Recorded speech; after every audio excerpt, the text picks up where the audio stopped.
The life of Indiana Jones unfolds through the 20th century as if it were a sequence of historical events. If Indy wasn't present at every milestone, he was certainly close by. There's hardly a prominent figure in politics, art, or science he didn't meet, befriend, or fight alongside on adventures that took him all around the globe.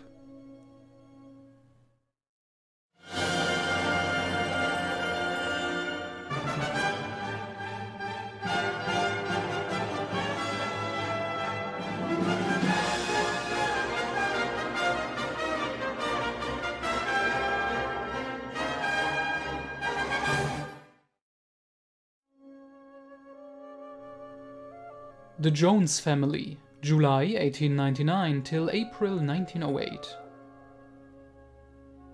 To fully understand the life story of Indiana Jones, it is important to first consider the career of his father.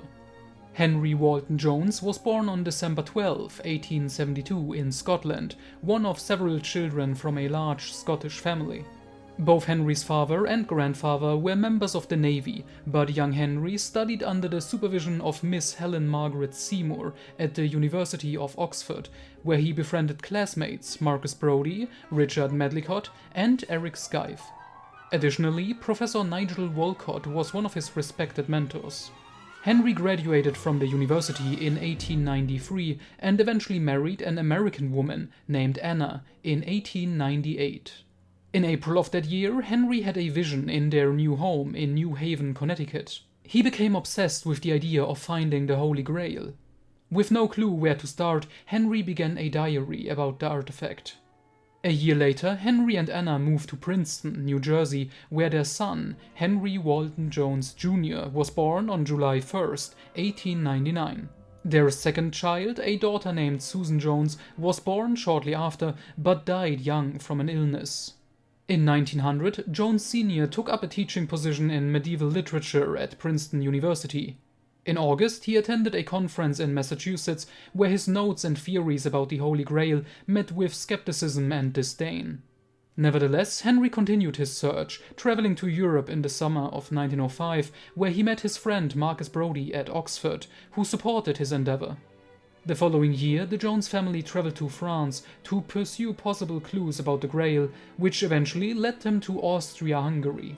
There, Henry learned of a local legend about a knight of the First Crusade who supposedly found the Grail along with his two brothers. Professor Jones would not continue his search for the artifact for the next 6 years, instead focusing on his work and writing several books. When Henry Jr. was still a baby, Henry Sr. and Anna brought home a puppy named Indiana, who would be a loyal friend and companion to the boy for the next few years. So much so that young Henry adopted the name Indiana, or Indy, as his own nickname around 1905, although his strict father continued to call him Junior. Indy was a restless child. He preferred to spend time with his dog or friends or conduct scientific experiments rather than sit in school. But soon, his situation changed. His father's books were so successful that Professor Jones was invited on a 3-year world tour. From 1908 to 1910, his son and wife Anna would accompany him to foreign lands.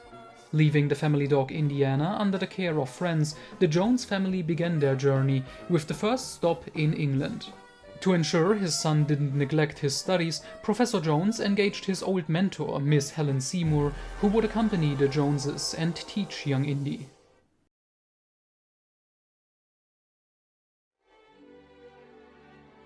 The First World Tour, May 1908 till June 1912. Egypt, May 1908. After the stop in England, the Joneses' journey led young Indy to Alexandria in Egypt, where Professor Jones lectured at the University of Cairo. Meanwhile, Indy and Miss Seymour traveled to the Great Pyramids, but their guide stole their camels and left them stranded in the desert. Fortunately, they met an old acquaintance of Miss Seymour, Thomas Edward Lawrence. Young Indiana was fascinated by Lawrence's stories about mummies and ancient tombs and showed interest in becoming an archaeologist himself. Lawrence then invited them to an excavation in the Valley of the Kings, where his friend Rashid Salam was working with Howard Carter. Indy received permission from his father to join the trip, along with a diary to record anything interesting and keep up with his studies. After crossing the Nile, the group reached the excavation site where the tomb of the architect Carr had been found. Indy met Howard Carter, who showed the boys some of the treasures they had discovered so far. However, these treasures also attracted the attention of photographer Pierre and explosives expert Dimitrios. Indiana and Miss Seymour accompanied Lawrence, Rashid, and Carter into the tomb, but after encountering poison gas, further exploration was postponed until the next morning. During the night, Rashid was on guard, but was murdered.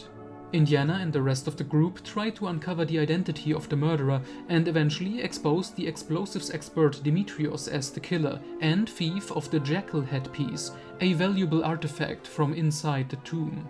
Lawrence pursued the thief, but he managed to hide the jackal and soon fled the country. It wasn't until 1916 that Indiana would come into possession of the artifact and meet Dimitrios again. Tangier, May 1908. After this incident, the Jones family left Egypt and continued their world tour, with the next stop being in Tangier, Morocco. There they met an old friend of Professor Jones, journalist Walter Harris, who arranged a meeting with Sharifa Emily Keane. While the adults conversed, Indiana befriended Omar, one of the Sharifa's slaves. Omar would eventually accompany the group to Wessan at the Sharifa's behest, where Professor Jones would deliver his lecture before the Sultan. On the marketplace, the head of the minister was displayed, and young Indy couldn't resist witnessing the grim sight. He convinced Omar to join him, and the two quickly ended up in the hands of slave traders. During the slave auction in Marrakesh, Indy was bought by the disguised Walter Harris, who had followed the boy to rescue him. At Indy's insistence, they returned to free Omar, and then they fled. Safely back, and with Professor Jones's work completed, the group returned to Sharifa Keane, where Omar resumed her service. Indiana hoped to one day show Omar the rest of the world, and they parted as friends. Omar would later indeed escape slavery and become the captain of his own ship. Florence, August 1908. During their stay in Florence, Italy, the Joneses' marriage threatened to fall apart. While Henry Sr. had to travel for business for a few days, Anna Jones grew closer to the opera composer Giacomo Puccini. As she lost control over her emotions, Miss Seymour and young Indy gradually realized what was happening. Eventually, Puccini offered Anna to start a new life with him, but she chose to stay with her husband and son. Paris, September 1908. Shortly after their arrival in Paris, Henry Sr. and his wife Anna traveled alone to the estate of an old friend, leaving Indy under Miss Seymour's supervision. During a visit to the Louvre, they met 14-year-old Norman Rockwell, who soon, with Indy, encountered the eccentric artist Pablo Picasso. Picasso tried to deceive artist Edgar Degas by passing off one of his works as actually being made by Degas. Young Indy turned the tables though and sold one of Norman Rockwell's drawings, which Picasso had signed as if it were one of his own. Vienna, November 1908. While staying in Vienna, the Jones family resided at the home of the American ambassador. There, young Indy met Princess Sophie, the daughter of Archduke Franz Ferdinand, and fell in love with her. After a dinner conversation with his father, Carl Jung, Alfred Adler, and Sigmund Freud, Indy decided to speak with the Archduke personally. Although Franz Ferdinand admired Indy's determination, he didn't allow him to propose to his daughter. Nevertheless, Indy managed to say goodbye to Sophie. For the next few years, he carried a pendant with her picture. Geneva, May 1909. Indy met the older uncle of a friend, Jean-Henri Dunat, the founder of the Red Cross. Indy discussed Dunat's views on the need for a neutral organization to help the wounded after battles. Jerusalem, June 1909. During an excavation in Jerusalem, young Indy first met the young archaeologist Abner Ravenwood, who was obsessed with the search for the Ark of the Covenant. Although Ravenwood made no progress, the foundation for his future collaboration with Indiana Jones was laid. British East Africa, September 1909. Following an invitation from his old classmate Richard Medlicott, Professor Jones and his family traveled to a coffee plantation near Nairobi, where they went on a safari with former President Theodore Roosevelt, who was collecting rare animal species for the Smithsonian Museum. After a train ride to Kirinyaga, the Joneses finally met Roosevelt, who taught young Indy how to shoot. After befriending the local child Meto, Indy searched for the rare oryx that Roosevelt was looking for. After some hardships, Indy and Meto found a herd of those animals and led the adults to them, but Indy, horrified, stopped Roosevelt from killing all the rare oryx. The Joneses then continued their world tour, and Indy left his binoculars as a parting gift for his friend Meto. Stockholm, December 1909. Indiana and his family visited the capital of Sweden and the Nobel Prize ceremony, where author Selma Lagerlöf was honored. This visit cemented Stockholm as one of Indy's favorite cities.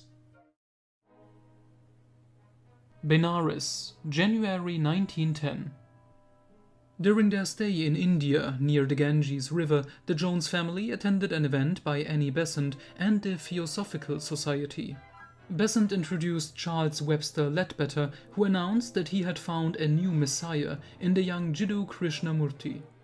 While Indy befriended Krishnamurti and learned about religion from him, Miss Seymour was highly skeptical of Leadbetter and his alleged supernatural abilities.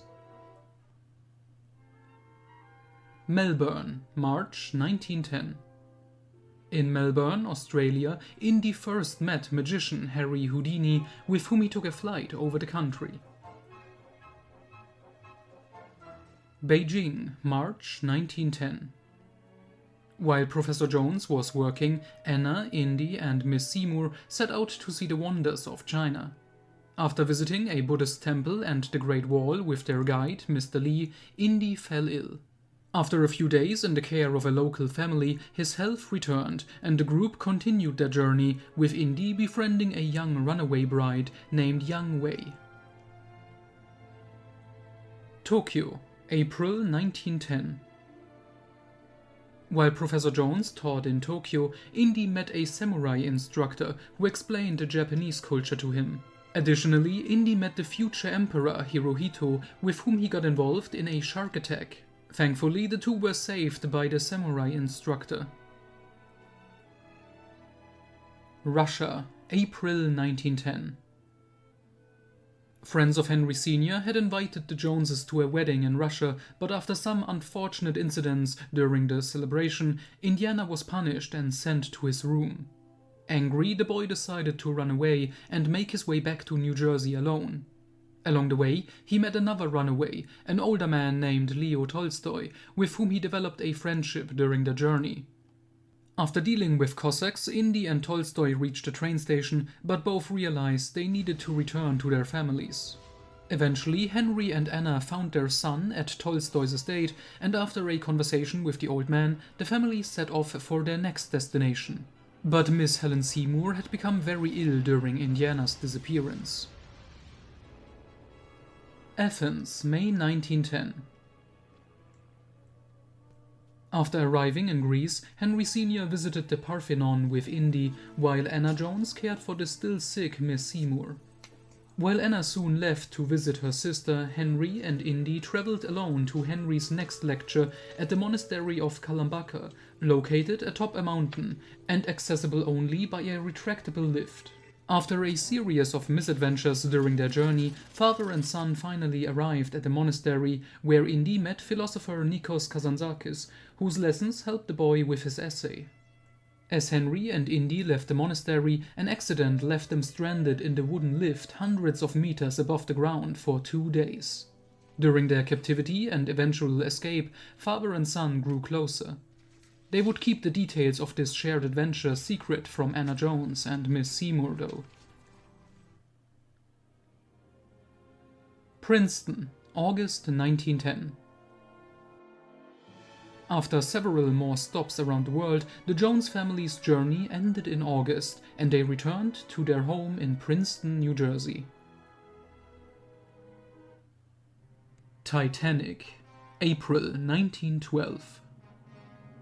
After the death of her brother, Miss Helen Seymour came into some wealth in the form of the Shalimar diamond, originally stolen from an Indian temple. She invited the Jones family to join her, but only Indiana had the time to travel to England, where he was invited to dinner with author Arthur Conan Doyle.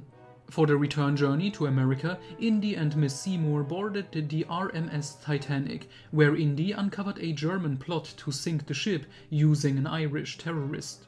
Simultaneously, a conman tried to woo Miss Seymour to steal her diamond.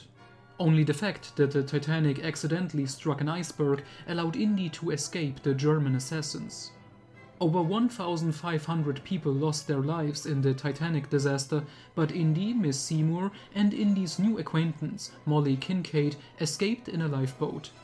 Miss Seymour decided to part with her wealth and return the Shalimar diamond to India.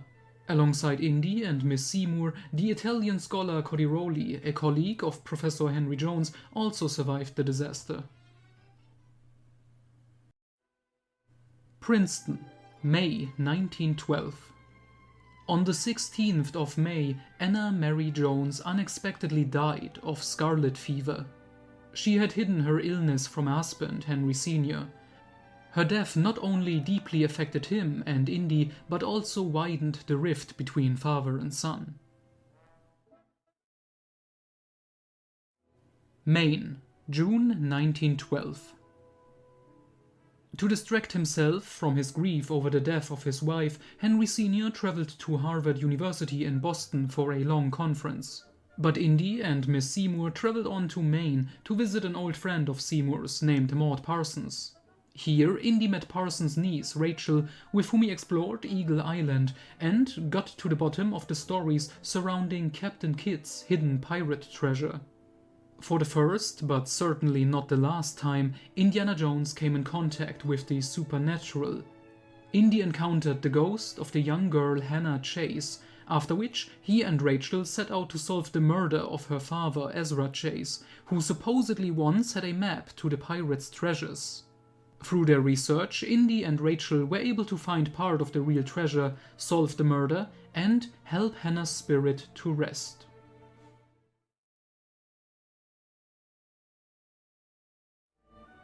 The Cross of Coronado, August 5, 1912. Professor Jones began teaching at the University of Las Mesas, Colorado, so he moved with his son and their dog Indiana to a small house in Moab, Utah. While Henry immersed himself once again in research on the Holy Grail, Indy joined the Boy Scouts and soon participated in a trip to Arches National Park led by Mr. Havelock. Along with his friend Herman Mueller, Indy ventured deeper into the tunnels in the mountains, where they encountered a group of treasure hunters, led by a man in a leather jacket and fedora named Garth. The gang had been hired by a businessman to find the legendary Cross of Coronado. After witnessing the thieves take the cross, Indy instructed Herman to return to town and alert the sheriff, while he himself stole the cross and fled.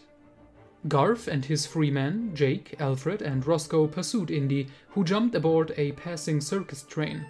There, he had to fend off the treasure hunters and use a whip against a lion. He also ended up in a crate full of live snakes, an incident that would cause a lifelong fear of these creatures. Indy managed to escape and fled on foot to his house, where Professor Jones was working, and his old tutor, Miss Seymour, was in the backyard. After a futile attempt to get his father's attention, Indy met the arriving sheriff, to whom he handed over the cross. However, the sheriff immediately gave the artifact back to its rightful owners, Garth and his gang, who had followed Indy home. While his men handed the cross outside to their wealthy employer to collect the reward, Garth, impressed by young Indy, at least gave him a consolation prize, his fedora, which Indy would keep for the rest of his life.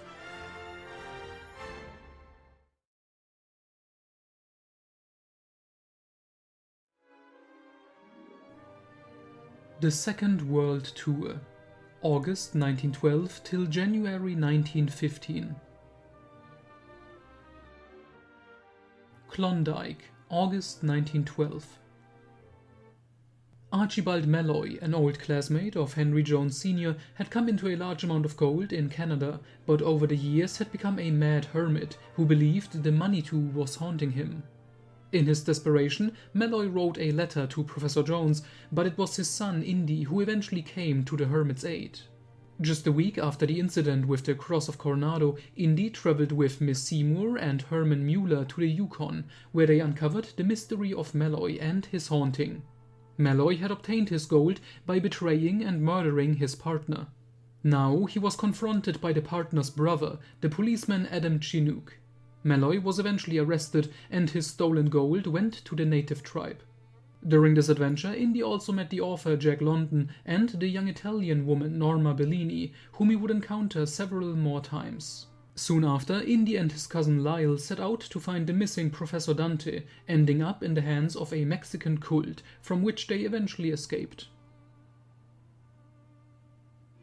Colorado, August 1912. During a stay in Colorado with his father, Indiana and a native named Jay set out to find the gold from a bank robbery in which Jay's deceased father had been involved. They encountered a seemingly crazy old man who claimed to be both a centuries-old Native American and Billy the Kid. He ultimately saved their lives from the Butler brothers, two bank robbers also after the hidden treasure. Indy and Jay brought the found gold coins back to town and the Butler brothers were arrested. France, November 1912. During a vacation in Paris, Professor Jones and Indy were asked by amateur archaeologist Trifon Haricard to inspect a recently discovered underground chamber, supposedly used as a church by devil worshippers. In reality, Haricard was a policeman using this as an excuse to get close to a guard who was actually the German spy Artuk, responsible for stealing a vial of radium from the Marie Curie Institute. Germany planned to start a war against France and intended to use the radium to build an atomic bomb to destroy Paris in one blow. Indy teamed up with the local boy Charles and his friends, and together they searched the catacombs under the city for the hidden vial. They fought Artuk and his henchman Kronstadt, ultimately defeating them and handing the vial over to Officer Haricard. Arizona, January 1913. Indy and his group of Boy Scouts got lost on an outing and ended up in the Mountains of Superstition, which were supposedly cursed. Inside, they quickly heard strange noises, and one of the children, Katz, disappeared without a trace. Using ancient wall paintings and local ghost stories, Indy pieced together the truth. The natives had once imprisoned a demon inside the mountain, in a box, but the treasure hunter, Peter de Vere, had opened the box and was turned into a monster by the forces within. After rescuing Katz from the creature's clutches, Katz used the box powers against de Vere, destroying him. Indy and the rest of the group then sank the artifact in the river, hoping it would never see the light of day again. Washington, D.C., April 1913.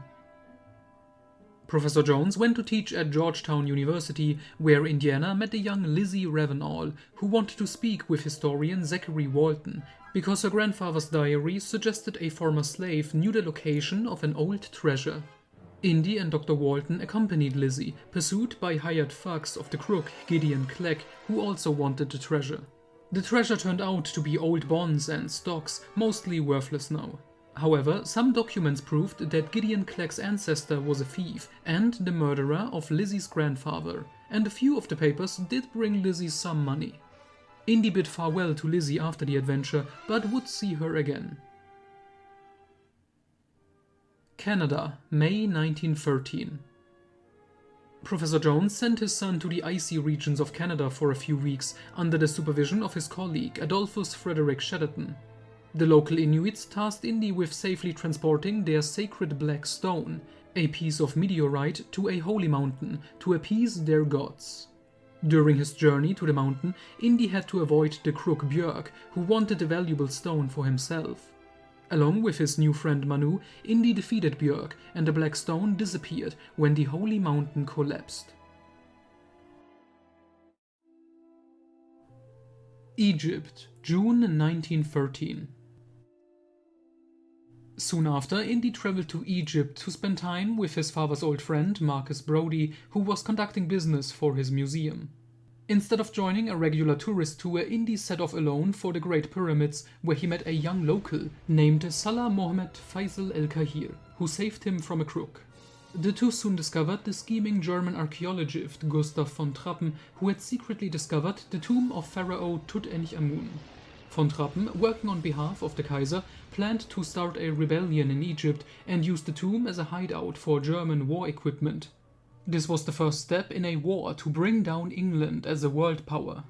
Indy and Salah entered the tomb of the pharaoh, where the ghostly voice of Tutanchamun instructed them to reseal the tomb and stop the villains.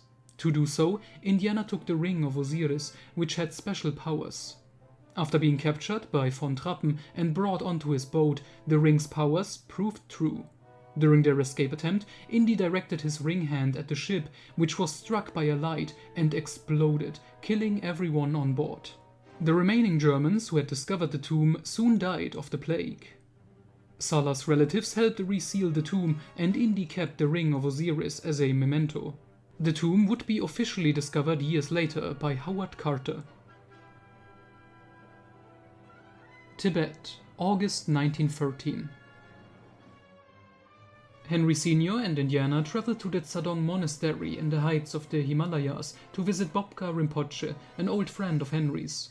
Here, Indy befriended a young lama named Denson, who, despite his young age, was one of the highest-ranking leaders of the Buddhist religion. Denson was soon kidnapped, and Indy had to set out to rescue him. Meanwhile, Indy and Henry Sr. also made the acquaintance of the Belgian-French researcher Alexandra David Neal, who visited the monastery. After Denson was rescued, the Lama gave Indy his yellow cap from the Gelug school of Tibetan Buddhism as a thank you.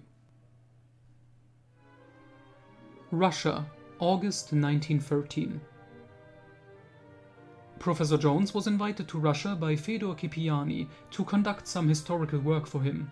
Henry Sr., who was very interested in the Crusades, eagerly accepted the offer. Kipiani was a Georgian revolutionary who despised the Tsar's rule and wanted to end it. He planned to use the young princess of his homeland, Tamar Rustava.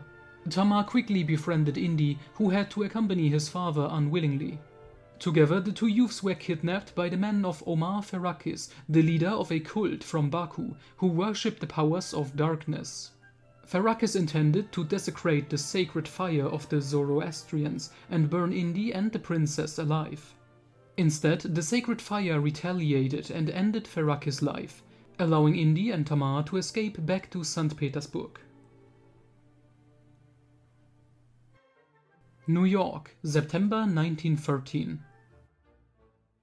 Indy, his father, and Herman Mueller traveled to New York to meet with a museum curator. There, the petty thief Enzo Vitelli, working for the mafia, stole a Stradivarius violin and took Herman hostage. Indy and his father pursued him, reluctantly teaming up with the young crook Alphonse Capone to rescue Herman. After learning that the mafia was using Vitelli's son as leverage, they set out to find the Italian and the stolen violin. Capone tried to extort the museum, while Indy, Herman, and Henry Sr. went to Niagara Falls, where Vitelli and his son were hiding. It turned out that Indy's old friend Norma Bellini was Vitelli's cousin, and together they seemed to defeat Capone and his henchmen, who fell into the depths of Niagara Falls. However, they survived and chased Indy, Herman, Norma, and the others to the roof of a skyscraper, where it was revealed that the violin case contained a counterfeit template that the mafia planned to use to ruin the country's infrastructure. The police captured Capone, but the young man would soon be free again. The violin was returned to the museum, and both Enzo Vitelli and his son got away unscathed. Bermuda Triangle, September 1913. Still in New York after their last adventure, Indy, Henry Sr., Herman, and Norma Bellini met the adventurer Woodrow Smith and his fiancée.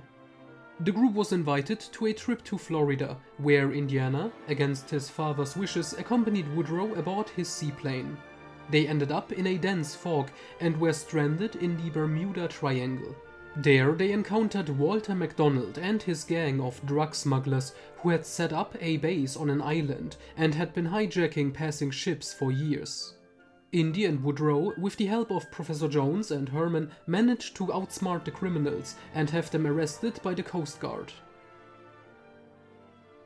England, October 1913. Indy and his friend Herman Mueller traveled to England due to both of their fathers having worked there, and attended a private school. Indiana spent his Halloween vacation with his classmate Sir Dick Sandiford, whose parents operated a mining facility. This was sabotaged by their business competitor Charles Gorham, who, along with his henchmen, tried to eliminate Indy as a witness. However, Indy experienced ghostly riders appearing on Halloween night and was transported to the past by the sorceress Morgan Le Fay from Arthurian legend. She showed him where the king's treasures were buried before Indy returned to his own time. The treasure he and Sir Dick dug up was enough to save the Sandifords' family business after Indy's testimony put Gorham behind bars. England, December 1913. Indiana and his friend Herman were still in England, where Herman Mueller Sr. was conducting investigations at Stonehenge. Professor Henry Jones was also present. However, a cult of druids, most of them actually important British military and political figures, sabotaged Mueller's work, but were themselves deceived. Their leader was actually a German spy named Albrecht von Pappendorf, who used his role to steal vital secret information that would aid Germany in an impending war. Simultaneously, von Pappendorf was a real magician who could hurl lightning and fire at his enemies. Indy and Herman uncovered all this, with Herman being captured and set to be sacrificed at Stonehenge. Indy discovered an ancient crown with magical powers. Using it, he stopped the sacrificial ritual, but the crown itself turned to dust. Von Pappendorf was finally overpowered by Indy, Herman and their fathers, and captured by the local police. Greece, January 1914. Henry and Indy learned in a London museum that a rare Pietro-Asa bowl had been stolen, so they traveled to Athens to find the thief, the mysterious Marcus Courreau. In Athens, they stayed with Henry's old mentor, Nigel Walcott, and Indy teamed up with a local girl named Elise to find the thief. Elise was kidnapped, and Indy set out to rescue her. He discovered that Marcus Courreau and Nigel Walcott were the same person. After Indy and Elise escaped a murder attempt by the thief's henchmen, Walcott fled, leaving behind his stolen treasures, including the Pietro-Asa bowl, which Indy and his father safely returned to the London Museum. New York City, March 1914. During the school holidays, Professor Jones and Indy traveled to New York, where Indy had to continue studying under the supervision of his Aunt Mary.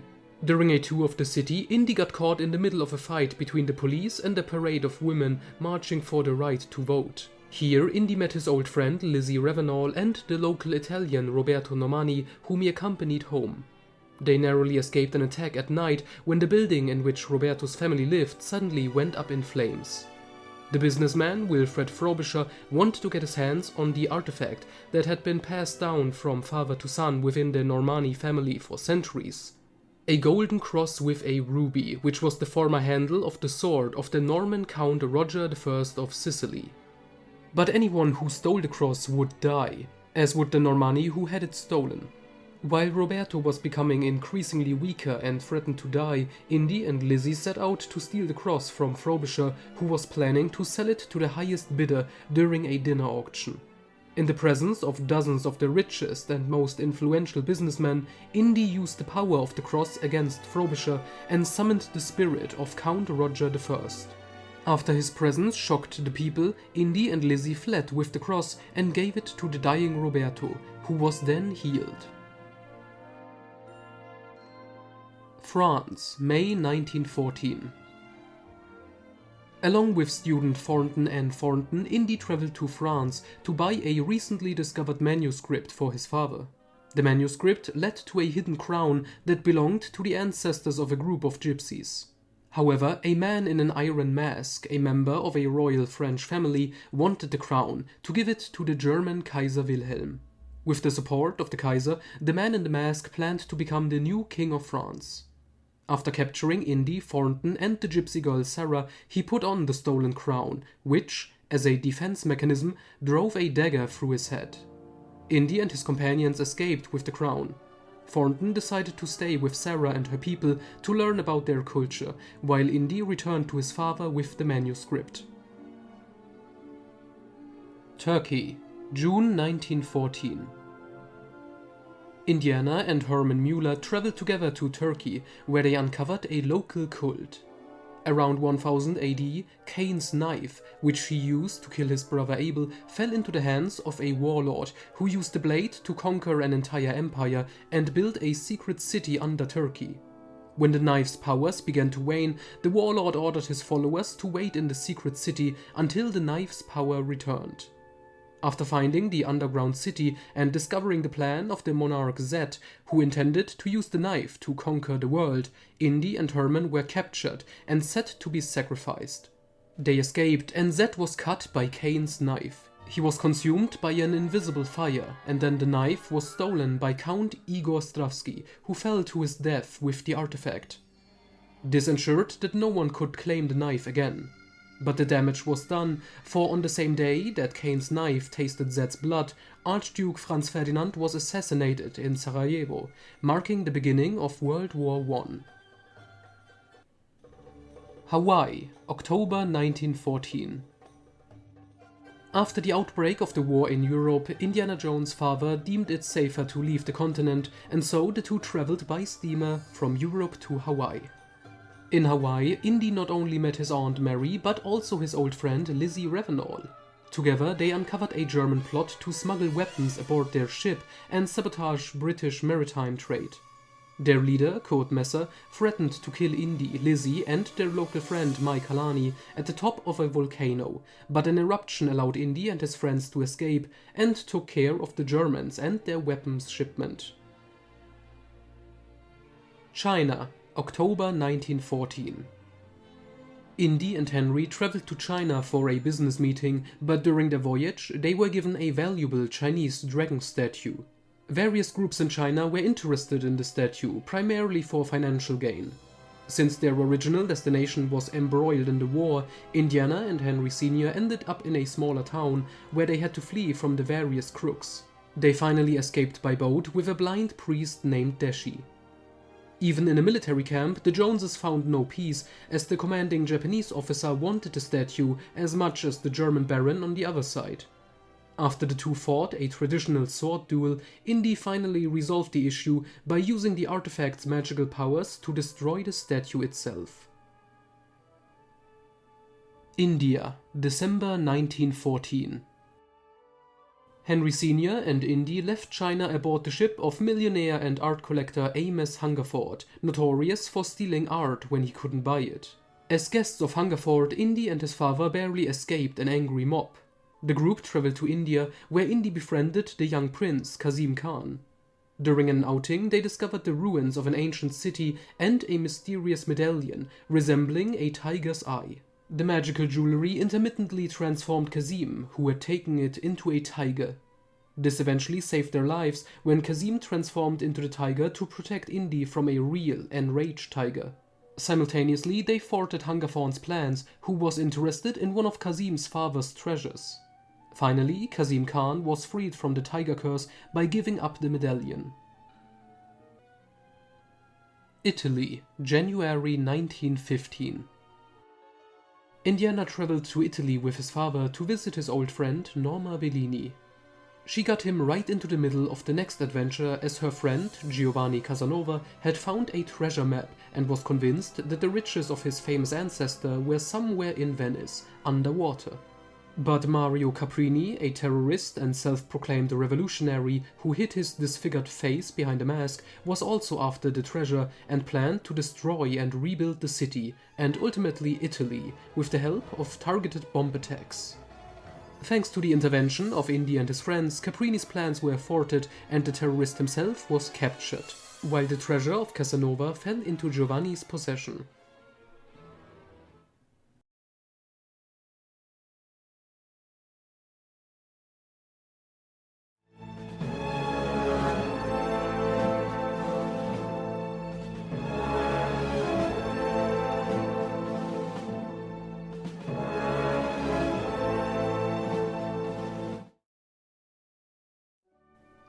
The Prom, February 1916. Indiana Jones, now in high school in Princeton, worked part-time at a diner and had planned to show up his classmate and rival Butch by taking his girlfriend, Nancy Stratemeyer, to the prom in the beautiful Bugatti belonging to her father, Edward Stratemeyer, the successful author of the Tom Swift and Nancy Drew books. However, the car was damaged and needed repairs, which could only be done in New York. During a meal with his father, Indy met Dr. John Thompson, an employee of Edison Laboratories, who offered to help the boy and repair the car. But the next day, Indy and Nancy instead witnessed Dr. Thompson being kidnapped at his workplace. Thomas Edison himself was concerned, since plans for a new submarine detection system were also stolen during the kidnapping. The culprits seemed to be Germans, but Indy and Nancy conducted their own investigation and discovered that it was not Germans, but a rival company behind it. And the kidnapped Dr. Thompson was no victim. He had sold his plans and staged his kidnapping. After the criminals were apprehended and the plans were safely returned, Thomas Edison was so grateful that he repaired the Bugatti, allowing Indy and Nancy to arrive at the prom in style. Mexican Revolution, March 1916. During the spring break, Professor Jones and Indy traveled to New Mexico to visit Henry's sister Grace and her family. Indy and his cousin Frank Jones decided to cross the border into Mexico to meet local women. However, the village they were staying in was raided by a gang that robbed the bank and captured Indiana. Although he was initially to be executed, the leader of the revolution, Pancho Villa, spared him. Among Pancho Villa's men, Indy met the Mexican José González and the Belgian Rémy Baudouin, with whom Indy gradually became friends. The gang was driven further south, and Indy decided to stay with Pancho Villa and his men. When Villa wanted to buy weapons from a shady dealer, Indy recognized the man as Demetrios, the man who had stolen the jackal headpiece from the tomb of Ka in Egypt years ago. Pursued by General John J. Pershing and the highly dangerous George Patton, several violent confrontations ensued, during which Indy realized that he did not belong to the revolution. His new friend Remy was also disillusioned by reports of the Great War in Europe, so they decided to leave Mexico together and join the Belgian army. But first, Indy had a score to settle. That night, he sneaked into Demetrios' home to reclaim the jackal headpiece. A brutal fight ensued, during which Indy defended himself with a whip before the house went up in flames. While Indy narrowly escaped with the jackal headpiece, Demetrios perished in a massive explosion when his weapons cache detonated. The next day, Indiana Jones and Rémy Baudouin boarded a steamship bound for Europe. On the way, Indy thwarted a mutiny by the Mexican crew, incited by a German agent. The Easter Rebellion, April 1916. On their way to London to enlist in the Belgian army, Indiana and Remy stopped in Dublin, where they found jobs in a bar to fund their continued journey. After meeting Maggie Lemas and her brother Sean in a restaurant, Indy was drawn into the conflict with some Irish people seeking independence from Great Britain. During this time, he also met playwright Sean O'Casey. After a fight with Sean Lemas, who wanted Indy to stay away from his sister Maggie, the two made peace and even became friends.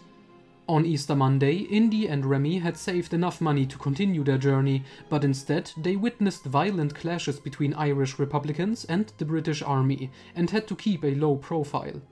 A week later, the uprising ended and most of the revolution's leaders were executed by the British Army. Indy and Maggie visited the condemned Sean Lemas, who wished Indy well on his mission in Europe. Sean O'Casey also bid farewell to Indy and Remy, assuring them that Ireland would be forever changed. While young Indy was now on his way to England, his beloved dog and namesake Indiana passed away on April 5 of that year.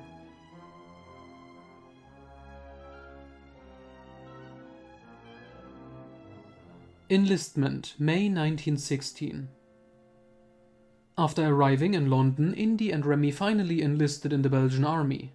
Fearing he would be sent back to America, Indy used the false identity of Belgian Henri Defense, which proved unnecessary as the recruiters accepted him regardless. Later that evening, Remy met a war widow named Suzette Chambane, and the two went out, prompting Indy to visit his old tutor, Miss Helen Seymour.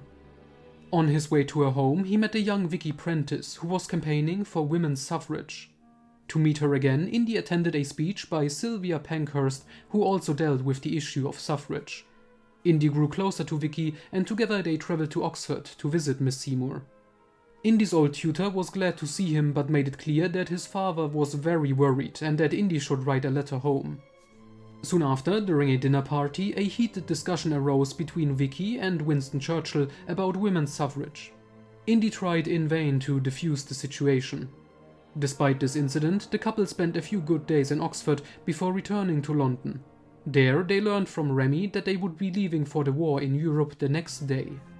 During their last dinner together, Vicky stopped Indy from proposing marriage, knowing that a marriage would not work out for either of them at the time. Angry and heartbroken, Indy left her. The next morning at the train station, Indy met Remy again, who had married Suzette overnight. Miss Seymour bid farewell to Indy, wishing him well and hoping he would survive the war unharmed. As the train departed, Indy spotted Vicky Prentice in the crowd, but they couldn't exchange any words. This would be a significant farewell for young Indy, as he would never see Miss Seymour again, who died on November 4, 1918. Vicky, on the other hand, would meet Indy again, a whole lifetime later.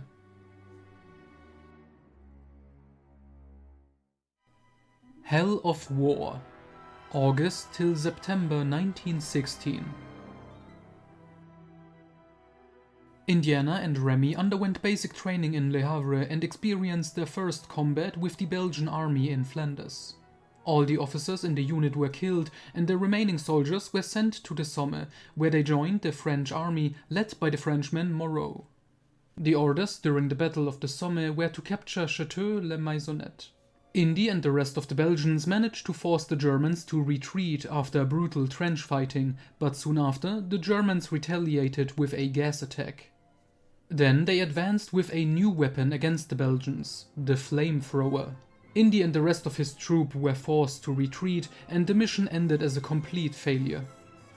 Soon after, there was a brief respite during which Indy and the Belgians played a tennis match against British soldiers. Here, Indy met the soldiers Robert Graves and Siegfried Sassoon, with whom he had a discussion about literature. After returning to the front, the unit learned that they were to attack the chateau again. Indy and the Belgians managed to get behind the German positions through tunnels and took them out with grenades. The Belgians then advanced and captured the chateau, but without warning the Germans attacked, killed Commander Moreau and wounded Remy. The Belgian soldiers retreated, but Indiana Jones was captured by the Germans. After being taken to a POW camp, Indy met another member of his unit, Emil, who had obtained new uniforms for both of them, as high-ranking officers were treated better than regular soldiers. So Indy assumed the role of Pierre Blanc, and after an initial escape attempt, he and Emile were transferred to a new camp. There they met the French captain Jean Benet, who was working with his men on a secret tunnel to freedom. Although the other prisoners escaped, Emile was shot and Indy was recaptured. Since the Germans believed him to be the notorious Pierre Blanc, he was transferred to a high-security prison, Dusterstadt, an old castle on an island in the middle of the Danube, near Ingolstadt.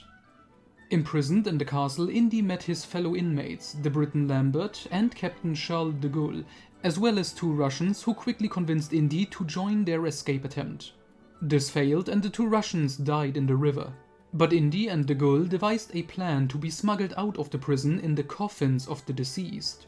Initially this plan worked, but after making their way to a small village and escaping on bicycles, Charles de Gaulle was recaptured while Indy narrowly escaped his pursuers. He then joined a group of British prisoners who were being taken to Berlin. By posing as a German double agent, Indy managed to escape to the American embassy in Berlin.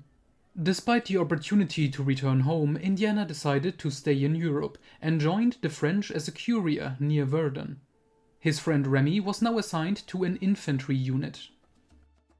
There was a disagreement among the French generals. Generals Robert Nivelle and Charles Mangeat favored a frontal attack to recapture Fort Douaumont from the Germans. But their superior, General Henri-Philippe Pétain, was against this approach, but was overruled due to pressure from politicians and the public to end the war as quickly as possible.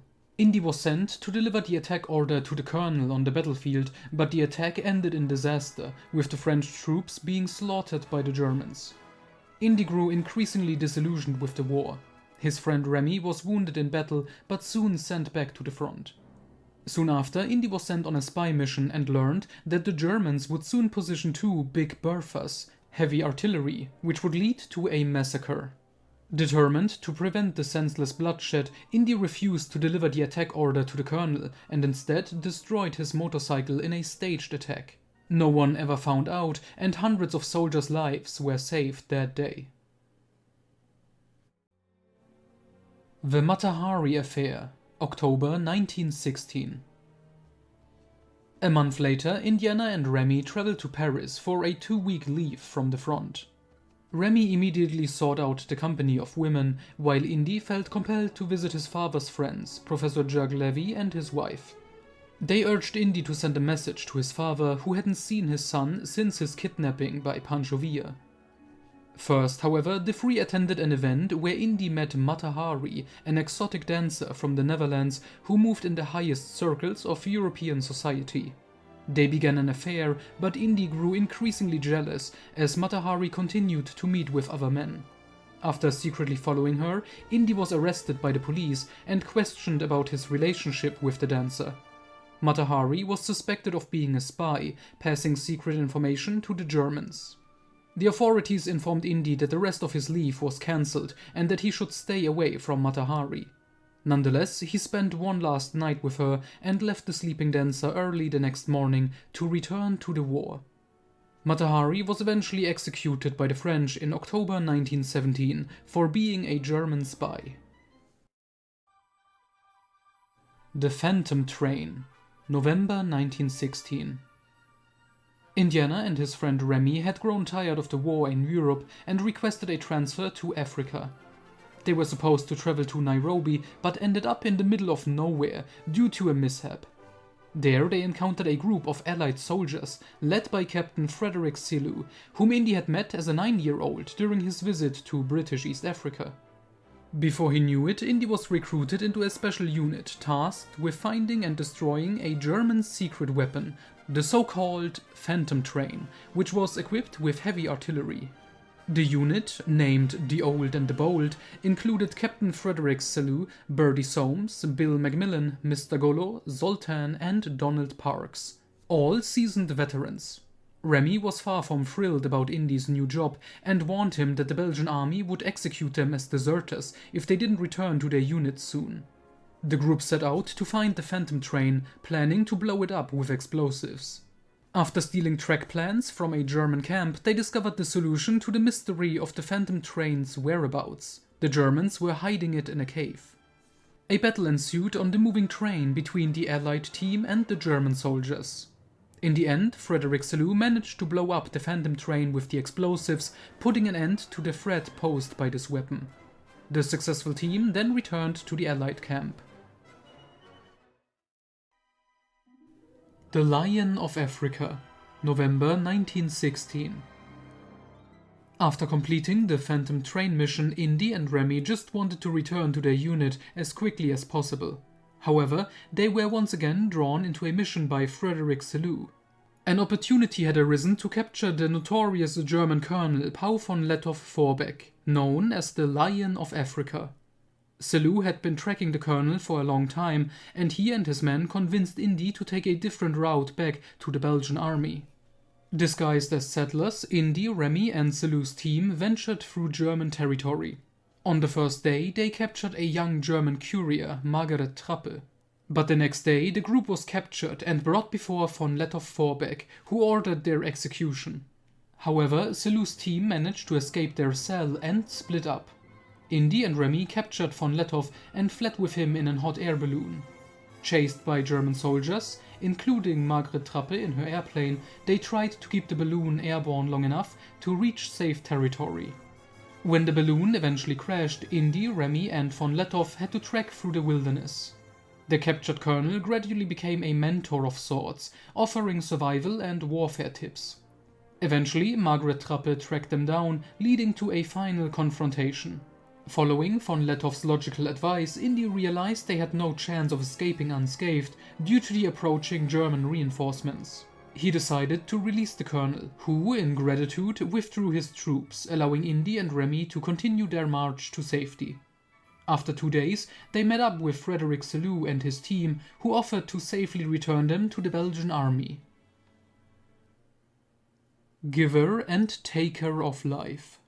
December 1916 till January 1917. Indy and Remy finally rejoined their Belgian unit in the Congo, finding themselves under Major Boucher's command, leading the local Askaris. Thanks to Indy's brave intervention, a victory against the Germans was secured. Consequently, Indiana Jones was promoted to captain and given a new mission: to retrieve urgently needed weapons. The journey through the dangerous jungle claimed the lives of most soldiers. During their journey, they discovered a village full of dead Ubangi people and a single surviving child. Indy's friend Bartlemy secretly took the child despite Major Boucher's order to leave it behind. As most of the soldiers, including Major Boucher, succumbed to disease and enemy attacks, Indy and the survivors reached their destination, where Bartlemy died in a field hospital. Indy handed the Ubangi child over to the local monastery, naming him after his late friend. This child would grow up to be Bartlemy Boganda, the first Prime Minister of the Central African Republic. After finally securing the weapons, Indy and the rest of his group were forced to travel back. With dwindling support, more men perished until their boat was discovered by the men of the local doctor, Albert Schweitzer. The forest doctor, known to the locals as Oganga, the giver and taker of life, provided care for Indy and his men, although Indy initially harbored suspicion about the German doctor. Schweitzer shared his views on life and war with Indy, showing him how he helped people in the jungle. Indy developed respect for the doctor, whose philosophies gave him much to ponder. However, Schweitzer and his wife were eventually captured by French troops, as all Germans were to be expelled from French territories.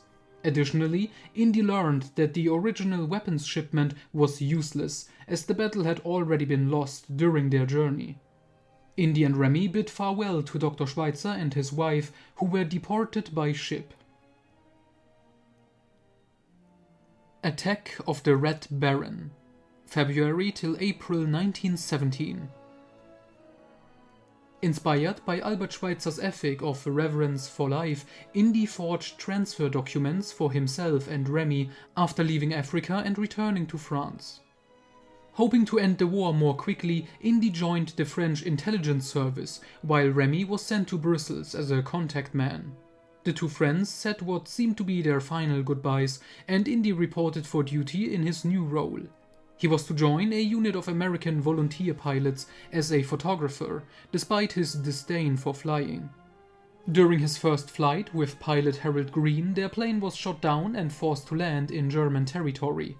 The German pilot, Manfred von Richthofen, who would later become known as the Red Baron, declared Indy and Green his prisoners. While the injured Green received medical treatment, the Baron dined with Indy and was inspired by him to paint his plane red. After dinner, Indy was to be taken to a German POW camp, but he managed to escape. Back at the American camp, the top pilot, Charles Nungesser, received a written challenge from the Baron, seeking to avenge his brother's death at Nungesser's hands. In the ensuing duel, Nungesser successfully shot down the Baron's plane, which Indy captured in a photograph. When von Richthofen later saw the picture in the newspapers, he vowed to shoot the cameraman first next time. The following week, Indy was again caught in air battles between the Americans and the Germans under the Baron's command, and he learned that America had officially entered the war. At the French intelligence headquarters, Indy received a new mission: to contact aircraft manufacturer Anton Fokker and persuade him to defect to the French. Smuggled into Hanover by parachute, Indy met Fokker and learned that Swedish scientist Willehard Forsman was allegedly developing an even better aircraft. Fokker ultimately refused to defect, as the French offered too little money and inferior equipment. Indy then disguised himself as a German officer and took photos of Forsman's new warplane during its demonstration. Discovered by Baron von Richthofen, Indy caused an explosion in the hangar, allowing him to escape and destroying Forsman's new plane. In Hanover, Indy reunited with Nungesser, who flew him back to Paris. Secret missions, May till July 1917. Indiana soon received a highly important mission from the French intelligence service. Alongside Princess Xavier and Sixtus of Bourbon-Parma, Indy was to secretly travel to Vienna to meet Emperor Karl I, who wanted to initiate peace negotiations with France and Great Britain. Such a peace with Austria-Hungary would significantly weaken Germany and potentially bring a swift end to the bloodshed. The trio successfully crossed the Austrian border and met with Karl I and Count Ottokar Czernin, who drafted a letter outlining Austria's peace terms. However, the emperor was dissatisfied with the vague wording and wrote a new letter himself, which he entrusted to Indiana Jones and the two princes. The intelligence service pursued the three young men, who barely managed to cross the border and escape with the peace proposal. Unfortunately, the separate peace never materialized and the war continued. In June, Indy was transferred to the French embassy in Petrograd, where he was to assist other intelligence agents in determining when the Bolsheviks would start their revolution. During his time in the city, Indiana befriended several local students, including Sergei, Irina, and Rosa, who were Lenin supporters. Together, they attended one of Lenin's speeches. The situation turned critical when Indy's friends lied to him about the revolution's start. They claimed Lenin had traveled to Finland and that no revolution would begin without its leader. However, this was a deception, as Sergei, Irina, and the others began marching through the city the next day. Lenin returned to the country, attempting to tell his followers that the time for revolution had not yet come, but his efforts were in vain. Indy knew the Cossacks were positioned on rooftops and would open fire on the insurgents. He tried to warn his friends with Rosa's help, but it was too late. 400 people died that day, including Indy's friend Sergei. Lenin himself fled the country, and the real revolution would not begin until October. Espionage escapades, July till August 1917. Indiana was sent to Barcelona, where he met his three new colleagues: Marcello, an Italian, Charles, a Frenchman, and Cunningham, a Brit. The spy's mission was to persuade neutral Spain to join the Allies. The German opposition was led by Colonel Schmidt. Needing a cover story, Indy reconnected with his old acquaintance, Pablo Picasso, who secured him a job at the local ballet. In an operation against Colonel Schmidt, Indy forged a love letter to create the appearance of an affair between Schmidt and a wealthy woman, aiming to cause a scandal. Dancer Nadia, who had a relationship with Schmidt, tried to warn him and narrowly prevented a duel between Schmidt and a jealous husband. Despite the operation's failure, Indy was praised by the French intelligence service for his work and placed under Colonel Clouseau's command in Amsterdam. Clouseau sent Indiana to Prague, where he was to wait in an apartment for 3 days for a call from a double agent. Clouseau himself posed as a street vendor in the city. The day after his arrival, Indy discovered that the authorities had removed his phone. Desperately battling bureaucracy, he raced from office to office, was briefly arrested, and eventually met Franz Kafka, who worked in accident insurance. Indy vented his frustration, and Kafka agreed to help him get a new phone.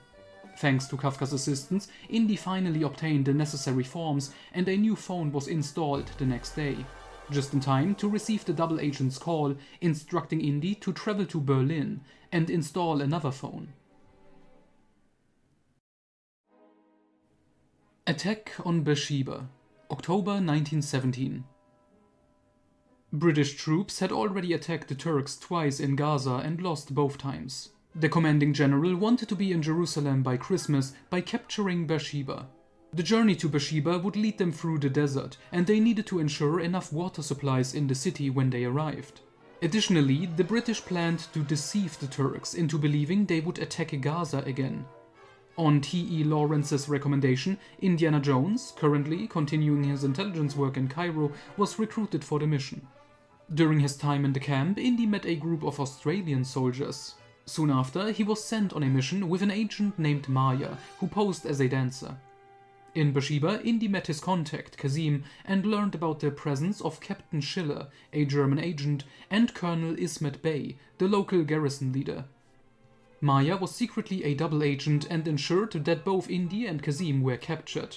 The Australian troops eventually began their attack, and Indy managed to escape captivity. Schiller was about to detonate an explosive charge, but Indy shot the German, preventing the worst. The city was captured, and the water supply for the troops was secured. The traitor Maya was shot at, but managed to escape. Farewell to Arms, November 1917. Indiana's latest mission in northern Italy was to persuade some Czech conscripts in the Austrian army to desert. He slipped behind enemy lines to meet with the soldiers. Meanwhile, he also began courting a local woman named Giulietta. However, another man also showed interest in her, driving Indy to desperation. In a bar, he met an ambulance driver named Ernest Hemingway, who offered to help him with his problems. It wasn't until a meeting at Giulietta's family estate that both men realized they were competing for her affection. The rivalry continued for several days until they learned that Giulietta planned to marry an old friend named Alfredo. After a heated debate and an attack where both were wounded, Indy and Hemingway made peace and parted amicably. Indy was then sent to North Africa, where he met author Edith Wharton in Morocco. Despite their age difference, they developed feelings for each other, but as Indy soon moved on, it ended with nothing more than a farewell kiss. Instruments of Chaos, March till June 1918. The French intelligence service gave Indiana a new assignment that would take him around the world. The Germans were working on a new superweapon, a fully armed Zeppelin. Indy traveled to Tibet and met his contact Cheng, who informed him that the Germans were being supplied with mustard gas, which Indy managed to prevent. He then traveled to Cairo, where his contact Habib told him that the Germans were negotiating the purchase of advanced machine guns. During his next stop in London, Indy prevented his enemies from obtaining flamethrowers being sold by a treacherous British scientist. In Bombay, Indy dealt with a spy attempting to steal a bomb. After all these missions, Indy was sent to Berlin by double agent Klaus, where he was to secretly infiltrate and destroy the prototype of the new war Zeppelin. Indy successfully completed his mission, thwarting the German plans. Undercover in Istanbul, September 1918.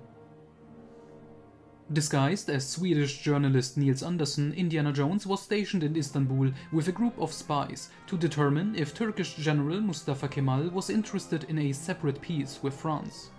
During his time there, Indy fell in love with an American teacher named Molly Walder and, as Niels Andersson, proposed to her, which she accepted. However, within the group of spies, there was a traitor who attempted to steal the document containing France's peace terms.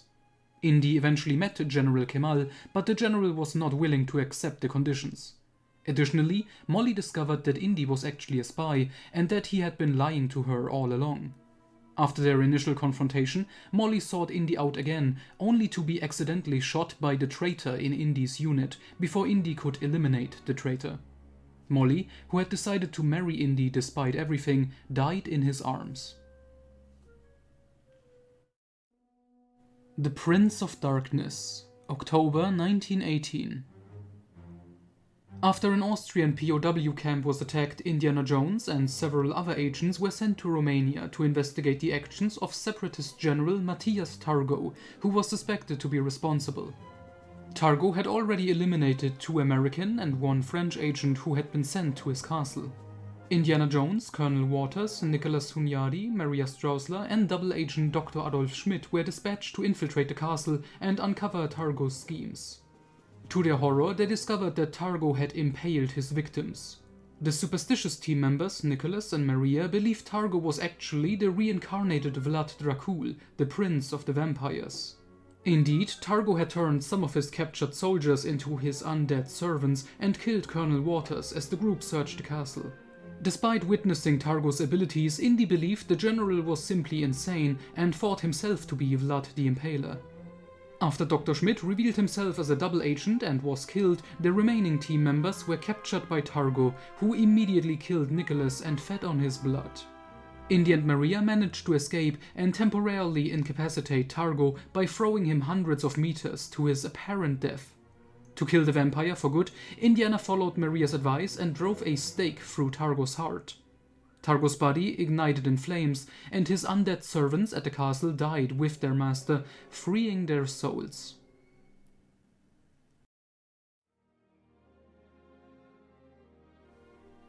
The Peacock's Eye, November 1918 till April 1919.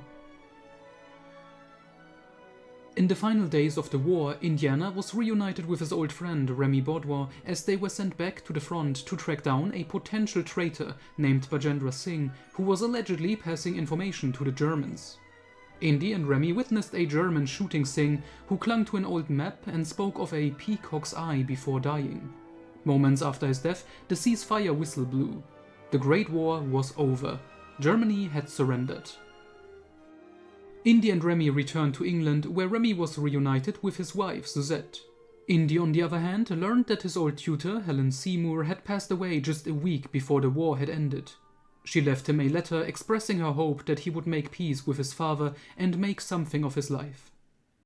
Soon after, Indy and Remy discovered that the ancient map Singh had clung to led to a treasure, a diamond that was the eye of a peacock statue once owned by Alexander the Great.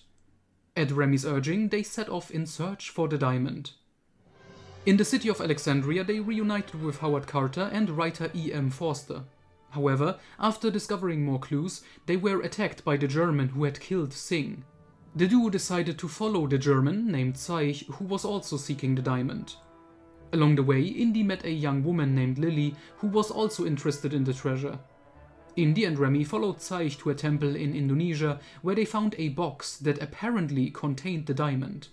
However, Zeich stole the box and fled aboard a ship. They followed him only to learn that Lily had murdered Zeich to get the treasure all for herself. But soon after, the ship was attacked by pirates who stole the box. In the ensuing chaos, Lily was also killed and the ship was destroyed in an explosion. With minimal water supplies, but the box in their possession, Indy and Remy reached an island only to be captured by the natives. After witnessing a native ritual, they were taken by boat to a neighboring island where they met Polish social anthropologist Bronislaw Malinowski. In his home, they finally opened the box only to find it contained a rock, which infuriated Remy. While waiting for a ship to take them back to civilization, Indy discovered that the stone had inscriptions leading to Bombay.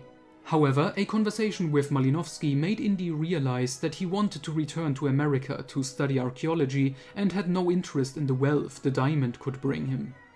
Remy, still obsessed with the diamond, decided to continue the search alone, while Indy chose to follow his dream and return home.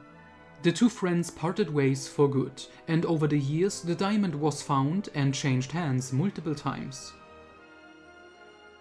In Bombay, Indy met an old family friend, Rabindranath Tagore, who asked Indiana to translate one of Mahatma Gandhi's books. During this time, Indy met Gandhi himself and attended one of his speeches.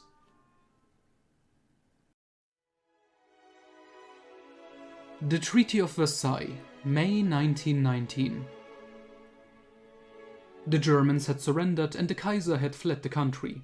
With the end of the Great War, the victorious powers gathered in Paris for the peace conference, led by French Prime Minister Georges Clemenceau, British Prime Minister David Lloyd George, and US President Woodrow Wilson. Indiana Jones got a job as a translator for the American delegation, delaying his return home. During the conference, he met his old friend T.E. Lawrence, who was advocating for Arab independence. Lawrence introduced Indy to writer Gertrude Bell and British historian Arnold Toynbee.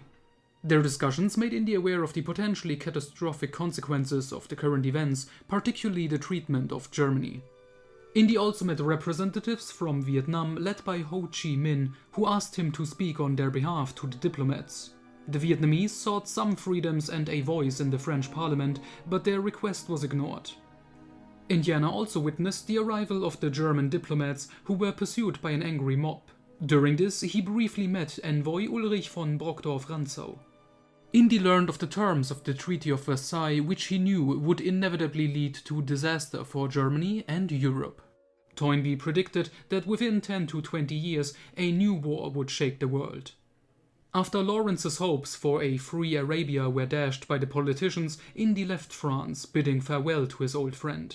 With the war finally over, Indiana Jones now faced his most challenging task: returning to his father.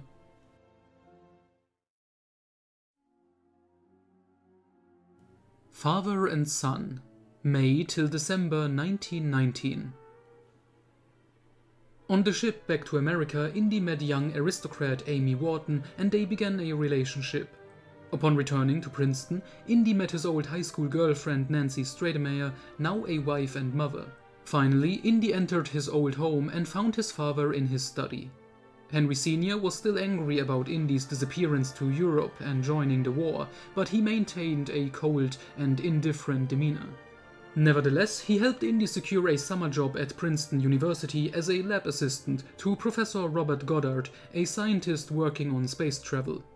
During his time in Princeton, Indy reunited with his old friend Paul Robeson and witnessed racism firsthand when they visited Amy Wharton in New York. Together, Indy and Paul dealt swiftly with some thugs who attacked them in the park. The relationship between Indy and Henry Sr. worsened during a dinner when Indy vented all his frustrations and brought up his deceased mother. This broke Henry's cold facade, leading to a heated argument. The following days were spent in silence until Indy was ready to leave. But during their last confrontation, they both apologized to each other and it seemed they had finally connected.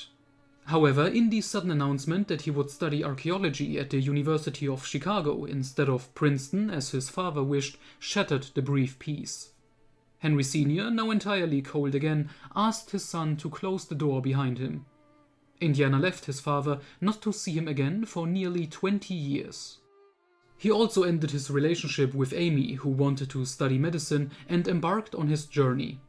After a brawl, Indy accidentally ended up on a ship bound for Argentina. There he met young tango dancer Carlos Gardel, who helped Indy finance his return to the US by teaching him English, art and history. At the same time, Gardel taught Indy to dance. Towards the end of the year, before starting his studies at the university, Indy traveled to New Mexico and worked for a while on his Uncle Fred's farm. There he reconnected with Navajo Indian Aguila, whom he had met 6 years earlier. He accompanied Aguila on a spiritual journey, during which it was revealed that the eagle was Indy's spirit guide and would always watch over him.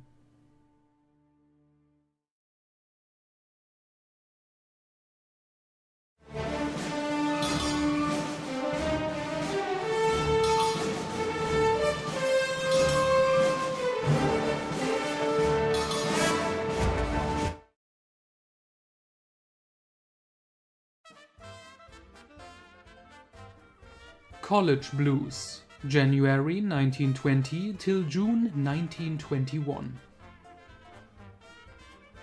In a letter, Henry Sr. tried to convince his son to study history or linguistics instead of archaeology, but Indiana was not swayed.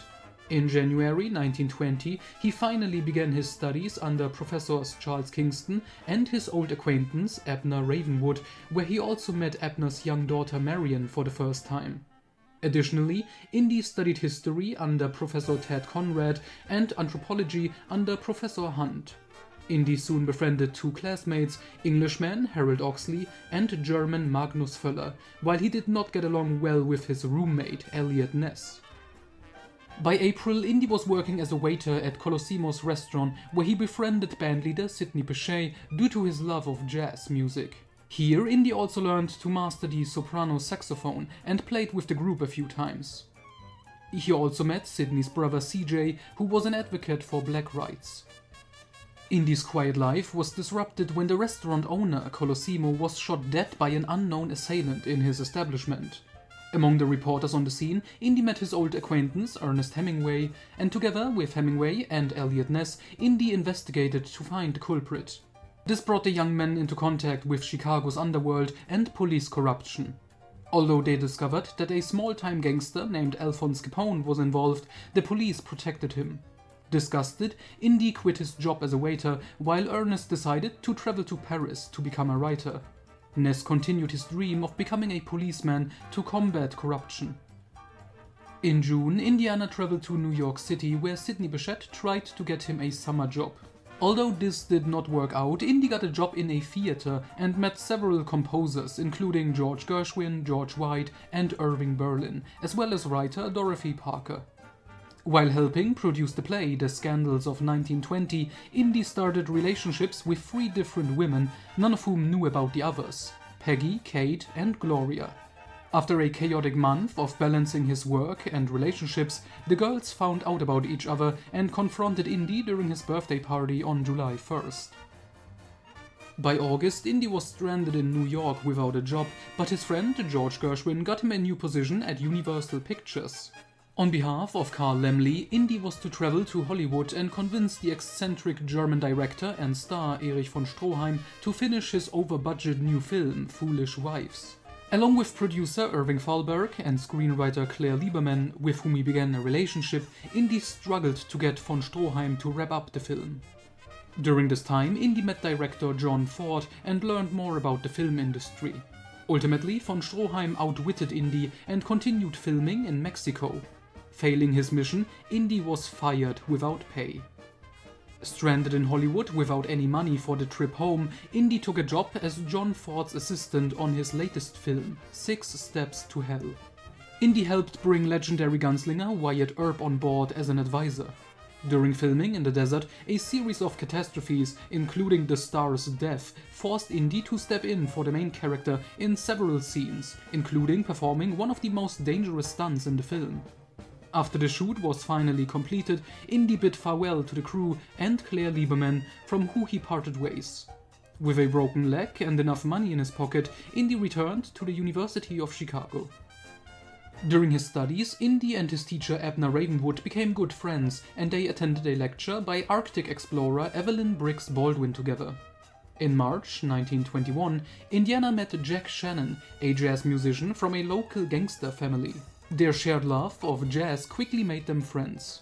In June 1921, Indy traveled to Alaska with his anthropology professor to study the Eskimos.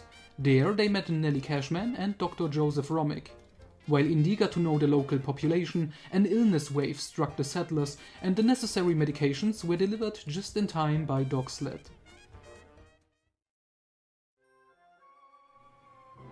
Peril at Delphi, May till August 1922. In 1922, Indiana Jones and his classmate Magnus Föller accompanied Professor Charles Kingston to Panama in search for an artifact known as the Jade Sphere. In the Temple of the Cosmos, Jones saved Föller's life when he triggered a rolling boulder trap. Föller himself had tried to steal the Jade Sphere and murder Indy, and eventually he was expelled from the university and would not cross paths again with Jones for many years. Around this time, the old family friend and museum curator Marcus Brody expressed interest in enlisting Jones' services. Soon after, Indy acquired his first bullwhip. Towards the end of his time in Chicago, Indy was involved in a Founders Day prank that almost cost him his career before it even began. Jones graduated from the University of Chicago in June 1922, along with his friend Jack Shannon. Indy then pursued his master's degree at the Sorbonne, the University of Paris, where he studied linguistics and ancient Greek archaeology. His lecturer, Dorian Bellekamus, was secretly having an affair with Colonel Alexander Madraki, and together they planned to assassinate Greece's king Constantine. They intended to frame Indiana Jones as the scapegoat, so Dorian lured the smitten Indy to Delphi as a linguistics expert for an excavation. There, Jones discovered the Omphalos, a part of a meteorite that supposedly landed at the feet of the wizard Merlin and granted visions of the future to anyone who held it. With the help of his friend Jack Shannon, Indy uncovered Dorian's true intentions and thwarted her plot to kill the king and become an oracle with the Omphalos' help. Dorian and her lover Madraki met their demise, and Indy handed the Omphalos over to his old friend Marcus Brody from the National Museum. In August of the same year, Jones first encountered Frenchman René-Émile Belloc while participating in an excavation in Iraq. There, Belloc stole some artifacts and sold them on the black market, soon establishing a network in his home region of Provence. Over the years, Belloc would repeatedly clash with Jones. During the same excavation, Indy also incurred the enmity of Peruvian archaeologist André Silvio Uribe, who was consumed with jealousy over Indy's success. Uribe would pass on his hatred for the American to his children, Francisca and Felipe, which would have serious consequences for Jones many years later. Rivals, June 1923 till 1924. A constant in Indiana Jones's life was rival archaeologists or treasure hunters who frequently put the adventurer in deadly situations. After a failed excavation in the Valley of the Kings, Indiana Jones encountered an old acquaintance, reporter Marius Minerva, who was covering Howard Carter's discovery of Tutankhamun's tomb. While searching for the missing archaeologist Mortimer, they found evidence of a previously undiscovered district south of the city Thebes. However, Indy and Maria were being observed by Professor Karl von Kraft, an archaeologist from the University of Heidelberg, turning the search into a race. In the underground chambers of the hidden city, Indy, Maria, and von Kraft encountered the insane Mortimer, who was attempting to use a magical ritual to bring pharaohs Cheops and Khafre back to life from the realm of the dead. The collapse of the underground chambers prevented this. Mortimer and Karl von Kraft were killed, but Indy and Maria managed to escape to the surface.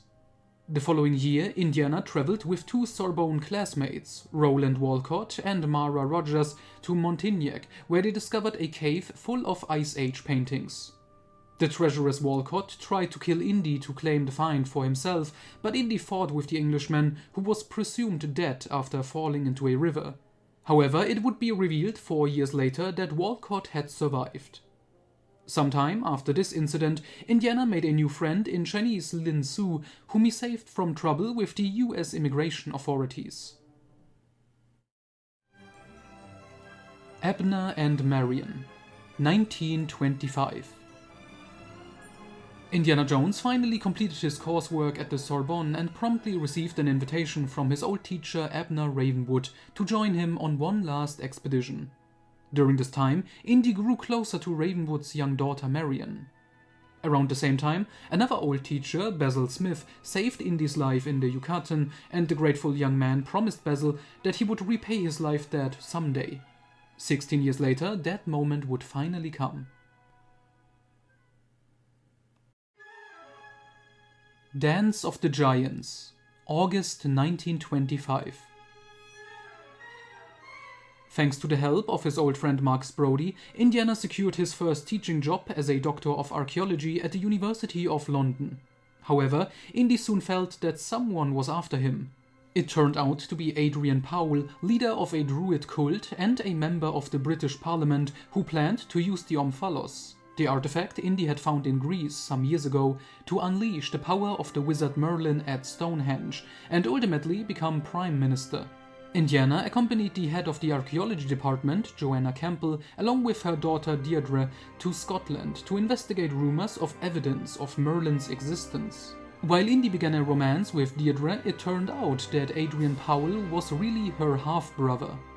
With the help of his old friend Jack Shannon, Indy thwarted Powell and his druid cult at Stonehenge, also known as the Dance of the Giants, where Indy also had a vision of Merlin. After these events, Indy maintained his relationship with Deirdre Campbell, even though he soon traveled to Bedford, Connecticut to teach briefly at Marshall College.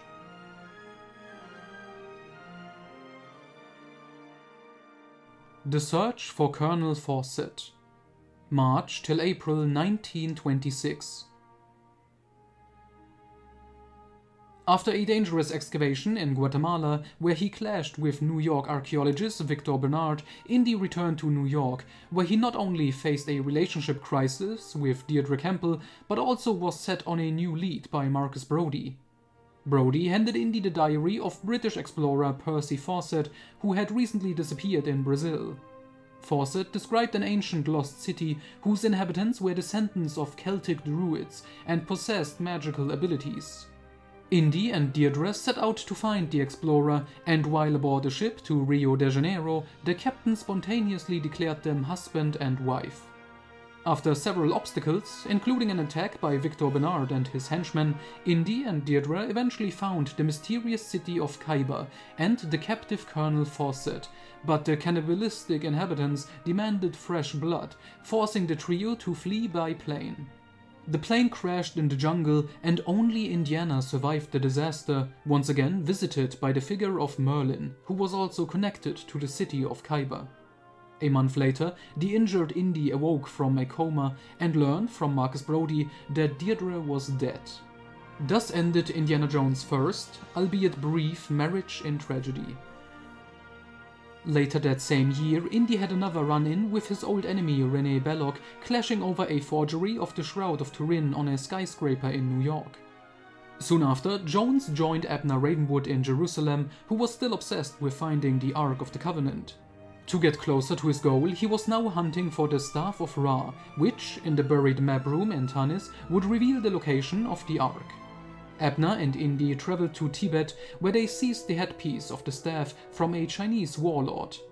After this, Indy left the Ravenwoods and ended his brief affair with Abner's daughter Marion, whom he would not see again for about 10 years. Noah's Ark, April till July 1927. A year after his wife's death, Indiana Jones left his job in London and returned to Chicago, where he visited his old friend Jack Shannon, a gifted jazz musician and member of a gangster family. Jack had since found religion and took Indy to a lecture by Russian Vladimir Zabolotsky, who claimed to have found the remains of Noah's Ark on Mount Ararat. After Jack's brothers were killed by a rival gang, and Indy himself was punched by Al Capone, the two joined an expedition to Mount Ararat, led by Zabolotsky and his daughter Katrina, with whom Jack Shannon began a relationship during the journey. Pursued by Bolsheviks and Janissaries, the group faced numerous obstacles on their way through Turkey, including the death of Vladimir Zabolotsky, but eventually found Noah's Ark on the mountain. However, after a firefight, an avalanche buried the Ark, making it unreachable. Close to fainting, Indy had a vision of Noah himself, whom he begged to save their lives. Indeed, Indy, Jack and Katrina managed to escape the mountain and return home. A month later, during a conversation with Marcus Brody, Indy decided to keep the entire story to himself to maintain his reputation and work as an archaeologist. Even if Indy managed to find a way back to the Ark, it was impossible to recover it from beneath tons of snow. However, as a memento of the adventure, Indy kept a wooden splinter from the Ark, which she donated to Brody's National Museum. Jack Shannon and Katrina soon traveled to California. The couple would eventually marry and have a son, Noah Indiana Shannon. Later that year, after Indy's 28th birthday, he undertook another expedition with his former mentor Abner Ravenwood in Xinjiang. However, Ravenwood had learned about the affair Indy has had with his daughter Marion. Abner was furious, and after one final heated argument, their friendship ended due to this betrayal. Soon after, Indy got into a relationship with a woman named Rita, whom he almost married but made a lucky escape by leaving her. The Unicorn's Legacy, May till September 1928. 4 years after his presumed death, the scoundrel Roland Walcott resurfaced. After luring Indiana Jones to Utah, he accidentally kidnapped Indy's friend Jack Shannon, who had accompanied him on an exploration trip. At the same time, the American woman Mara Rogers reappeared and allied with Indy, who was unaware of her true intentions. Mara's family had possessed the horn of a unicorn for centuries, which granted great power to its owner, but also brought misfortune. Now, the Italian Diego Calderone, Mara's lover and leader of an anti-fascist underground organization, sought the horn to use its power to kill dictator Benito Mussolini and seize power himself. Mara was his accomplice, deceiving Indy all along and even killing her own father. Although Jack Shannon was rescued and Roland Walcott, who was also after the horn on Calderone's behalf, was killed, Mara outwitted Indy and Jack, escaping with the horn back to Italy. A month later, Indiana and Marcus Brody traveled to Rome, where Indy assumed the role of German professor Felix Schulz to infiltrate Diego Calderone's estate and retrieve the horn. However, Calderone had lost interest in the horn after learning of its dark side. Instead, he shot Mara and fled from the Italian government, only to die immediately in a car accident. Soon after, Indiana visited Navajo Indian Aguila, who helped him protect the unicorn's horn from all influences and banished it back to the world from which it came. Indy triggered an explosion in a massive rock where the horn had originally been hidden, sending it through an open portal to the interior world, the magic realm within the earth where unicorns still existed.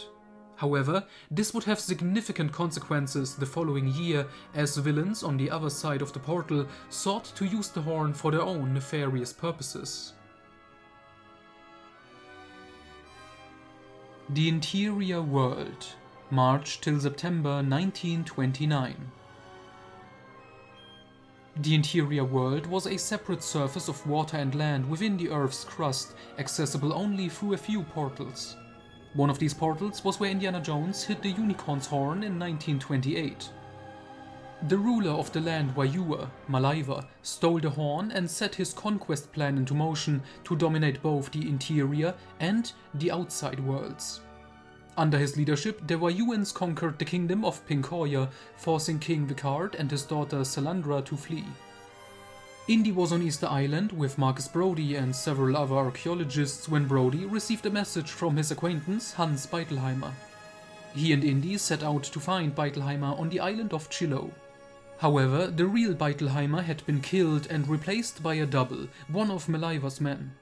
Eventually, Indy was separated from Marcus Brody and ended up on a mysterious ghost ship that brought him to the interior world. On board, he met Princess Salandra, who had also been captured. Salandra believed Jones was the only one who could stop Malaiva. She administered Nalka, a substance required for people from the outside and interior worlds to visit each other's regions. Indy learned that the people of the interior world had supernatural abilities, superhuman strength, the ability to become invisible, to burn people by touch, to heal, and the art of shapeshifting, which Indy experienced when one of Malaiva's men appeared to him in the form of his father, Henry Jones Sr., and tried to kill him. Moreover, time passed differently in that world, causing Indy to spend almost a year of his life in the outside world in just a few days in the interior world. Malaiva's plan was to conquer the outside world after taking over the interior world. To achieve this, he planned to ally with Adolf Hitler and the rising Nazi movement in Germany. He would give Hitler the unicorn's horn, which would increase his power, and provide him with the warriors of Wayua. Once the world was easily conquered, Malaiva would betray Hitler and seize control for himself. Malaiva left the interior world through one of the portals, but a herd of unicorns appeared and allowed Indy to pursue the warlord. After jumping through the portal, Indy found himself atop the Statue of Liberty in New York, where he wrestled Malaiva for the horn. Indy ultimately shattered the horn, and Malaiva lost the ability to remain in the outside world without the Nalka substance. Malaiva fell to his death, plummeting through another portal to the realm of death between the interior and outside worlds. To the untrained eye, it appeared as if the warlord simply dissolved into nothingness during his fall. After defeating Malaiva and returning to the normal world, Indy reunited with Marcus Brody, who warned Indy not to publicize the story of the interior world. Although Indy was initially convinced of the reality of his adventure, Brody argued that everything could still be rationally explained as an abduction during which Indy was drugged. Indy eventually accepted this possibility, although this convenient excuse did not answer all the unresolved questions. Sky Pirates, January 1930. Like his father, Indiana became a professor of medieval literature at Princeton University, but the relationship between the faculty there and Sir William Pencroft, the head of the archaeology department at the University of London, led to Indy occasionally teaching in England again.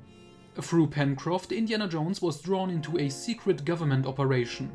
Mysterious flying objects had been conducting raids and attacks worldwide, and Indy was tasked with finding out what these flying saucers were all about. To do this, Indy assembled his own team to take on these villains in the air, including Tarkis Bellum, Williat Cromwell, René Fouloy, and his old friend Gail Parker. Eventually, the truth about the flying objects came to light. A group consisting of 6 of the world's wealthiest and most influential men, led by Konstantin Kordas, knew that a second world war was inevitable. Thus, they planned to fake an alien invasion using their specially manufactured flying saucers to unite the world powers against a common enemy. They traveled the world aboard their massive airship Asgard, from which they launched the saucers. They now planned to take the next step by dropping gas bombs over London, Paris, and Berlin. Thanks to the intervention of Indiana Jones and his companions aboard their own aircraft, this plan was thwarted and the Asgard was destroyed, though Konstantin Kordas managed to escape.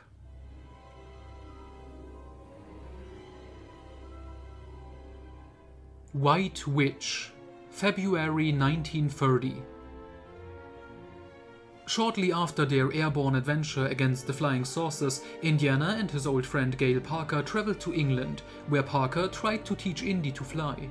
The two traveled to New Forest, where Parker, under her birth name, Myrna Abi Khalil, had been raised in a witch community.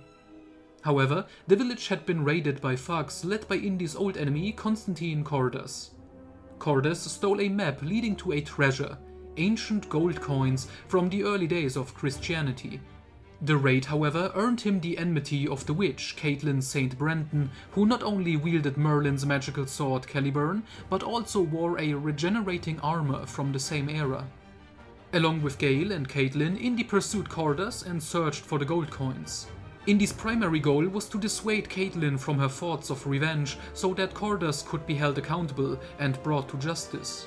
Eventually, they found the treasure and subdued Kordas. Caitlin relinquished her thoughts of murder, and the paths of Indy and Gail Parker diverged after these events.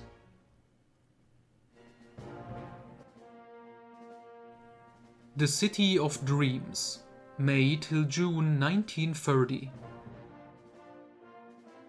Professor Derek Wallace had mysteriously disappeared in Australia, prompting his colleague, Dr. Julia Brennels, to send out a call for help to several other colleagues, including Indiana Jones. Wallace had been studying Aboriginal mythology and believed that the sacred mountain Uluru, also known as Ayers Rock, was the gateway to the City of Dreams and housed a crystal called the Heart of the Earth, which supposedly kept the planet alive. Responding to the call for help, Indy and several others arrived in Sydney, where they quickly encountered the Barrett brothers, two thugs working with the Aboriginal Jingana tribe. The Jingana, led by the sorcerer Jambuwal, wanted to keep the existence of the secret city and its rich crystal deposits hidden, which is why they had captured Dr. Wallace. Indy and his companions allied with Dr. Julia Brennels herself, and together they traveled to the sacred mountain, plagued by nightmares along the way. Despite this, they pressed on, only to discover that one of their own was actually Jambuwal in disguise, trying once again to stop the group from entering the mountain. Nevertheless, Indiana and the others found the entrance to the City of Dreams, and within the tunnel system, they finally located Jambuwal, Dr. Wallace, and the Heart of the Earth crystal. Removing the heart would mean the end of the world, and to keep the existence of the city and the crystal secret, Jambuwal used his powers to cause the cave to collapse. Along with the missing Dr. Wallace, Indy, Julia, and the others escaped, leaving the City of Dreams and the Heart of the Earth forever unreachable.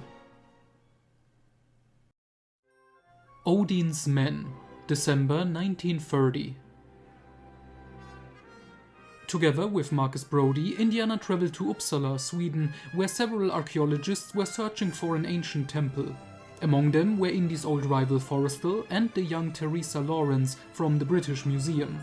It was Lawrence who first discovered the entrance to the temple, which had a church built over it. Indy teamed up with her to enter the ancient chambers, but after she stole what appeared to be a valuable ring of Balder, she left Indy behind. He had to settle for a seemingly worthless scroll, but soon after, he and Marcus Brody traveled to London to retrieve the stolen ring. There, Lawrence revealed that the ring was worthless compared to Indy's scroll, as she had learned from the Frenchman René Belloc, who was after the artifact. Belloc was working for the growing Nazi movement and stole the scroll. It contained a formula that could turn ordinary mortals into Odin's men, unstoppable killing machines. Indy followed Belloc to Marrakesh, where he intended to sell the formula to German officer Krause.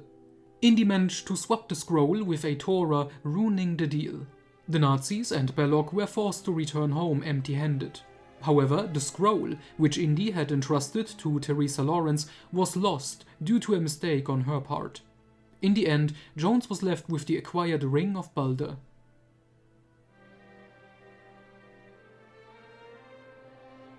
The Invincible Ruby, June 1931. Together with Ali Bey Faisal, René Belloc initiated a series of museum thefts worldwide to acquire the valuable Wohat statues, which could be used to locate an even more precious artifact. Ali Bey, the leader of the Ottoman Empire in the 16th century, had used a magical ruby to win every battle. Now his descendant Ali Bey Faisal sought the ruby to re-establish the Ottoman Empire with himself at its head.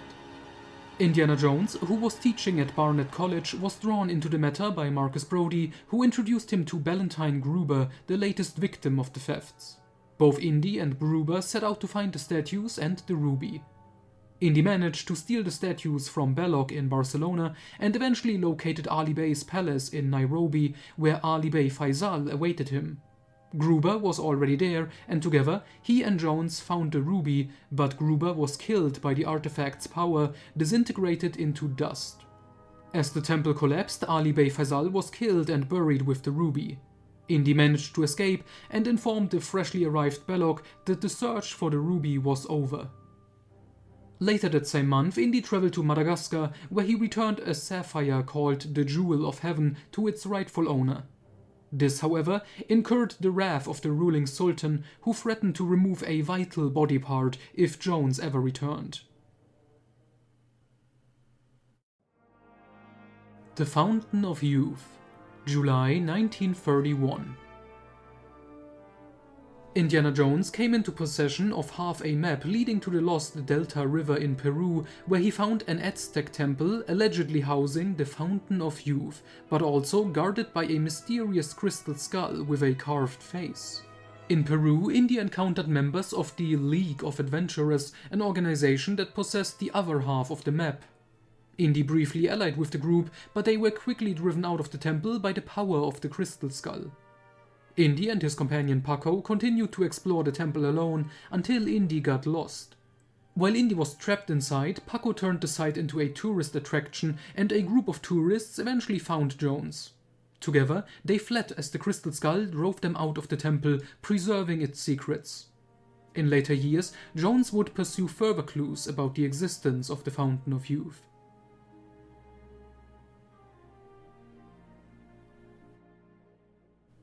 The Feathered Serpent, June 1932. 3 years after Indiana received the amulet of the Feathered Serpent from his dying colleague, Greg Swanson, he finally located Swanson's daughter Joanna in New Orleans. However, they were pursued and embroiled in battles with seemingly superhuman Mayan warriors. Scientist Jose Perez and Dr. Norton aimed to use the amulet to awaken the deity Quetzalcoatl and restore the Mayan power. The amulet had been created by the great magician Mosadera. Greg Swanson had made 12 copies of the Feathered Serpent, but the 13th and genuine one was in Indy and Joanna's possession. The two traveled to Havana, where they met Norton and Perez, who did not initially reveal their true intentions. Since Norton had been a friend and colleague of Joanna's father, she believed she was safe with him. However, the Mayans attacked Dr. Norton's estate, and the group was forced to flee. They eventually reached their destination, the USS Saratoga, commanded by Norton's brother Bentley. Aboard the ship, they continued their journey to where it all began for Indy, Piedras Negras, Yucatan, where Swanson had died. On the way, they passed through a mist summoned by Perez, from which an armada of Mayan warriors attacked and kidnapped Joanna. With the help of Perez's wife Anita, Indy escaped Norton's men and followed the traitor to a temple inside a volcano. There, it was revealed that Norton and Perez had been partners all along, and together they awakened Quetzalcoatl, who first destroyed all the copies of the amulets and then all the cult members in the temple.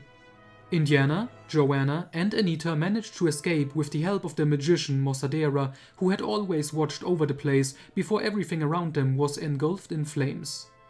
Anita, who was actually Mosadera's daughter, stayed behind, while Indy and Joanna left Yucatan by plane.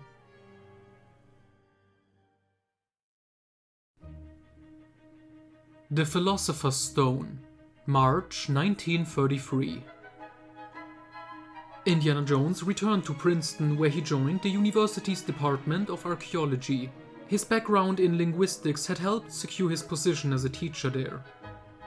In March, Indy set out to explore the lost city of Cozan in British Honduras with his local guide Bernabe, where he discovered the crystal skull of Cozan.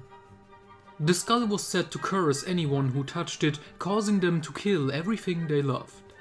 The skull was stolen from Indy on the spot by the Italian fascist Leonardo Saducci, and Jones was branded a grave robber by the authorities. For nearly a year, Jones would continue his search for the stolen crystal skull alongside his other adventures. Upon his return to Princeton, Indy lost his job due to government interference. Government officials wanted his help in searching for the stolen Voynich manuscript. The text had been stolen by Leonardo Saducci on Mussolini's orders, as the manuscript revealed the location of the Philosopher's Stone, which could turn anything it touched into gold. In London, Indy teamed up with the alchemist Elisha Dunstan, whose brother Alistair was working for Saducci. After both parties acquired a map to the stone, Indy joined forces with his old friend Salah and the local Prince Farquhar in Libya. Eventually, both Indy and Elisha, along with the fascists, reached the Tomb of Hermes, an oasis where the Philosopher's Stone was hidden in an underwater chamber. Indy and the treacherous Alistair Dunstan retrieved the stone from its hiding place, but when Saducci touched the artifact, his entire body melted. Alistair ultimately sacrificed himself, taking the stone and jumping into the water to return the artifact to its hiding place, which slowly killed him.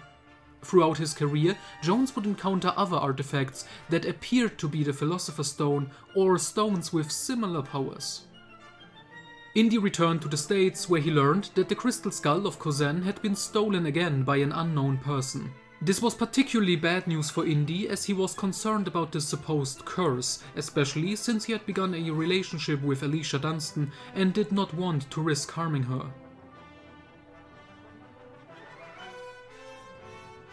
Horror Island and the Silver Tower, June 1933. During the summer break, Indiana received a visit from his cousin, whom he simply called Kid, and together they traveled to Malekula Island, also known as Horror Island.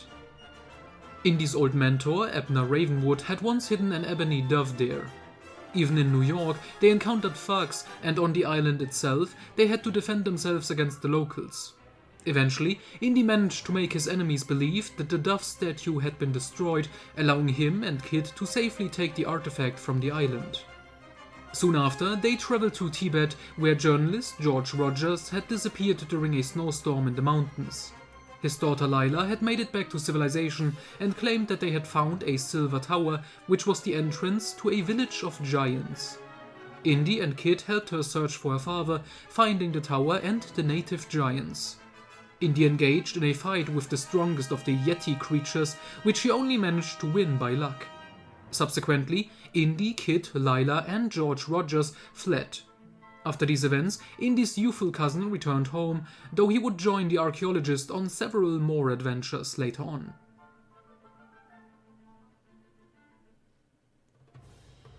City of Thunder, August 1933. Indiana traveled to Calcutta to visit his old friend, reporter Maria Smirnova. She believed she had found evidence of the existence of the City of Thunder, a site where a new Thuggy cult performed their rituals. After listening to a speech by Mahatma Gandhi, Indy and Maria attended a dance performance by the young Kamala Sashan, who was soon kidnapped by the thugs to be used as a sacrifice. The local policeman, Blake, was half English and half Indian, and around 1913 he had founded a new Thuggy cult with the intention of using it to take revenge on both countries for despising him due to his mixed heritage. As a first step, he planned to offer the dancer Kamala as a sacrifice to the goddess Kali, but Indy and Maria interrupted the ritual and saved the young woman. Kamala managed to trigger an explosion using a mystical crystal, which destroyed the City of Thunder hidden in a cave, thus eradicating the Thuggy cult.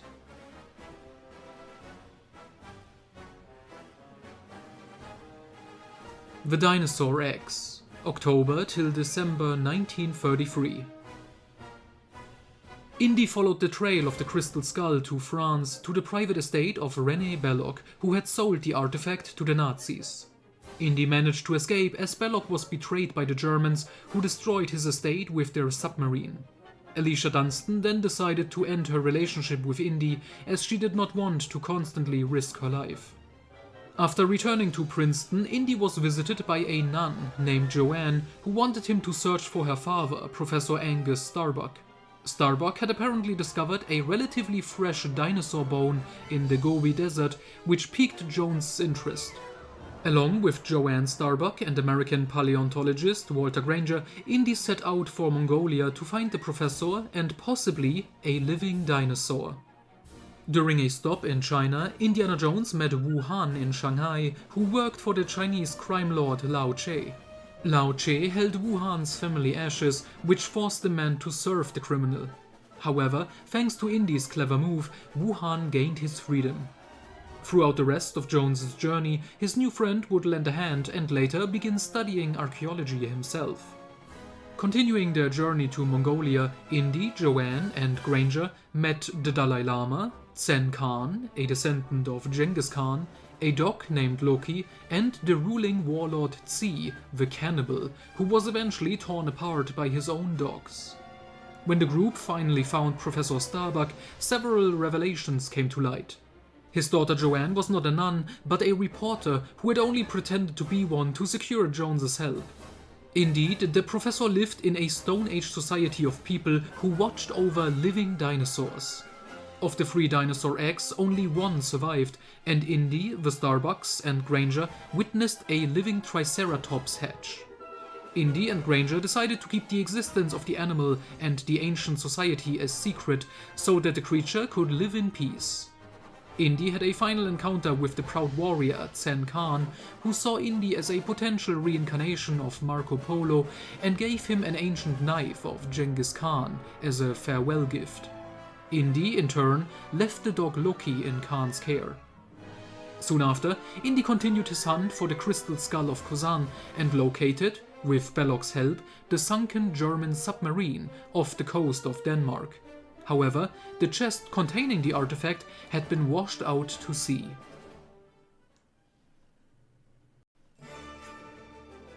Ultima Thule, January 1934. To finally get the crystal skull back in his possession, Indiana Jones made a deal with René Belloc to obtain a locator device. In exchange, Indy would provide Belloc with a load of Navajo gold. Along the way, he met the Danish adventurer Ulla Tornaes, who accompanied him to New Orleans, where Indy closed the deal with Belloc after a brief pistol duel. The hunt for the crystal skull led Indy and Ulla to Iceland, where they encountered a unit of Nazis led by Rudolf Reingold. Reingold was a member of the Thule Society, a Bavarian cult searching for Ultima Thule, a realm beneath the Earth's crust, accessible through a portal in the Arctic. The Society had already tracked the Arctic explorer Evelyn Briggs Baldwin and fatally wounded him in a car accident, but Baldwin had managed to pass his discovery, the Thule Stone, onto Indiana Jones. The Nazis had also obtained the crystal skull of Kozan and hired Indy's former lover, Alicia Dunstan, whom they killed in front of Indy. After Indy and his companions discovered the portal entrance, Reingold and his men were destroyed by the powers there, the resurrected undead guardians. Jones, Ulla, and their companions, Gunnar Eriksson and Nicholas Swan, entered Ultima Thule, where they met the long-missing Norwegian explorer Roald Amundsen, who had decided to stay with the inhabitants of that world. There, the group witnessed the healing power of the Vril liquid, which the Nazis had sought to obtain. Amundsen made it clear to Indy and his companions that they either had to stay in Ultima Thule forever, or if they returned to the normal world, they would lose all memories of the events.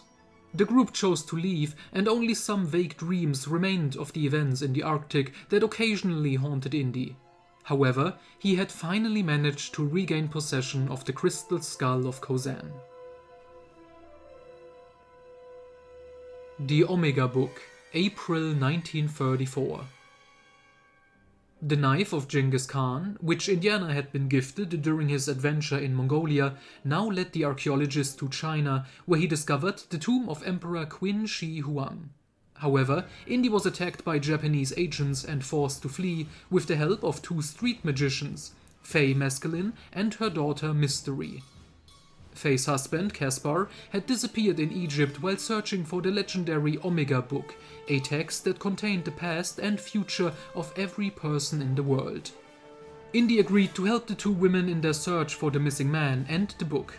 To find it, they also needed the Staff of Aaron, which Faye stole, and in her hands it indeed exhibited magical powers. Along with his old friend Salah, Indy searched for the Omega Book, which was located in an underground chamber accessible only through the Sphinx. However, the Japanese agent Mishima Sokai, a cold-blooded sadist, had been pursuing Jones since China and wanted the book for himself. Indy declared that Sokai's death was described in the Omega Book. He would burn alive. Indeed, when the Japanese agent attempted to attack Indy and change the course of history, he caught fire from his own torch and died a painful death. The book also revealed that Caspar Mescaline had already been killed by a local thug named Jadoo, whom Faye then cursed with the Staff of Aaron before throwing the artifact into the Nile. After returning to Princeton, Indy received a job offer from Barnard College, which he was thinking about, and his old friend, Marcus Brody, told him that he could maybe find the ashes of Emperor Nurhaci in Shanghai. However, Indy initially wanted nothing to do with it, as his primary goal was to return the Crystal Skull of Khosan to its temple. During this effort, Indiana Jones experienced a kind of spiritual time travel and witnessed an ancient sacrificial ritual firsthand. Following this experience, he sought advice at the college from the leading expert on time, Albert Einstein, who offered reassurance but could not explain the phenomenon. The Mummy's Cult, June 1934. Indy had spent months planning an excavation in the Rub al-Khali desert in Saudi Arabia, hoping to find the remnants of a nomadic cult. However, he discovered that his old rival René Belloc had already claimed the site. Instead, Indy received a mission from his friend Marcus Brody to travel to Cairo, where a strange cult had stolen two mummies from the National Museum. Accompanied by his cousin Kit, who was spending the summer with him, Indy traveled to Egypt and uncovered the machinations of an ancient cult planning to crown a new pharaoh. Indy and Kit thwarted their plans and escaped by taking the chosen new pharaoh as a hostage. The Adventure Society, July till December 1934. At the request of his old friend Harold Oxley, Indiana Jones traveled to South America to assist Ox in the search for the Temple of Heaven. This brought Indy into contact with the so-called Adventure Society, a group of archaeologists and adventurers founded in 1854. After helping Oxley discover the temple, Indy's interest shifted to an ancient sun calendar said to be capable of causing solar eclipses. The machinery of the calendar consisted of two parts that needed to be found: the solar and lunar components. Indy set out to find them with some members of the Adventure Society. His old rival, Forrestal, was also seeking the components on behalf of the Brotherhood of Darkness, an ancient cult. The Brotherhood eventually betrayed Forrestal and escaped with the solar component. But Indy soon regained possession of the complete calendar and handed it over to Marcus Brody and his museum. Over the following months, Indy helped the Adventure Society find several artifacts, but repeatedly clashed with a mysterious man with silver eyes. Eventually, this man stole the sun calendar from Brody's museum, leading Indy back to Peru, where Silver Eyes intended to use the calendar for his dark purposes. He summoned a Tyrannosaurus Rex, which attacked Indy and the Adventure Society members. However, the prehistoric beast ultimately destroyed Silver Eyes, thwarting his plans. Indy and his companions managed to escape. Soon after, the Adventure Society learned that someone was trying to resurrect Silver Eyes using the mysterious Voynich manuscript. This led to a final duel with the resurrected villain in Tibet, where the Society sought the favor of Sun Wukong, the Monkey King. In that battle, the resurrected Silver Eyes was finally defeated for good. During his travels with the Society, Indiana Jones discovered a lost arena in Egypt, where he found the whip of the Golden Gladiator and used it to defeat the guardian creature of the place. The Society's base camp in the country was attacked by mysterious men in black suits who stole powerful artifacts both there and in Cairo to take them to a secret government facility, Hangar 51. However, they inadvertently awakened the undead, causing chaos in the streets of Cairo. Indy and his friend Salah helped bring the situation under control. After Indy parted ways with the Society, they were recruited by government agents Eaton and Musgrove.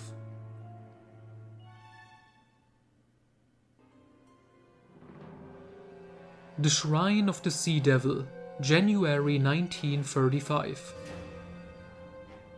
Indiana Jones was hired by a former Russian officer named Caspar to find a map leading to an ancient underwater shrine near the Marquesas Islands in the South Pacific.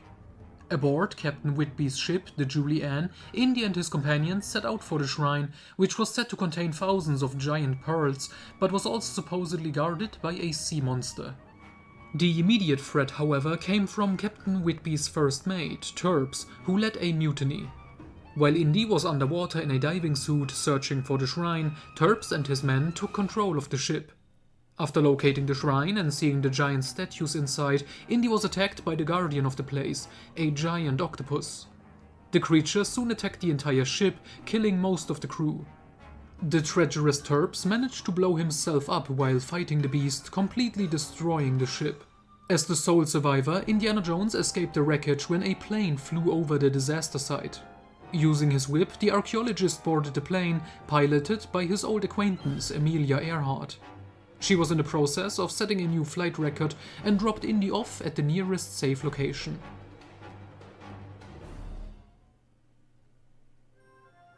Secret of the Stone Tiger, February 1935.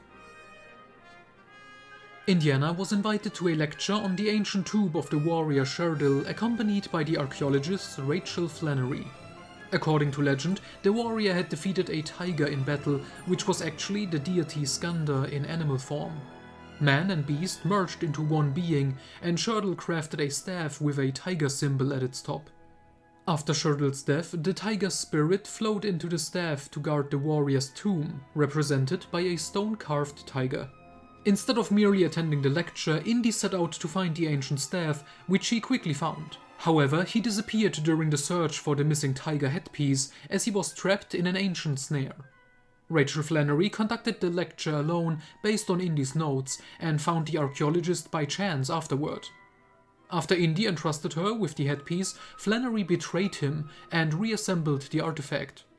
During a struggle between the two, Rachel fell through the mouth of the tiger, which served as the tomb's entrance into the depths, and Indy sealed the tomb again to end the threat posed by the staff.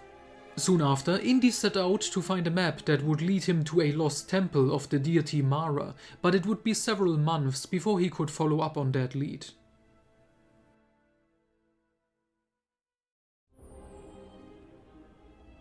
The Emperor's Tomb, May 1935. On the island of Ceylon, Indiana searched for an artifact known as the Heart of Koru Watu.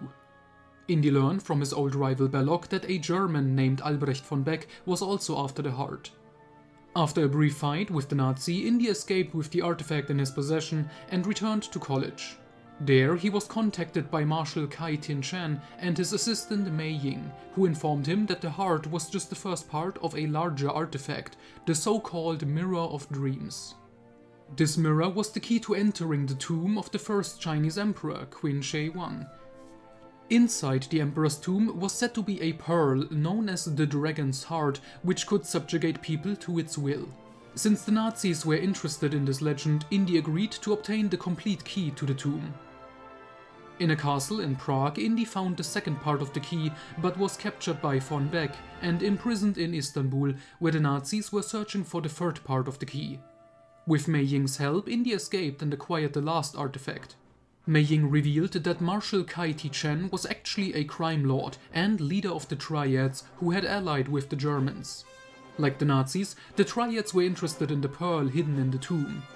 They traveled to Hong Kong, where they met Indy's old friend Wu Han, but Mei Ying was captured by the Triads and the three parts of the key fell into Kai's hands.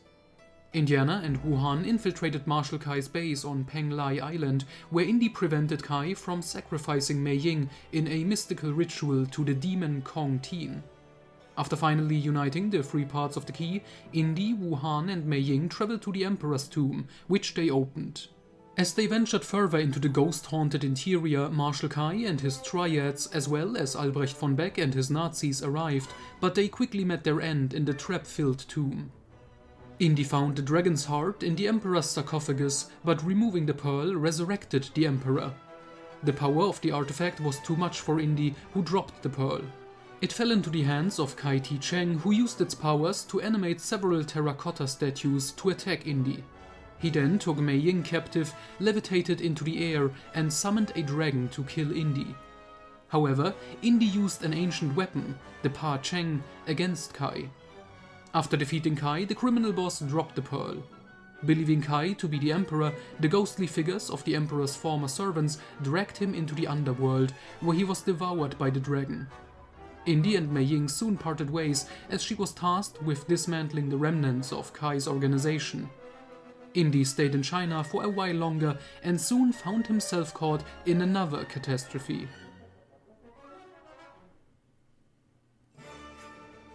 The Ashes of Nurhaci, June 1935. In Shanghai, Indiana first met the orphan boy Wan Li, who tried to rob him. Instead of punishing him, Indy befriended the boy, taught him American baseball, and showed him how to drive cars. Along with his old friend Wuhan, Indy and Short Round, as he had nicknamed the street kid, even traveled to the Himalayas, where they had to deal with a gang of thieves. Soon after, Indy was hired by the Chinese gangster boss Lao Che, whom the archaeologist had first encountered 2 years prior. Lao Che wanted Indy to find the ashes of Nurhaci, the founder of the Manchu dynasty. In return, Lao Che would give Indy the Peacock's Eye, the diamond that once belonged to Alexander the Great and which Indiana and his friend Remy Baudouin had sought in 1918. Indy did find the urn containing Nurhaci's ashes, but since Lao Che refused to hand over the diamond, he sent his son, Cao Can, to steal the urn. After a fight with Indy, the gangster's son had to leave empty-handed and missing a finger. Indy then decided to confront Lao Che in his nightclub, Obi-Wan, but as a precaution, he enlisted the help of his old friend Wuhan and the boy Short Round as the getaway driver. In the club, Indy handed over the urn and Lao Che gave him the Peacock's Eye. However, the gangster had poisoned Indy's drink. In a panic, Indy took the American singer Wilhelmina Willie Scott as a hostage. When Lao Che's other son, Chen, shot Indy's companion Wuhan, a chaotic fight ensued, during which the diamond was lost again. Thanks to Willie Scott's help, Indy secured the antidote and escaped with her in the getaway car. Together with their driver Short Round, they made it to an airport, escaping from Lao Che's sight in a small plane. One owned by Lao Che's company.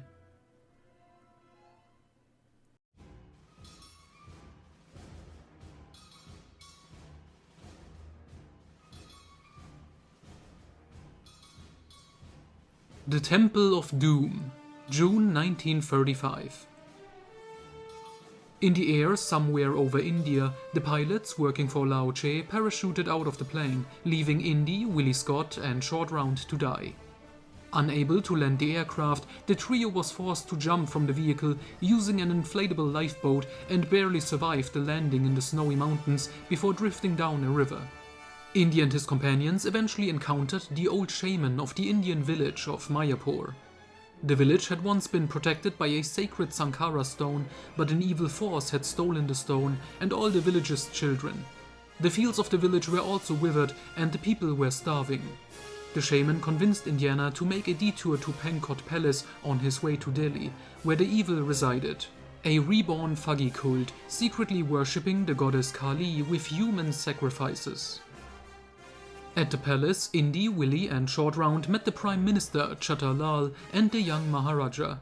During dinner at the palace, Indiana discussed the history of the Thuggy with the British Captain Philip James Blumbird, who stated that British troops had eradicated them a century ago. In his quarters, Indiana was attacked by an assassin. After defeating the killer, Indy, Willie and Shorty discovered a secret passage. After escaping a deadly trap, they found a vast underground temple where the Thuggy cult, led by their high priest Mola Ram, performed a ritual to remove a victim's heart using black magic before lowering them into a lava flow. On the altar, Indy saw 3 of the Sankara stones and attempted to steal them. However, Indy, Willie and Shorty were captured and Mola Ram revealed his plans to conquer the world using the Sankara stones. He then forced Indiana to drink the blood of Kali, turning Indy into a mindless servant of evil. Next, the Thuggies prepared to sacrifice Willie Scott, but Short Round managed to snap Indy out of his trance. Together, the trio defeated the Maharaja, Chatalal and the remaining Thuggies and escaped. Indy freed the enslaved children from the village of Mayapur, who were digging for the last Sankara stone for the Thuggies. After a minecart chase, they escaped the mountain, and on an old bridge over a chasm, they faced a final showdown with Mola Ram and his followers. Indy destroyed the bridge, hanging in a battle with Mola Ram. However, Mola Ram's attempt to reclaim the Sankara stones led to his demise, as he fell to his death along with 2 of the stones and was torn apart by crocodiles. The British Captain Blumbird and his men then dealt with the remaining Thuggies, while Indy, Willie and Short Round returned to the village of Mayapur with the last remaining stone and the freed children.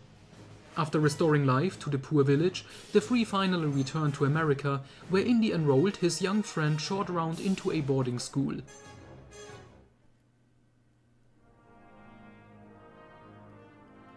The Temple of the Forbidden Eye, July 1935. After piecing together several map fragments, Indiana Jones discovered an ancient Indian temple in Bengal guarded by a deity named Mara. This deity offered every visitor 3 options: worldly riches, eternal youth, or visions of the future.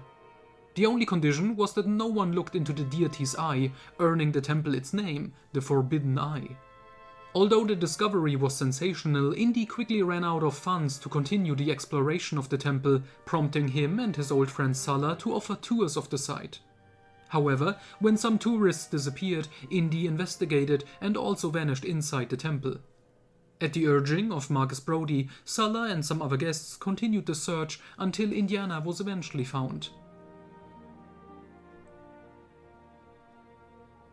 Cup of the Vampire, August 1935. The archaeologist Mihaly Tepes, a descendant of Count Dracula, believed he had located the medieval chalice of Jamshid, which promised eternal life to anyone who drank from it. Mihaly enlisted the help of Indiana Jones and a National Museum intern, and together they searched for the chalice, which had the power to resurrect the vampire Vlad. Indy himself had encountered the vampire Matthias Targo years earlier, during the Great War. During their search, the trio dealt with treasure hunter Arbor Ackerman, who sought eternal life, and a fanatical anti-vampire league that believed Mihaly was also a vampire.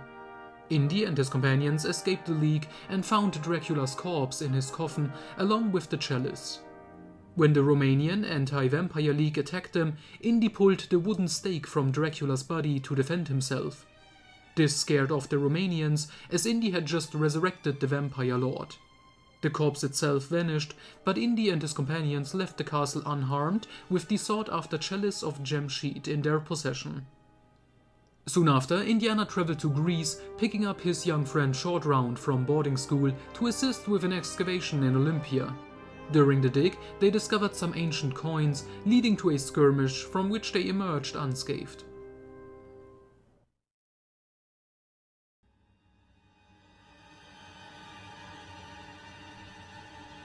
The Tomb of the Gods, January 1936. In 1931, 3 archaeologists found an ancient key that granted access to the Tomb of the Gods, a stone temple within an underground cave in Siberia created by non-human beings before recorded history. After discovering the temple, the 3 archaeologists went insane and divided the key into 3 parts to prevent anyone from entering the tomb again.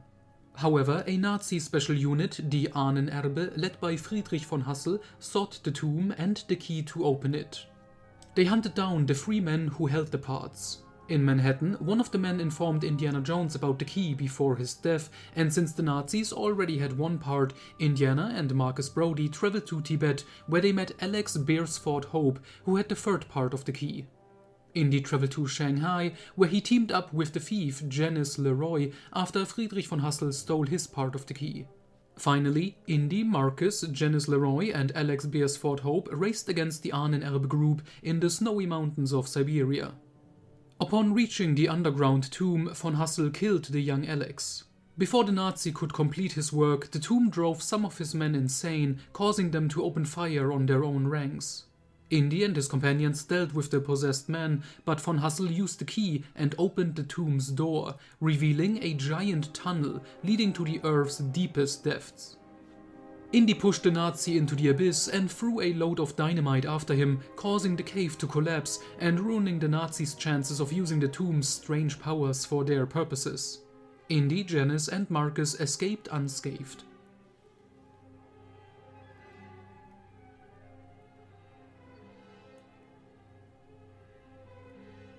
Abduction to Xantar, February 1936. Indiana Jones and Marcus Brody traveled to Mexico to the small town of Lucasio. From there, they conducted their work at the excavation site, Site R, but quickly encountered various problems.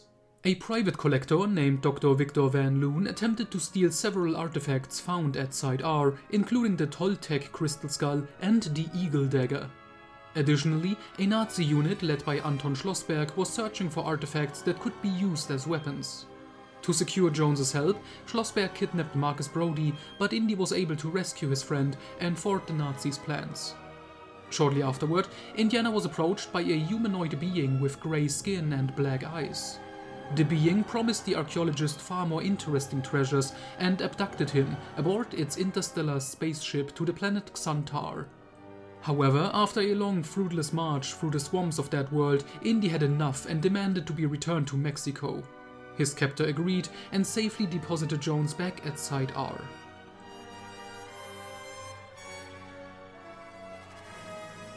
The Alchemy Book, March 1936. At his college, Indy reunited with his old friend, the reporter Maria Smenova, shortly after receiving an alchemy book in the mail. However, both at his home and shortly afterward at a library in Brooklyn, Indy and Maria were attacked by a mysterious stranger who seemed interested in the book.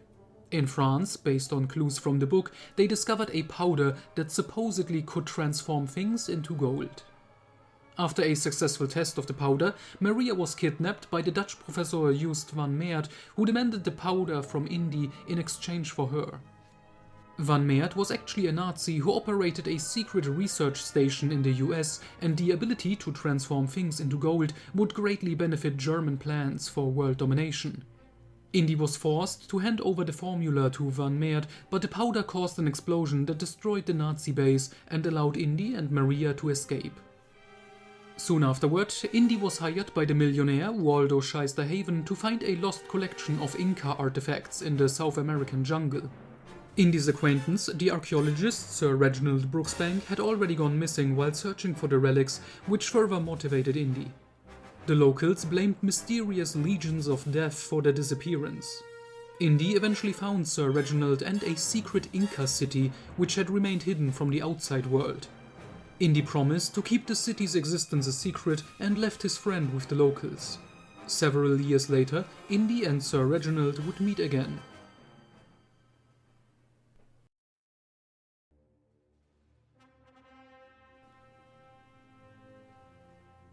The Golden Idol, March 1936. Several golden idols of the Chachapoyan people began appearing on the antiques market, and all clues pointed to Indy's old rival, the Princeton archaeologist Forrestal, who had been missing for some time. After obtaining half of an ancient map, Indy traveled to Peru, where he teamed up with two thieves, Setipo and Barranca, who possessed the other half of the map. Indy scared off Barranca after a failed murder attempt and, with Setipo alone, discovered the temple containing the Golden Idol, a fertility statue of the Chachapoya. Inside the temple, Indy also found Forrestal's body, impaled by one of the ancient traps. After removing the idol from its place, Indy triggered a chain reaction, causing the temple to start collapsing. He and Satipo fled, but the thief tried to betray Indy and escape with the idol, meeting the same bloody end as Forrestal. Indy narrowly escaped the temple before a giant boulder sealed the entrance. Outside, Indiana was surrounded by the Jovitos, led by his old enemy Rene Belloc. While Belloc took the idol and the Jovitos fell to their knees in reverence, Indy seized the opportunity to flee and escaped with the help of his pilot, Jock Lindsay, boarding his seaplane.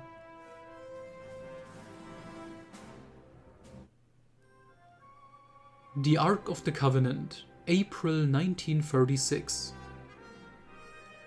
Upon returning to Marshall College, Indy learned from Marcus Brody that some government agents wanted to speak with him. The Nazis had begun excavations in Tanis, Egypt, searching for the headpiece of the Staff of Ra, which was in the possession of Indy's old mentor, Abner Ravenwood.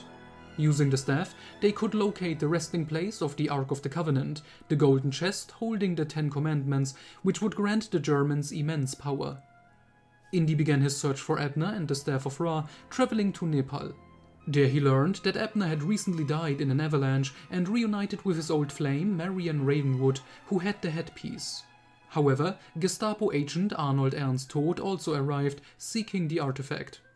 After a battle in which Marion's bar, the Raven, burned down, Marion joined Indiana and the pair traveled to Cairo.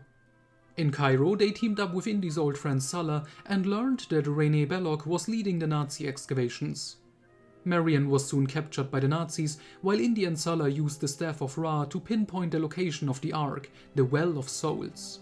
They accessed the underground chamber and found the Ark, but Belloc and the Nazis sealed Marion and Indy inside. The two soon escaped, and Indy managed to seize the Ark during a chase to Cairo with Sulla's help, stowing it aboard the ship Bantu Wind. However, the Nazis caught up, captured Marion, and transported the Ark to a small island. Indy followed them by clinging to a German submarine. On the island, Indy caught up with the Nazis, but was captured along with Marion. Both were tied up and forced to witness Belloc's plan to open the Ark before it was taken to Berlin. Despite objections from Commandant Dietrich, Belloc performed a Jewish ritual and the Ark was opened. Spirits emerged from the Ark, unleashing a storm that killed everyone present, including Belloc, Dietrich and Todt. Indy and Marion were spared because they closed their eyes, avoiding the desecration of the Ark. Afterward, Indy and Marion returned the Ark to Washington, D.C., where it was taken by the government agents who promised that specialists would study it. In reality, the Ark was sealed in a wooden crate and stored in Military Hangar 51 in Nevada indefinitely. The only positive outcome for Indiana Jones was that he finally reunited with Marion Ravenwood and their old romantic relationship began to rekindle.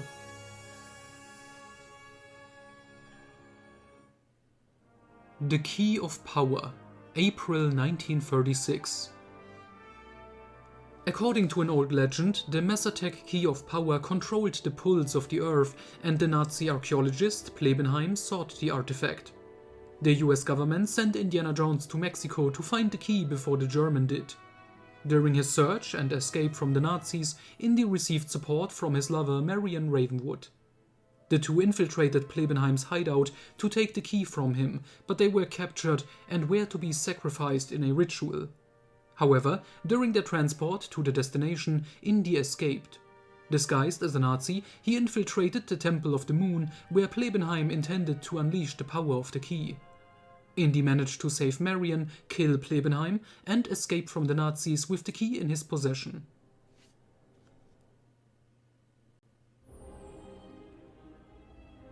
The Icons of Ikamanen, May till June 1936. Back at Marshall College, Indy received a visit from his former student Charlie Dunn, who claimed to have found the legendary Icons of Ikamanen, 10 golden statues believed to be capable of being brought to life. After Charlie was killed by an unknown assailant, Indy and Charlie's sister Edith set out for the coast of Africa, where the Dunn siblings had discovered the statues. They were soon captured by the criminal Solomon Black, who also wanted to possess the statues. However, an attack by a Nazi submarine allowed Indy and Edith to escape with the remaining statues. On a flight back to America, it was revealed that Edith, along with her lover Jerry, had planned her brother's death to obtain the artifacts for themselves. Indy managed to use an ancient incantation to bring the statues to life, which then attacked the treacherous couple. Seizing the opportunity, Indy escaped from the airplane by parachute. He landed in unknown territory and encountered not only a hostile militia, but also a strange old man named Prospero, who claimed to have lived for 400 years using his self-made elixir. Prospero planned to destroy a nearby military camp to keep his elixir's source in a nearby mountain a secret, but Indy thwarted his plans and destroyed any ability for the old man to make more of his elixir. The Gateway Project, June 1936. After a severe storm damaged one of the massive stones at Stonehenge, it revealed a small crystal cylinder of unknown origin. The British government confiscated the cylinder and initiated the Gateway Project, enlisting skilled experts to determine the cylinder's origin and purpose.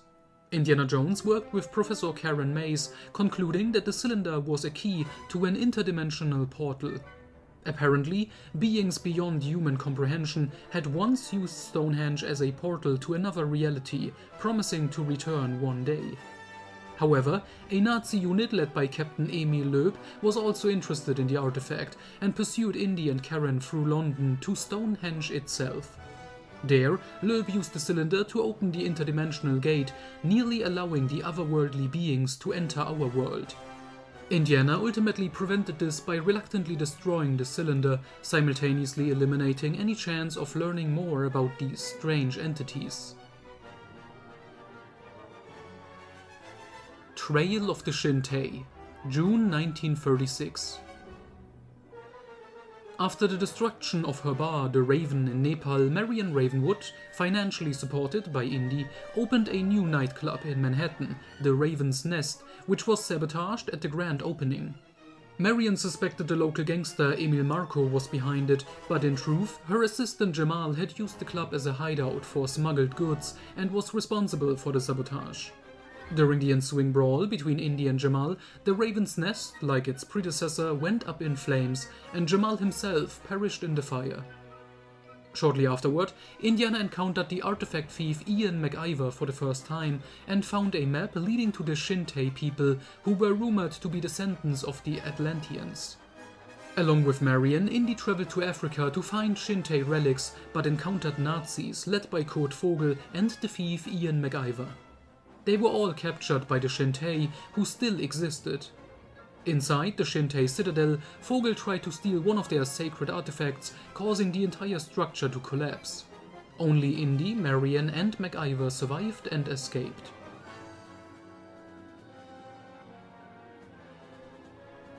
Toad's Revenge, July 1936. Together with his old friend Sulla, Indiana Jones searched for the golden idol of the Chachapoya people in Marrakesh, which had been taken from him by René Belloc months earlier and was now being sold on the black market.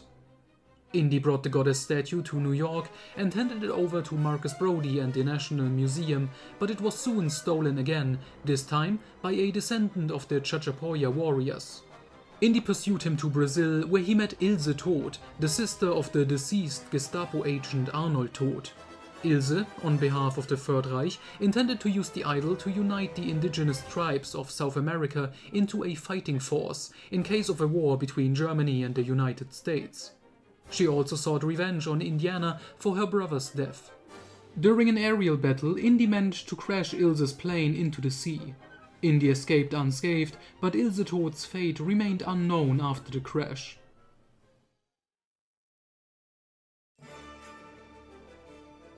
The Fourth Nail, July 1936. While in Australia seeking the Arnhem Sun Ring, Indy encountered henchmen of the Swiss millionaire and collector Ben Ali Ayoub, who proposed that the archaeologist find the fourth nail used in the crucifixion of Jesus Christ. Indy declined Ayoub's offer, but decided to seek the nail himself with the support of the National Museum. His girlfriend, Marion Ravenwood, now the official spokesperson for the museum, accompanied Indy to Barcelona, where they were pursued by Ayoub's men, the Ismailites. They eventually met Puri Dai, the guardian of the nail, but the Ismailites stormed the room and tried to seize the nail. After touching the artifact, the men mysteriously died from unexplained stab wounds through their hearts. Indy and Marian decided to leave the nail in the safe hands of its guardian and her people, while Ben Ali Ayub realized that Jones had outsmarted him and the nail was now lost. Knowing his enmity with the archaeologist was not over, Ayub left his base in Australia and began devising a plan to take revenge on Indiana Jones. Gangsters and Pirates, August 1936. During a field trip to some ancient caves once inhabited by the Hopi Indians, Indiana and his group of students caught the attention of a criminal businessman named Busby Giles, whose daughter Lucy was one of Indy's students. Indiana thwarted Giles' escape by plane, and both he and Lucy were arrested by the arriving police. The dissatisfied accountant of the National Museum, Harvey Pondexter, discovered a hidden suit of armor in the basement of the building, which supposedly drove its wearer insane. Pondexter stole the artifact, hoping to gain fame and fortune through its discovery, but Indy and Marion Ravenwood noticed his escape and pursued him. Pondexter, apparently driven mad by a demonic delusion, eventually fought Indy in an abandoned hotel, ending with Pondexter's fall to his death. Indy found clues pointing to the existence of a lost Chinese temple in the Aleutian Islands. Together with his old friend, Captain Simon Katanga, Indy set off aboard the Bantu Wind, but the ship was attacked by a band of pirates, led by Emeralda Vasquez, who were using a stolen American submarine. On the island, the pirates stole the treasures from the Chinese temple and the Bantu Wind, leaving Indy and Katanga to die. However, the two managed to escape the island and engage in a battle at sea against Vasquez, who ultimately lost her life during an attack by a Japanese warship. Indy and Katanga safely returned home aboard the Bantu Wind with the stolen treasure.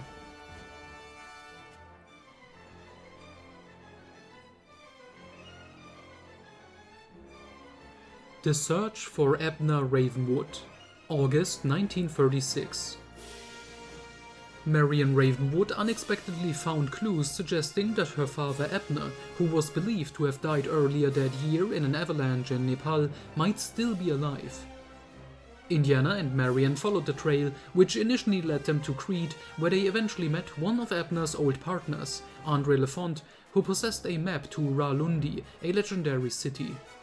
Indy and Marion eventually reached Ra-Lundi and discovered that the place was protected and heated by a glowing meteorite. The stone also had healing powers, and the longer one stayed near it, the more dependent they became. They also found a man in a golden mask who had been found in the snow by the locals and taken into their community. The man had no memory of his past life and hardly spoke, but Marion believed he might be Abner. With the help of the mysterious man in the mask, Indy and Marion managed to destroy the meteorite, freeing the population from their addiction, but the masked man sacrificed his life to enable their escape. Marion would never know for sure if the man in the golden mask was her father, but if he was, Abner Ravenwood had finally found peace. The Dragon Awakens, September 1936. Indiana received a letter from his colleague, Professor Kobayashi, who claimed to have found a dragon frozen in the ground in the Himalayas. Indy traveled to the excavation site, saw the massive creature with his own eyes, and met locals who worshipped the being. From them, Indy received a text that could return the dragon to its resting place at any time. The Japanese military, led by General Makimura, wanted to awaken the dragon and bring it under their control to use it as a weapon against the US. But when the colossal beast was freed from the ice and awoke, it wreaked havoc on the Japanese base before taking to the skies. Indy managed to swing onto the dragon's back with his whip and, using the text given to him by the dragon cult, safely returned the creature to its icy resting place in the Himalayas.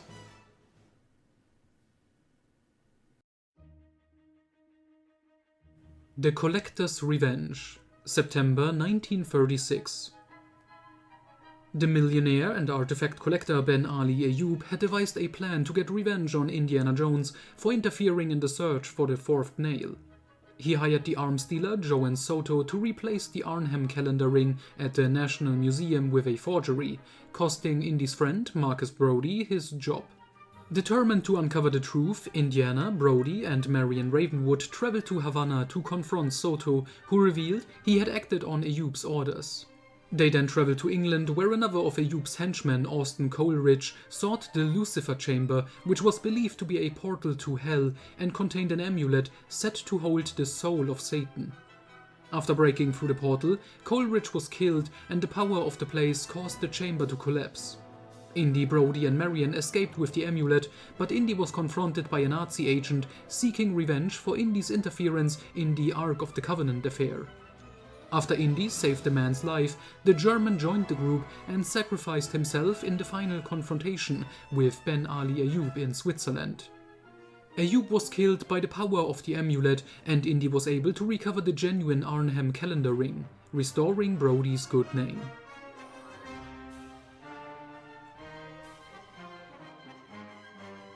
Relationship crisis, October 1936.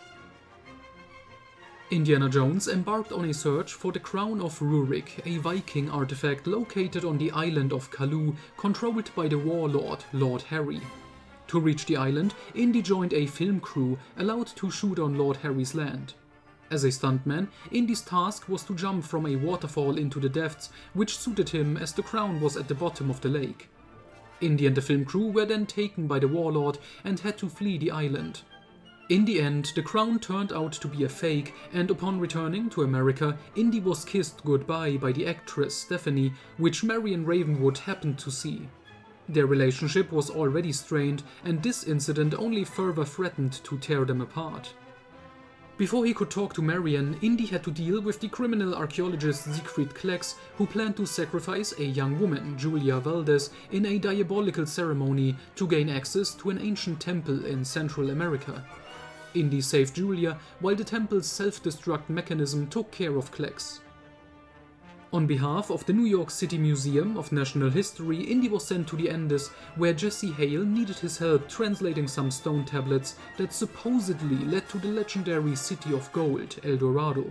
However, the criminal Ivar Rice learned of this and took Indy and Jesse hostage to lead him to the gold. As it turned out, the clues led not to El Dorado, but to a false temple designed as a trap. Indy triggered the trap, killing Rice and his accomplices and allowing him and Jesse to escape. Upon his return home, Indiana learned from Marcus Brody that Marion had not only quit her job at the museum, but also left Indy. She asked in a farewell letter that Indy not search for her. Although their relationship had hit a low point, they would later reunite again.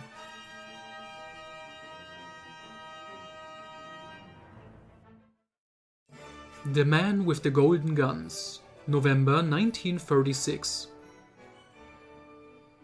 Shortly after being left by Marion, Indy was searching for clues about the possible existence of Atlantis in the Caribbean.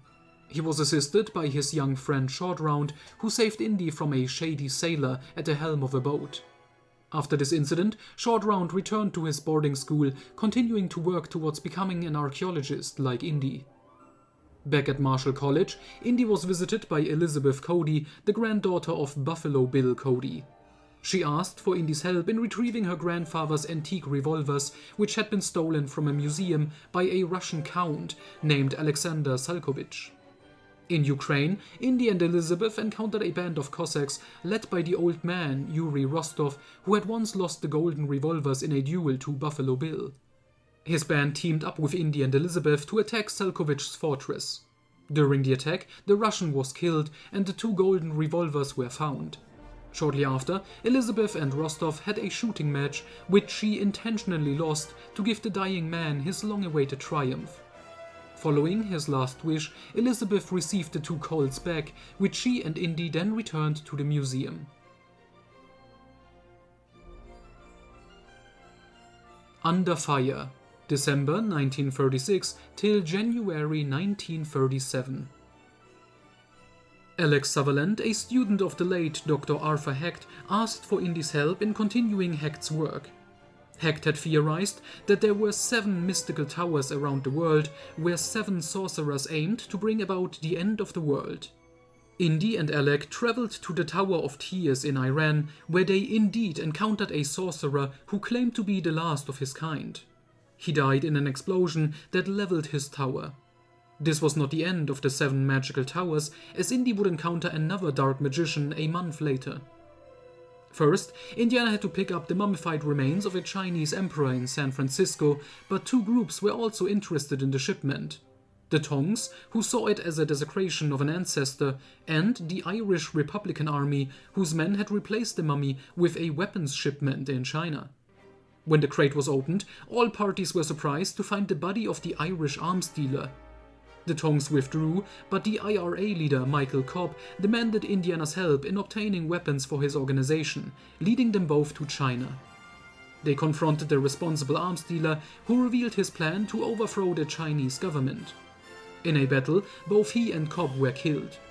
Indy destroyed the remaining weapons in an explosion and arranged for the real Imperial mummy to be delivered to the States. On his way back home, Indy's plane crashed in Washington, where he met the hunter, Congo Kate Crawford, who was hunting Bigfoot. Indy got involved in a conflict between FBI agent Robert Thundercloud and local Sheriff Hyatt, who was a Japanese spy.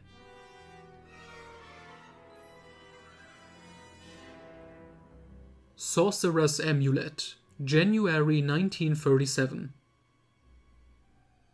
Indiana Jones was tricked by the young thief Amanda Knight, who gained access to the National Museum to steal the Eye of Shamash, an amulet related to the 7 sorcerers Dr. Arthur Hecht had mentioned. Knight took the amulet to the Orkney Islands, where her employer, lighthouse keeper Ian Soames, revealed himself as one of the 7 sorcerers. His lighthouse was another of the 7 magical towers, similar to the one Indiana had destroyed in Iran the previous December. Soames fought Indy using the Eye of Shamash to animate Viking skeletons to attack the archaeologist. Indy teamed up with Amanda Knight, and together they managed to use the amulet's power against Soames, whose lighthouse was destroyed in a thunderstorm. Indy and Amanda escaped, the skeletal warriors crumbled to lifeless bones, and Soames was defeated.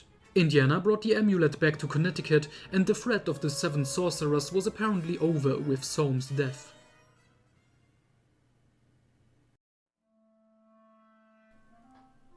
The Monkey King, March 1937. After a trip to Scotland, where Indy tracked down the murderous spirit of Baron Seamus Seagrove III, Marcus Brody asked his friend to help the zoologist Claire Clark, who had found a 200-year-old pygmy named Tyche.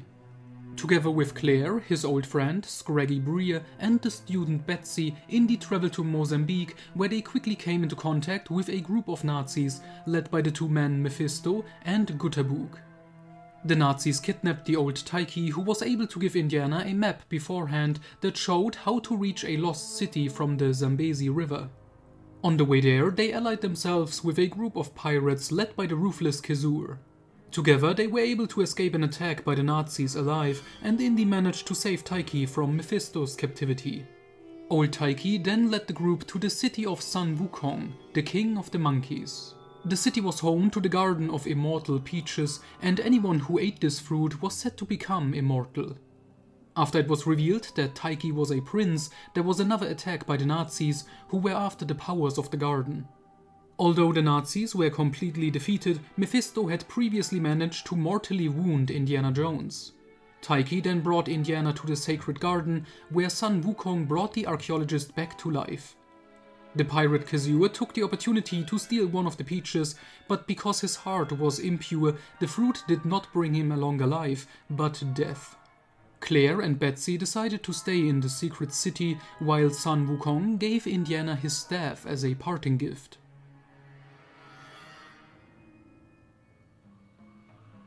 Trail of the Dagger, June 1937. Following a tip from his old acquaintance, Shen Chi, Indiana traveled through Africa searching for an ancient Greek dagger, which he eventually found in a temple. The dagger led Indy and Chi's daughter Ko on the trail of the supposedly extinct cult of Hecate, which intended to summon their goddess. The Nazis were also interested in the upcoming ceremony and pursued Indy. They eventually reached the island where the ceremony was to take place, with the help of Indy's old friend Katanga. It turned out that the Nazis were supporting the cult to guarantee the victory of the Third Reich with Hecate's help. Indy and co. thwarted this plan by storming the ceremony, killing the cult priest, and rescuing a young Greek girl intended as a human sacrifice. Thus, the summoning of Hecate was prevented, although Indiana would encounter more malevolent followers of the Greek goddess years later. Shortly afterward, Indy took a vacation from teaching and traveled to Rome, where the young Alfonso asked him to help find a legendary dagger hidden by his ancestor Aurelius. Alfonso needed the money the dagger would bring to pay off his family's debts. Indy eventually discovered the dagger disguised as part of the old family well.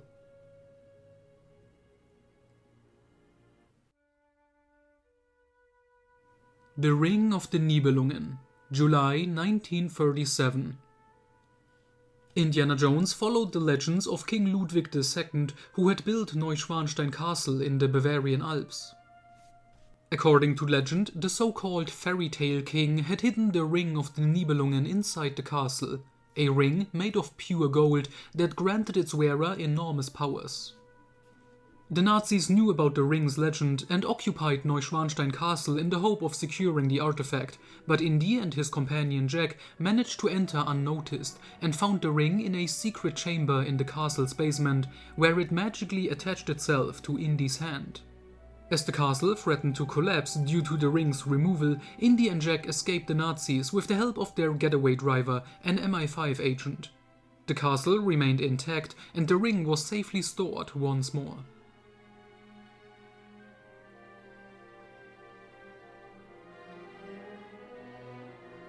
The Eye of Fates, August 1937.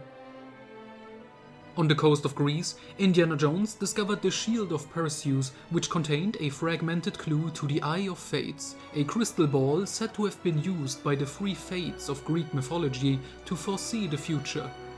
Indy followed the clue with the museum curator's son and eventually traveled to Japan, where he found a shocking truth at a facility on the coast of Hokkaido.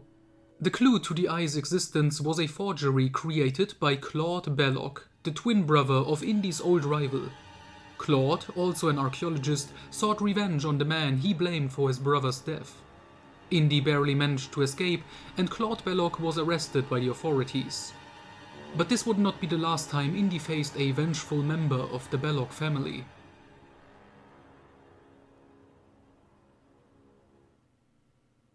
The Secret Son, October 1937. Marion Ravenwood finally returned to Indy's life after their brief relationship crisis, and the couple soon even announced their engagement, which even reached the ears of Indy's estranged father, Henry Jones Sr. But shortly before the wedding, Indy got cold feet and left Marion, believing that the marriage would not work. After their separation, the two would not see each other again for a good 20 years. Indy did not know that Marion was already pregnant with Indy's son, Henry Walton Jones III. He was born in July 1938, and just 3 months later, Marion married the pilot Colin Williams, whom Marion claimed was Henry's father. After he was killed soon after in World War II, Marion raised her son, who had taken the nickname Mutt, by herself with the help of her and Indy's old friend Harold Oxley.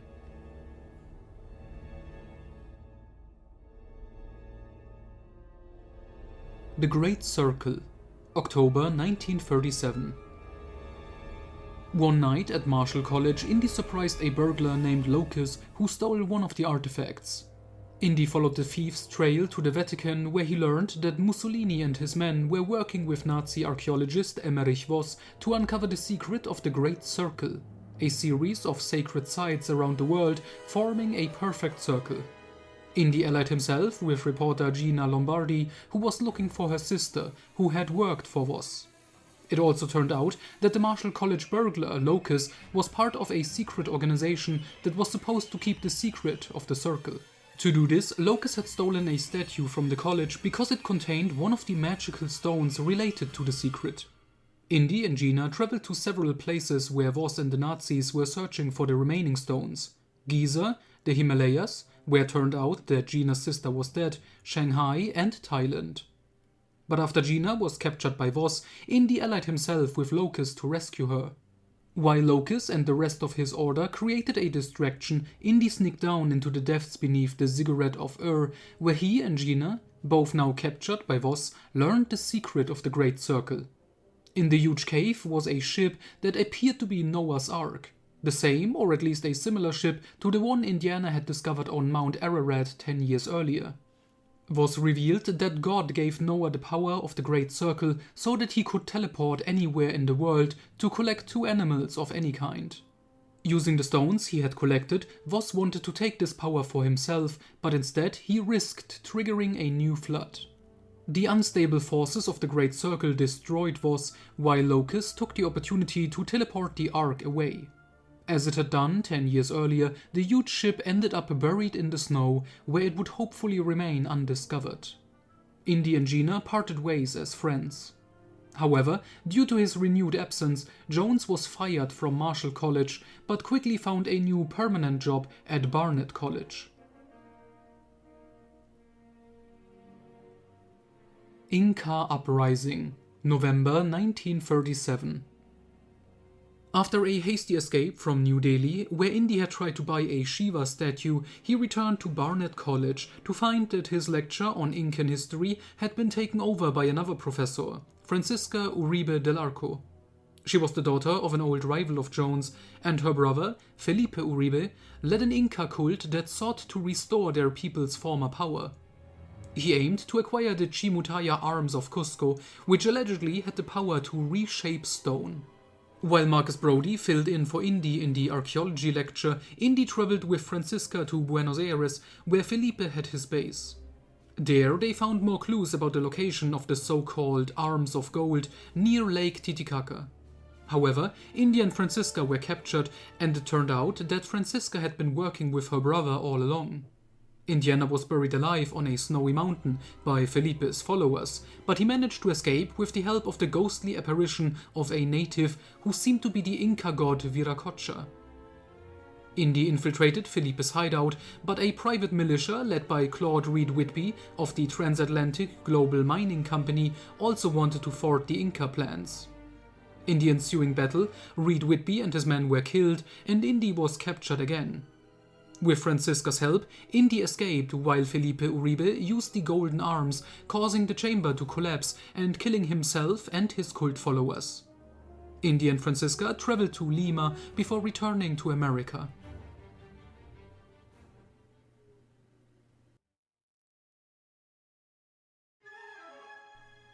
Search's End, June 1938. Indiana Jones received an anonymous tip from a man who wanted to sabotage his boss.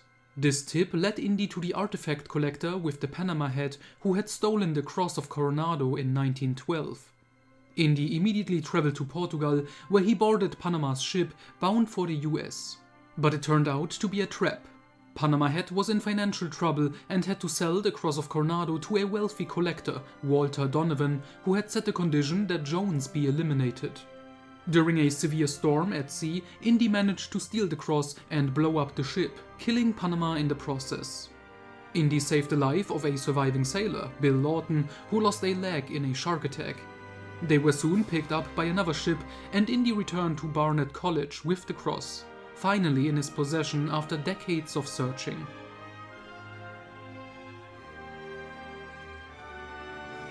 The Holy Grail, June 1938. A few days later, Indiana was summoned to a penthouse in New York City, where the wealthy artifact collector Walter Donovan put the archaeologist on the trail of the Holy Grail, which supposedly granted eternal life to anyone who drank from it. According to legend, 3 brothers had hidden the Grail during the Crusades. Donovan had initially enlisted the help of a Grail expert, Dr. Henry Jones Sr., who had disappeared along with his Grail diary. To find his estranged father, Indy agreed to continue the search. Indy and Marcus Brody soon discovered that Henry had sent his son the diary with all the clues about the Grail to keep it out of the wrong hands. Indy and Brody traveled to Venice, where they met Henry's colleague, Austrian Dr. Elsa Schneider. During their search for more clues about the Grail's location, they encountered Casim, a member of a holy order tasked with keeping the Grail's location secret. Kasim directed Indy to Castle Brunwald on the German-Austrian border, where the Nazis were holding Henry Sr. captive. Indy and Elsa traveled to the castle, where they found Henry, but also discovered that Elsa and Walter Donovan were working with the Nazis to obtain the Holy Grail for eternal life. Hitler himself had a vested interest in the artifact. Left to die, the Joneses accidentally set the castle on fire and escaped on a motorcycle, making a detour to Berlin to retrieve Henry's diary. During a Nazi book burning, Indy, disguised as a Nazi officer, took the diary from Elsa and briefly encountered Adolf Hitler, who didn't recognize him and merely gave him an autograph. Boarding a Zeppelin, Indy and Henry tried to leave Germany, but SS officer Ernst Vogel pursued them, forcing the Joneses to escape by plane. They traveled to Iskenderun, where Marcus Brody was to meet Indy's old friend Sulla. But Brody had been captured by the Nazis, who now had Henry's diary, and thus the way to the Grail's hiding place. The trio pursued them to the Hatay desert, where they fought the Nazis with the help of Kasim and the Brotherhood, who were ultimately mowed down by the Nazis. In a brutal battle, Marcus Brody was freed, and Indy defeated the Nazi Vogel by sending him to his death off a cliff in a tank. Indy, Henry, Marcus and Sulla finally reached the Temple of the Sun, where the Holy Grail was kept. The Nazis, including Donovan and Elsa Schneider, were already there, but couldn't pass the 3 tests needed to reach the Grail. To force Indy to help, Donovan shot Henry Sr., giving him only minutes to live. With the help of Henry's diary, Indy passed the 3 tests, escaping a deadly blade, a fall into an abyss, and crossing an invisible bridge, and confronted the Grail's guardian, the last of the 3 Crusader knights, who had lived in the temple for centuries. But Donovan and Elsa had followed Indy, and the knight explained that they had to choose the true Grail among the many displayed. Only one was the real Grail that granted eternal life, the others would take it. Elsa tricked Donovan into choosing a false Grail, from which he drank and immediately began to age rapidly until he turned into a skeleton and then dust. Indy chose the least ornate Grail, drank from it, healing his wounds, and confirmed it was the true Holy Grail. But the knight warned Indy that immortality only applied within the Temple of the Sun. Crossing the symbol on the entrance chamber floor would nullify the Grail's effect. Indy brought the Grail to his father and let him drink from it, healing and saving his life. But Elsa grabbed the Grail and tried to flee with it, crossing the chamber's sacred seal and causing the temple to collapse. Obsessed with the artifact, Elsa fell to her death. Indy, trying to reach the Grail, was convinced by his father to let it go, calling him Indiana for the first time.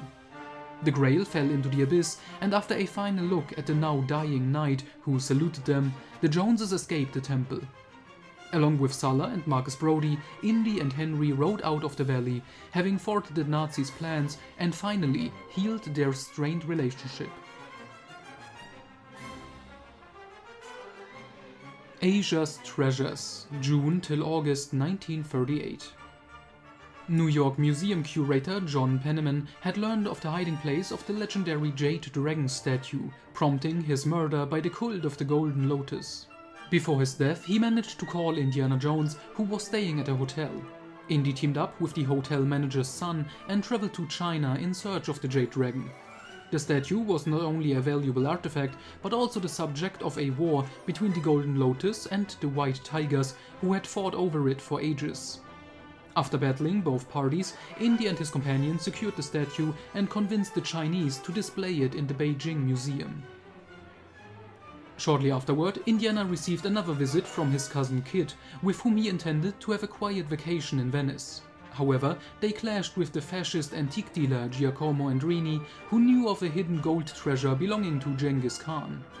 Indy and Kid raced against Andrini to Mongolia, where they befriended Borte, the leader of a bandit gang, who guided them to the ruins of Karakorum. There they found Andrini, who had incapacitated himself by falling into a pit. Indy and his cousin explored a hidden labyrinth, finally discovering a chamber full of golden treasures.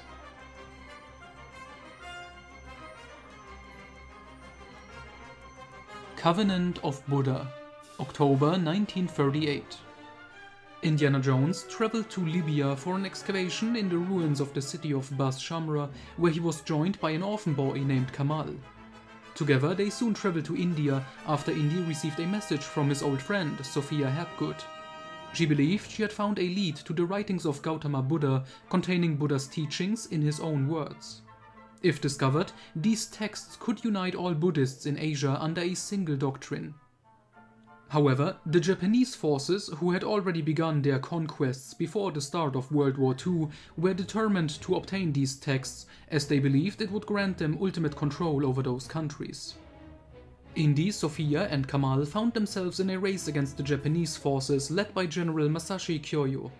During their journey through Afghanistan and the Himalayas, they also had to fend off local bandits and eventually allied with General Yu Po, the leader of a band of Chinese rebels. Indy and his companions finally reached the temple where the writings were kept, leading to a final confrontation with Kyoyo, who was ultimately defeated. However, the sacred writings of Buddha, much like the Holy Grail earlier that year, were lost forever in an earthquake. Yu Po provided Indy and his friends with vehicles and money to ensure their safe journey home.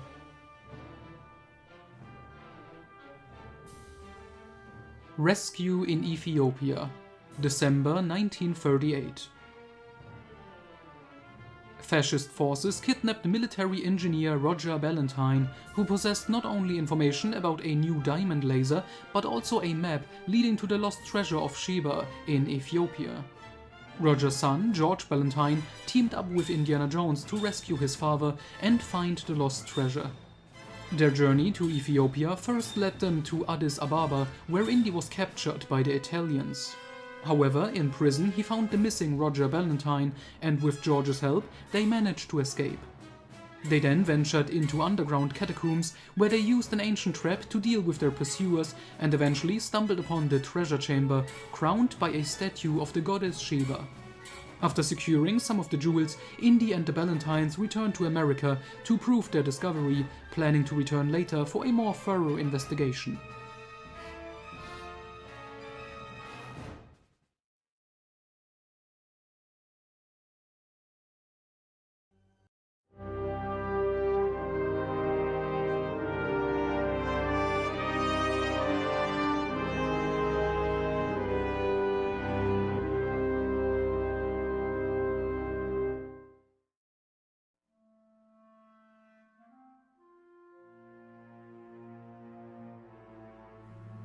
The Staff of Kings, January 1939.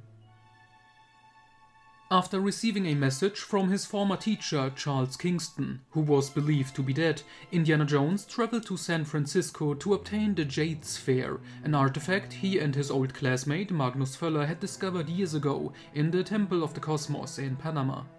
The sphere was in the possession of Kingston's old friend Archie Tan.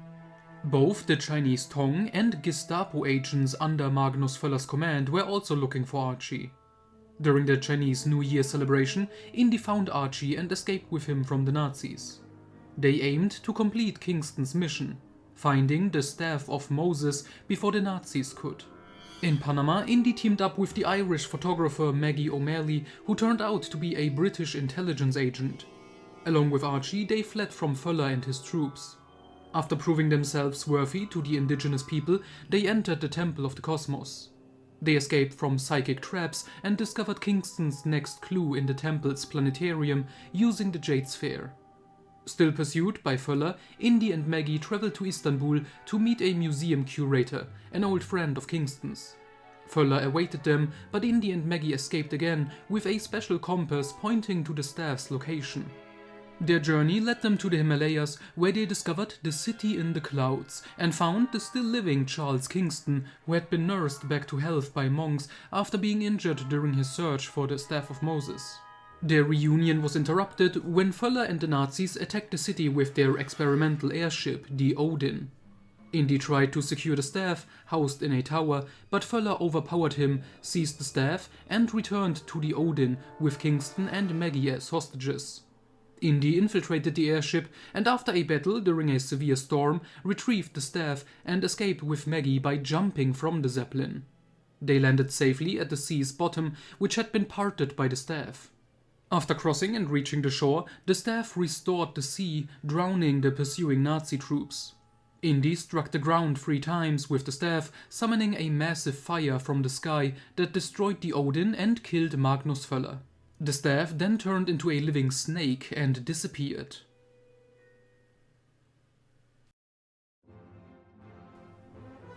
Ragnarok, March till April 1939. In late 1938, Captain Morton's research ship intercepted a distress call in the Arctic and discovered a massive iceberg containing a half-frozen Viking ship. The only survivor of a German research ship, Dr. Van Helsing, was also found there. The US government suspected a nearby German rocket base, so they assembled a team to destroy the facility using the experimental combat zeppelin, Dragon. Captain Morton and government agent Browning recruited Indiana Jones and his Eskimo friend Quinn in Alaska. The team, including psychologist Mabel Rosenfeld, 2 Danes and 2 Germans, set off. Before the journey started, the US president personally briefed Indiana on the mission's importance. En route to the iceberg, known as Odin's Land, there were several sabotage attempts. It was revealed that the Danish scientist Eriksson was actually SS Sturmbannführer Klaus Erich, who disclosed that the Germans were not running a rocket base, but were interested in the mysterious ship, the Naglfar, the ship of the gods meant to take Vikings to Valhalla. The ship's power caused aggressive, berserker-like behavior in those nearby. The Nazis aimed to unleash the Naglfar's full power and trigger Ragnarok, the end of the world. Most of the Zeppelin crew perished after a storm and crashed on the iceberg. The survivors, driven mad, turned on each other. The Wehrmacht officer von Ludolf allied with Indy, Quinn and Mabel Rosenfeld, taking control of the remaining Nazi troops and promising to safely deliver the Americans. As Indy prepared to flee on a German U-boat, the iceberg split open and Klaus Erich appeared, empowered by dark forces, steering the resurrected Naglfar with Thor's hammer in his possession. Mabel sacrificed herself to defeat Erich, realizing the ship had to fulfill its original purpose and carry its passengers to Valhalla. Indy watched as the Viking ship rose into the sky and vanished.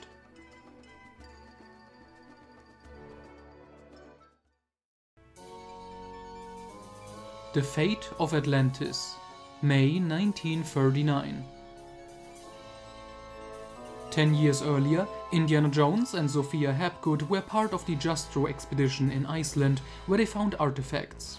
Now, Nazi officer Klaus Kerner and scientist Hans Ubermann sought these artifacts, including small statues from Atlantis.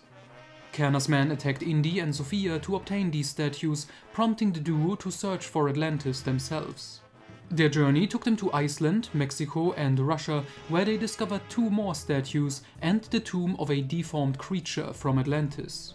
After a final stop in Monte Carlo, they traveled to Crete, using the statues to open an underground labyrinth and learn Atlantis' location. Kerner and Ubermann followed them. Indy donned a diving suit to explore the underwater city of Atlantis, while Sophia was captured by the Nazis. Atlantis featured advanced technology, but was populated only by deformed corpses. Indy rescued Sophia, who wore an ancient Atlantean amulet and was possessed by the spirit of Nur-Apsal, revealing Atlantis' history. The Great Horned Ones descended from the sky, teaching the Atlanteans to use orichalcum to create amazing machines. After the Horned Ones left, the Atlanteans built the God Machine to transform themselves into gods, but were destroyed by the resulting monstrous mutations. Nur-Apsal, seeking power, tried to use the machine again. Kerner and Ubermann captured Indy and Sophia, finding the God Machine. Both Nazis attempted to transform themselves, but were gruesomely disfigured and killed. Sophia's amulet, housing Nur-Apsal's spirit, was also destroyed. The God Machine self-destructed, causing Atlantis' final destruction. Indy and Sophia narrowly escaped to the surface before everything exploded and Atlantis was lost once more.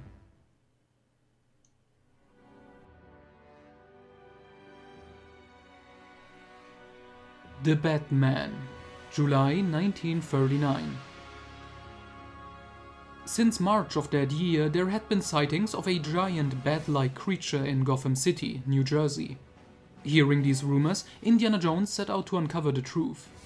He soon discovered that the Bat was actually a man in disguise, taking the law into his own hands. Bruce Wayne, a wealthy heir, had taken it upon himself to fight the criminals in his city. he had already thwarted a murder plot involving 4 businessmen and captured a group of diamond thieves. After Indy uncovered Wayne's secret, they worked together on a case, leading Indy to decide to keep Wayne's secret.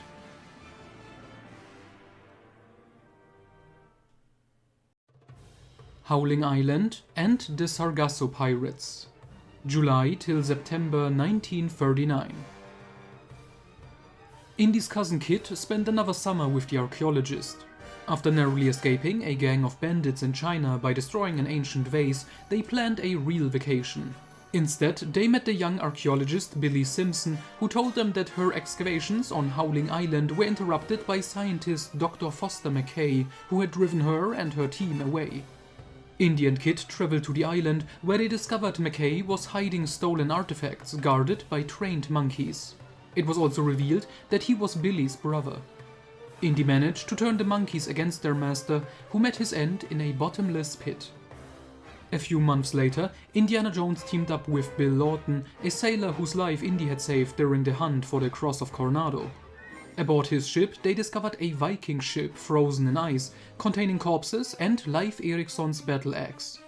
Lawton attacked Indy to claim the artifact, but they ended up stranded on the iceberg for several weeks after Lawton's crew presumed them dead.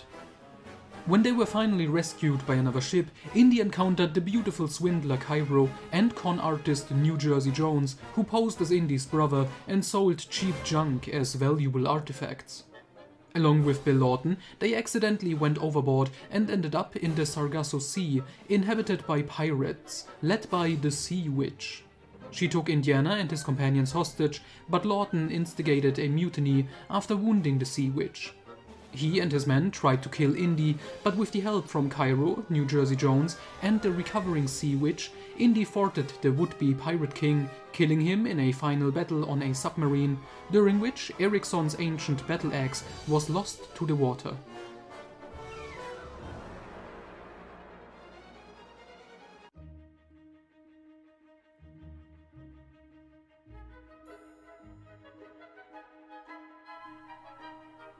Death Mask and Scam Artist. October 1939 till 1940. Indy's rival, the archaeologist Defoe, needed his help to locate the tomb of Pharaoh Azudab, but Indiana also discovered a warning about a death mask. Indy and his father, Henry Sr., traveled with Defoe to Egypt to assist with the excavations, on the condition that half of the discoveries inside the tomb would go to the museum. Soon after discovering the seemingly empty tomb, Defoe betrayed the Joneses and locked them inside. However, Henry Sr. accidentally found the hiding place of Azudab's sarcophagus. When Defoe returned to claim the valuable death mask, he triggered a trap and was promptly impaled by a spear. Indy and Henry then found the hidden treasures of the tomb, which they secured for the museum. Early the following year, Indy traveled to Bolivia in search of a golden flute. While visiting his old friend Tuxa and his tribe, he learned that the people had suddenly fallen ill. An American woman named Josie Kelland claimed her mystical crystal skull could heal them. In reality, she was a fraud who had caused the tribe sickness and planned to steal their treasures. Indy exposed the scam and destroyed the worthless glass skull. The tribe took care of Kelland's punishment, while Indy was rewarded with the golden flute he sought. Shortly thereafter, Indy gave a lecture in New York about the Ark of the Covenant, where a man named Demissi informed him that a cult possessed the ancient skin used as the Ark's cover. It turned out the cult was protecting the skin from Demissi, who wanted to use its power for his own ends. Before Indy's eyes, Demissi transformed into a grotesque monster after donning the skin and leaped into a lava flow in madness. Indy left the skin with the cult for safekeeping. Indiana then traveled to England, where Dudley Makepeace had discovered a completely intact Anglo-Saxon warrior helmet. When Makepeace stole the valuable artifact, Indy had to confront the rogue and retrieve the helmet.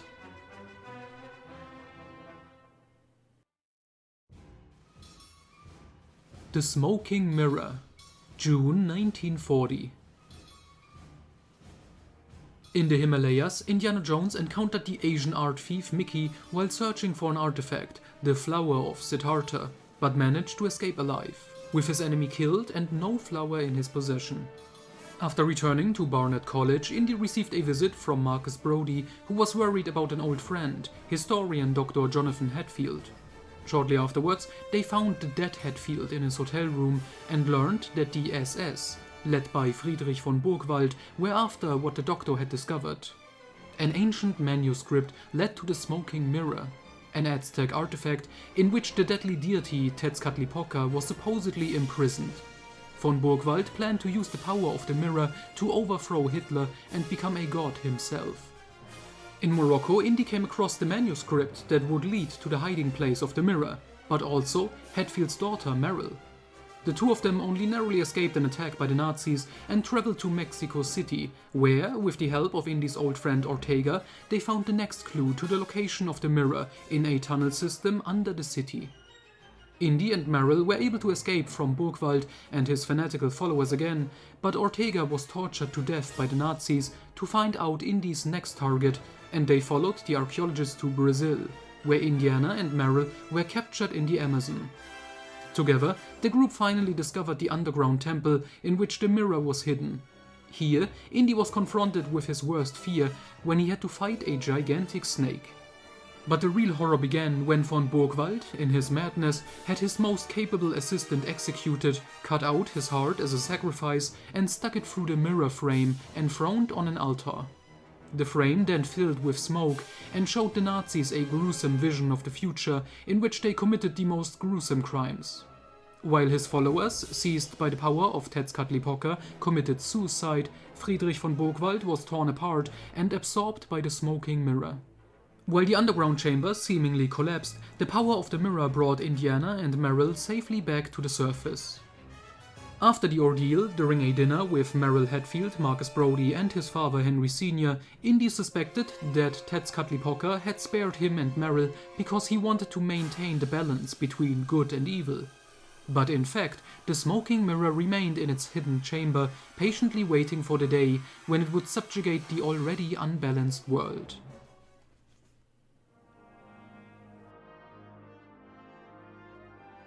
The Legacy of Avalon, September 1940. With the German Luftwaffe's attack on London, the so-called Blitz, an ancient prophecy began to unfold. The legendary Knights of the Round Table would leave the land of Avalon through the mist of time and appear in the present to protect Britain. However, the first knight to cross, Sir Lancelot, was picked up and captured by a German U-boat. Under Hitler's orders, the Germans immediately began constructing a medieval castle facade at a base in Belgium to deceive the knight into leading them to the legendary sword Excalibur. Lancelot's squire, Joshua Brushguy, had been captured by the British, who needed Professor Lucius Higgins to translate the young man's language. Indiana Jones left the Barnet College with Higgins and joined his colleagues in England, quickly getting involved in intelligence operations. Along with Higgins and Brushguy, Indy traveled to Belgium, where they met young resistance fighter Linda. Together, they infiltrated the fake castle to rescue Lancelot from the Nazis. However, the Nazis were working with an old enemy of Indy's, Claude Belloc, the twin brother of Indy's deceased rival, who had already tried to exact revenge on Indy once. After a battle against Belloc and the Nazis, during which the fake castle went up in flames, Indy and his companions escaped with the wounded Lancelot. He led them through the mist of time to Avalon. There, Indy, Lancelot and the others rowed out onto the lake, where Lancelot retrieved Excalibur. But Belloc and the Nazis had followed them through the mist and demanded the sword.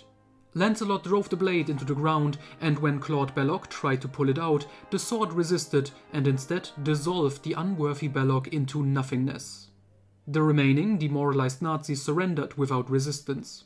Lancelot and Brushguy were led away by Morgan Le Fay, who declared that the knights could not fight this new battle in the present, as the Age of Heroes had ended. They would secure Excalibur once more. When the mist cleared, Indy and his companions found themselves back in Belgium, where they made their way to the nearest town. Indy's interest in the legendary sword persisted, and just a few weeks later, he resumed the search.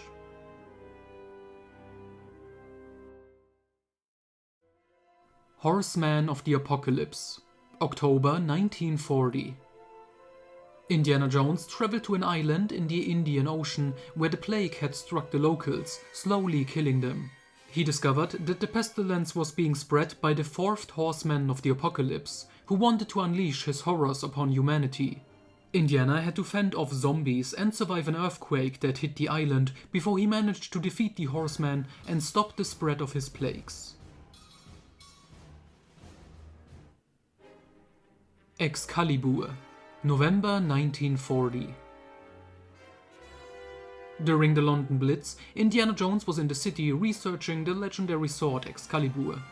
Only a few months earlier, he had seen the blade in Avalon itself. The German bombing had revealed the existence of a previously unknown river where the legendary sword was now supposedly located. Not only Indy, but also the cult of Morgana was after the weapon. After weeks of investigation, Indy dived into the water and battled the cult, who had also discovered the sword's hiding place. Indy managed to defeat and capture the villains, and the sword ended up as an exhibit in the London Museum, safely protected from thieves and others who sought its power.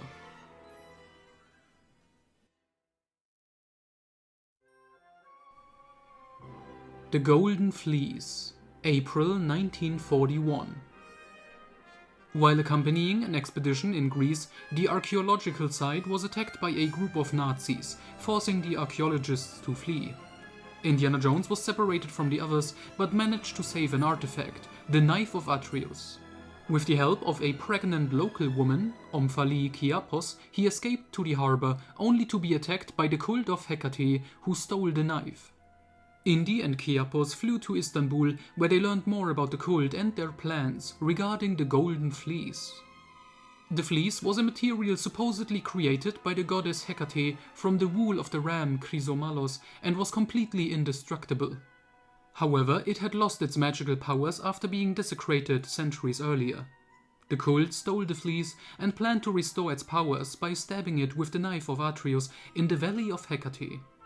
In the valley, Indy faced a final confrontation with the cult, while the pregnant Omphale Kiapos gave birth to her son with Indiana's help. Indy used the newborn child in a plea to the goddess Hecate, who destroyed the valley's guardian, a giant snake, and the cult members. She then summoned the Golden Fleece back to her, transforming it into the ram Chrysomalos once more. Indy, Omphale, and her newborn son Nikos safely left the valley.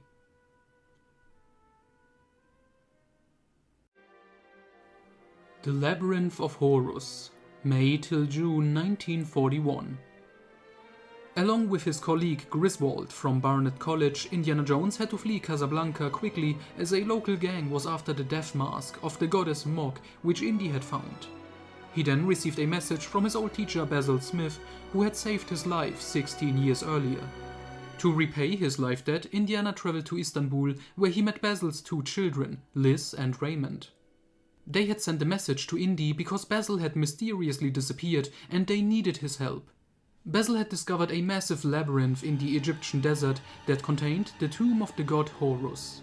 Pursued by a group of brutal monks, Indy, Liz, and Raymond searched for more clues about the labyrinth and Basil's disappearance, traveling to Crete just as the Nazis began their invasion of the island.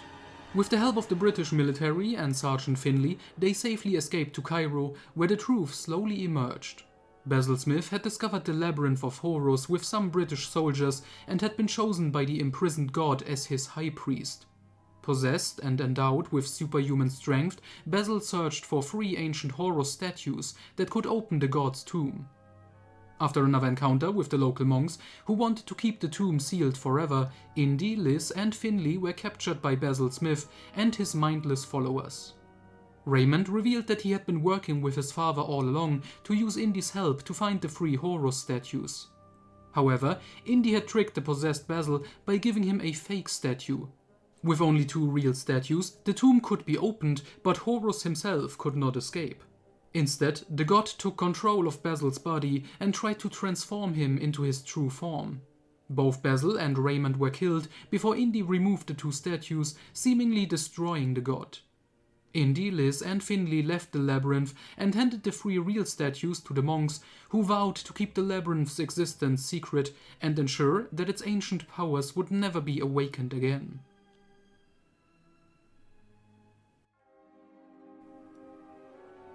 The Sword of Genghis Khan, July 1941. During a reception at the Russian embassy in Washington, D.C., Indiana Jones met Tamara Yaglova, who wanted to discuss a matter that could change the course of the war. The legendary sword of Genghis Khan had supposedly been found. Huns, Russians, Chinese and Japanese were all searching for the artifact, which could unite all of Asia under a new Mongol army. After narrowly preventing a bomb attack at the embassy, Indy joined the mission and traveled with Tamara to Hong Kong, where they quickly met Toshiro Moto, who was also after the sword for his emperor. After a group of Chinese under General Zhou Lin kidnapped Tamara to lead them to the sword's hiding place, Indy reluctantly teamed up with the samurai Moto to continue the search. With the rest of the Japanese military, they attacked General Zhou Lin's hideout near the Great Wall of China, but the Huns also appeared, resulting in a bloodbath. Indy, Moto and a Tibetan monk who was supposed to protect the sword traveled to the Himalayas to reach Shambhala, a monastery made of ice, where the remaining monks guarded the legendary weapon. A confrontation between the Huns, Chinese and Japanese ensued, with most of them killing each other.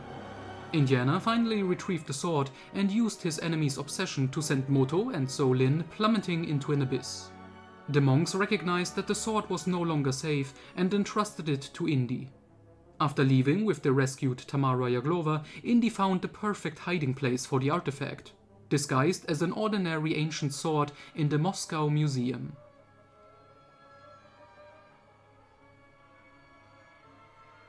The Hall of Records, July 1941. During an excavation in Peru, Indiana Jones was contacted by government official Colonel Musgrove, who had previously sought Indy's help in the search for the Ark of the Covenant. Now, there was a new mission that required Indy's assistance.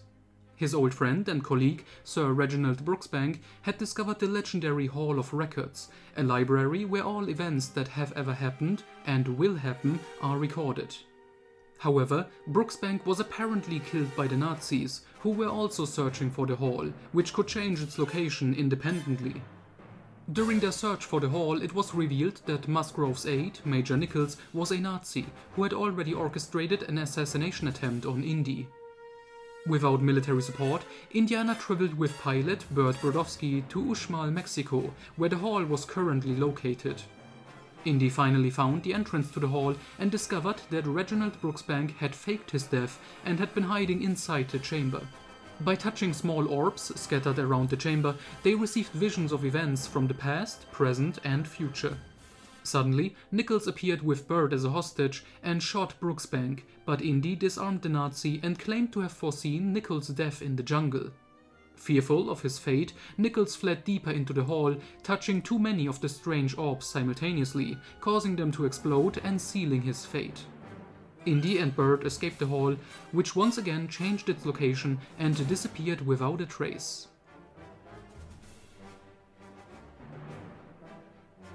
Mount Sinai, August 1941.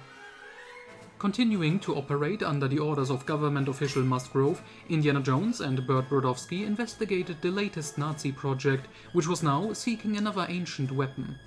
With the help of his father, Henry Sr., Indy and Bert infiltrated Italy, where Indy attended a reception and not only met dictator Benito Mussolini, but also accessed a secret library where he found records leading to Mount Sinai. During his escape from Mussolini's men, he encountered SS Obergruppenführer Helmut von Mephisto, a madman with a mechanical arm, who was also after the secret of Sinai. The mountain might contain clues to the existence of beings beyond human comprehension. Together with Bert and two street children they had picked up, Isabella and Giovanni, Indy traveled to Egypt and Mount Sinai, where Mephisto captured the woman and children. Inside the mountain, Indy and the Nazis discovered a massive ancient chamber where two giant guardian statues flanked a passageway. Anyone passing between the obelisks was crushed. To save his companions, Indy allowed himself to be captured and found a safe passage through the gate. With Bert's help, Indy outsmarted the Nazis, seemingly killed Mephisto, and escaped the mountain. However, Mephisto survived long enough to witness a millennia-old, colossal object rise from Mount Sinai and fly towards Orion. Indy then received another mission from Musgrove, this time in Japan, which was related to the secret of Sinai and Orion. But Bert had since left Indiana to care for the two children, Isabella and Giovanni.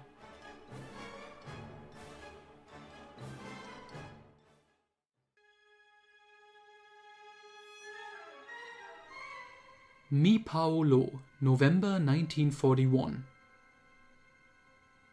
The double agent Jonas was supposed to find the locations of German U-boat bases for the US, but Jonas was actually a Nazi named Heinrich, who crashed on an unknown island near Easter Island. Along with his fellow travelers, he encountered the local Long Ears, who captured the group and made the older German woman, Adele Sandstein, their leader, the Mi Pao Lo. Adele came into possession of an ancient fire crystal, which was not only a horrifying weapon of mass destruction, but also inhabited by an ancient evil that slowly took over Adele's body. 2 survivors managed to escape the island in their plane, but died from their injuries shortly afterward. This alerted the US government, who suspected the Nazis of testing a new superweapon near Easter Island. Agents Franklin and Delano recruited Barnett College's Dean Griswold and Indiana Jones to investigate. Clues suggested that the people on the unknown island were descendants of the original Easter Island inhabitants, and only an old drunkard named Ganty seemed to know more about it. Ganty and Indiana eventually traveled to the unnamed island, but Delano followed them and revealed himself as a Nazi, whose mission was to secure the strange weapon for Germany. However, after Adele Sandstein used the fire crystal to destroy his ship and most of his men, the dying Delano begged Indy to destroy the weapon. Indy, Ganty, and the remaining survivors ended up prisoners in an underwater volcano, which was the capital of the Long Ears. There, the Mi Pao Lo demanded Indy's help in translating ancient instructions of the original Long Ears, as the natives planned to use an old ritual to begin a new era. The Mi Pao Lo intended to conquer the world with her army and the power of the fire crystal. During the ritual, Indy managed to attract the attention of a German U-boat, which bombarded the island, killing Adele Sandstein and forcing the Long Ears to flee in reed boats. However, the traitorous Jonas took the fire crystal and was possessed by its ancient evil. The unstable volcanic island was destroyed by the German bombardment, but the new Mi Pao Lo still had all the necessary means for his world domination plans. Finally, a Navy ship reached the German U-boat, and Indiana outwitted Jonas by making him overexert himself. As Jonas tapped into the crystal's power, it drained his energy, and the fire crystal eventually burned its new host before falling into the ocean depths and disappearing, hopefully forever. Indy and the remaining survivors returned to Easter Island, while Ganty set out to find a new secret island for the Long Ears to settle. The people, now free from their malevolent deity, had become peaceful once again and would continue to exist. Government Service, 1942. After the Japanese attack on Pearl Harbor, the United States of America officially entered the Second World War. Thanks to his background in World War I and his existing relationship with the intelligence services, Indiana Jones was recruited by the OSS, the Office of Strategic Services, as was his old friend Sophia Hapgood. During this time, Indy also befriended British MI6 agent George "Mac" McHale and US General Robert Ross. Indy and Mac undertook several missions together. On one occasion, they disguised themselves as Nazis and stole a cipher machine used by the Germans to send their Enigma codes. They had another mission in Flensburg, and Mac saved Indy from a poisoned dart in Indonesia. They also worked together as double agents in Berlin. Throughout their work, a friendship developed between the two men, similar to the relationship between the younger Indy and his Belgian friend Remy Baudoin during the Great War. Sasquatch, May 1943. Along with his old companion Wan Lee, better known as Short Round, Indiana Jones embarked on a mission for the museum in the Pacific Northwest of the US to search for the legendary Sasquatch. A local guide took the two to the place where sightings of the creature had increased over the last 30 years. There, they discovered a completely alien structure covered in greenery that resembled a flying object and had crashed 126 years earlier. Inside the strange structure, Indy and Short Round found the skeleton of a human who had been mortally wounded by the ancient weapons of the natives. The Sasquatch, a hairy, over 2-meter tall beast, seemed to have been guarding this place all along. Disturbed by his discovery, Indy decided to abandon the search for the creature.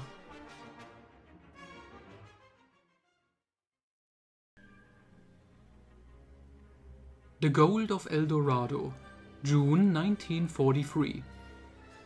Professor Stanley Korda, a colleague of Indiana Jones and notorious thief, had accidentally stumbled upon the legendary City of Gold, El Dorado, after a plane crash, and sold smaller finds from there in New York. However, the gold was apparently cursed, causing anyone who touched it to fall ill and die. After Korda returned to El Dorado, both his sinister business partner, the blind Ramos, and the two FBI agents, Rubin and Hanley, tracked the fugitive. Indiana Jones was drawn in because he was a friend of Korda's wife, Marianne, who was secretly working with Ramos to find and kill her husband Stanley for years of abuse. Ramos himself captured Marcus Brody and forced Indy to find Korda. Indy, Rubin, Hanley and Marianne traveled into the jungle, following both Ramos and Korda. During this, Marianne revealed her true intentions and betrayed Indy and his companions.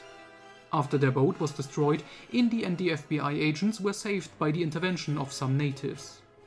This strange tribe of deformed individuals had also freed Marcus Brody from Ramos and agreed to guide the group safely out of the jungle, but Indy and Brody decided to continue their search for El Dorado. They eventually reached the Valley of Gold, situated between three volcanoes, and learned that the valley had been created by a meteorite impact and was radioactively contaminated.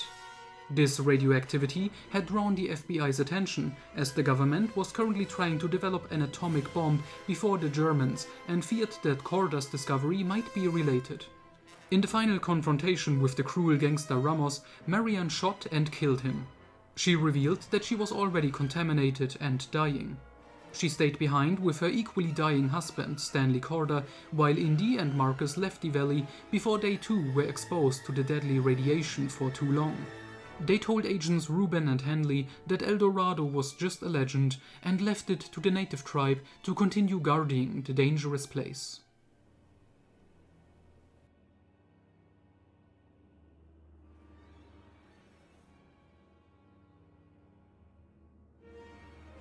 Heart of Darkness, July 1943. Together with his friend and colleague George Mac McHale, Indiana Jones took a break from espionage work and traveled to Haiti in search of a legendary black pearl known as the Heart of Darkness, believed to be hidden on the Isle of the Dead. Indy and Mac intended to secure the artifact for a museum, but the pearl also possessed a power that attracted other dubious figures to their trail. Both the Germans and the Japanese sent their own teams to secure the artifact, hoping to make their armies invincible with its help. However, the local, over 200-year-old voodoo priest Bokeman was also after the heart to enhance his own powers over his army of zombies. With the pearl, he would be able to conquer the entire world with the undead. Indy and Mac allied with Bokeman's descendant, Marie Arnoux, who also had magical powers. The various parties had to face not only the dangerous storms of the island, but also Bokeman's zombies in their quest for the pearl. After most of their men were killed, the German doctor Edwin Gruber and the Japanese doctor Yamada Hajime allied, but were eventually captured by the zombies. Mary was also captured and was to serve as a sacrificial offering in a gruesome ritual for Bokeman. Indy and Mac tried unsuccessfully to save her, but eventually Bokeman obtained the pearl. Thanks to Indy's interference, the magical ritual failed and the Heart of Darkness destroyed the voodoo priest. Gruber and Yamada managed to steal the pearl, but the German killed the Japanese before being torn apart by one of the zombies himself. The pearl ended in Mary's possession, who gave it to Indiana as a farewell gift. Mary stayed behind on the Isle of the Dead and took over Bokeman's role as ruler over the zombies, including the now reanimated Gruber and Yamada.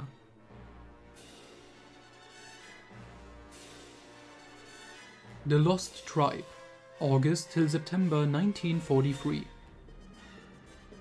The scientist, Professor Shlomo Patrick, had created a small machine capable of determining the exact age of any object. However, there was an unforeseen side effect. It disrupted the safe existence of a long-lost group of people. The tribe of the Anasazi Indians had managed to move to another world 1,000 years ago, where time stood still in the year 1041. But the professor's machine endangered their eternal peace, prompting them to send one of their own to eliminate the threat in the normal world.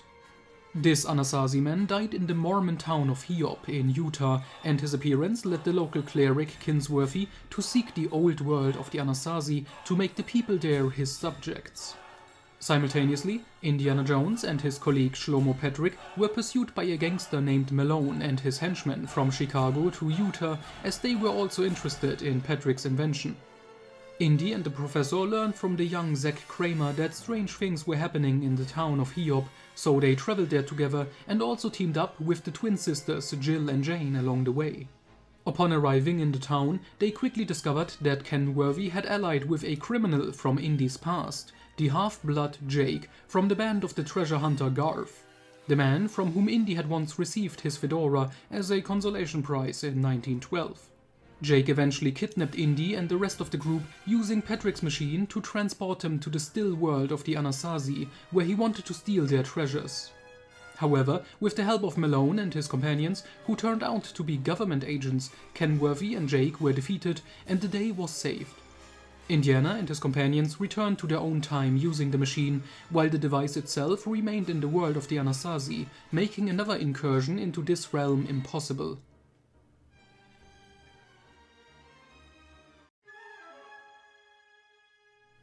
The Treasure of Monte Cassana, May till June 1944. In a monastery in France, Indiana received a mission to rescue a treasure from the German-occupied monastery of Monte Cassana in Italy. He sneaked in through an underground tunnel, subdued a guard, and stole his uniform. After locating the treasure, Indy contacted the monks and disguised himself as one. Using a giant ancient crossbow, Indy managed to shoot a rope to the Allied side, along which the treasure was safely transported. Then Indy swung along the rope to safety himself. Indy and his old colleague George McHale were involved in the events of D-Day on June 6th, the Allied landing in Normandy. During this time, Indy received a formal letter from General Dwight D. Eisenhower and a letter for McHale's girlfriend Penelope, in case Mac did not survive their mission.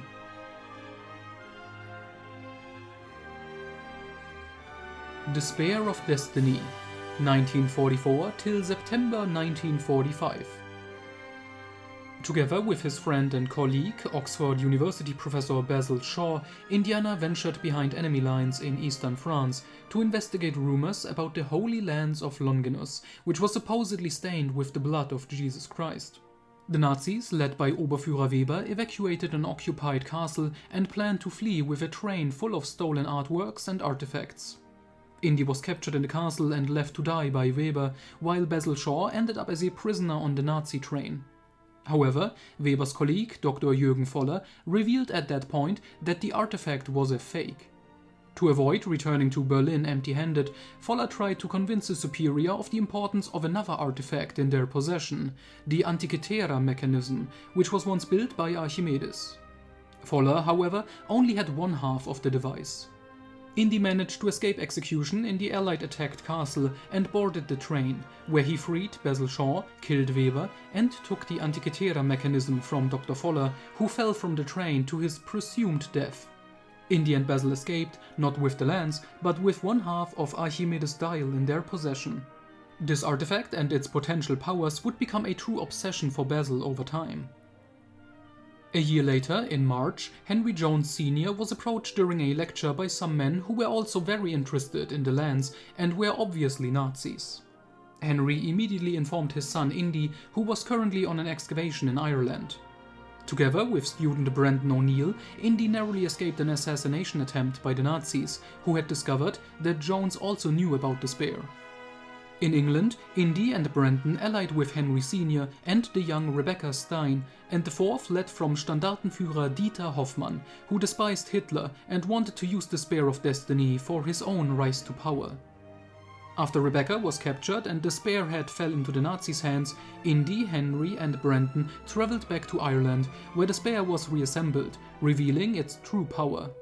Hoffmann and his son Siegfried were killed, but some Nazis once again escaped with the spearhead in their possession. Together with his friend and colleague George McHale, Indy traveled to Flensburg after Adolf Hitler's death on a mission involving the short-lived New Reich government under Grand Admiral Karl Dönitz.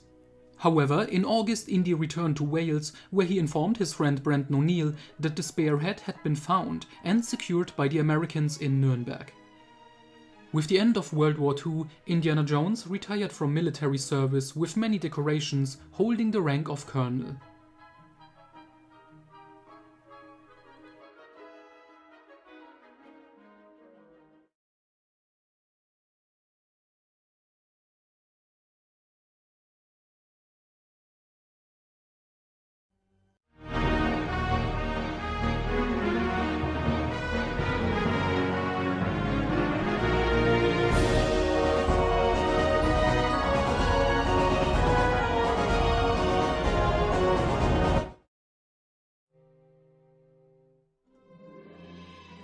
The Road to Timbuktu, 1946. 3,000 years ago, a golden pharaoh's mask was stolen from Egypt and hidden in Timbuktu. A friend of Indiana Jones had recently discovered the mask and secured it in a safe place, but he was soon kidnapped by greedy strangers. Before his disappearance, he managed to send a message to Indy about his discovery, but it seemed to have been intercepted. Not only did Indy head to Timbuktu, but also a host of swindlers posing as the archaeologist. Indy had to stay one step ahead of his doppelgangers and overcome various challenges until he finally found the pharaoh's mask in the possession of the 100-year-old wise man Tuareg.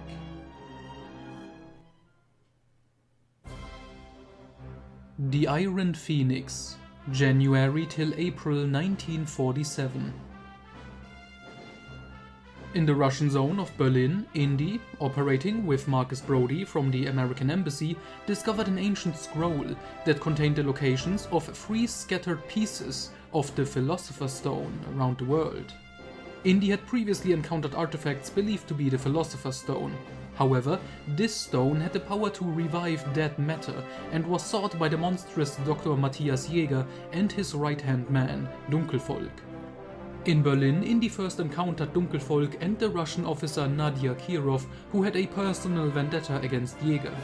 During his quest for the stone pieces, Indy repeatedly crossed paths with Nadia. After finding the first stone in Kiev, Indy seized the second stone in Ireland from a mad cult that had used its powers to merge people with plant life. In Tibet, Indy experienced a spiritual trial at a monastery where the stone's guardian entrusted him with the final piece, warning him about the Iron Phoenix, the Nazis' plan. Months later, back in Berlin, Nadia Kirov initially took the 3 pieces from Indy, only for them to be stolen by Dunkelvolk. Indy and Nadia then allied and pursued Dunkelvolk aboard a train carrying weapons for his master, Dr. Jäger. While Dunkelvolk kidnapped Nadia, Indy managed to destroy the weapons shipment. At Matthias Jäger's estate near Koblenz, his plan was revealed. Using the magical powers of the unified stone, he intended to resurrect an army of dead Nazi soldiers. Thanks to Indy's interference during the summoning ritual, this was prevented. Dunkelvolk was killed in a duel, Jäger was destroyed by the stone's power, and the reanimated army of the dead burst into flames, along with Jäger's estate, thwarting his plan for a resurrected Third Reich.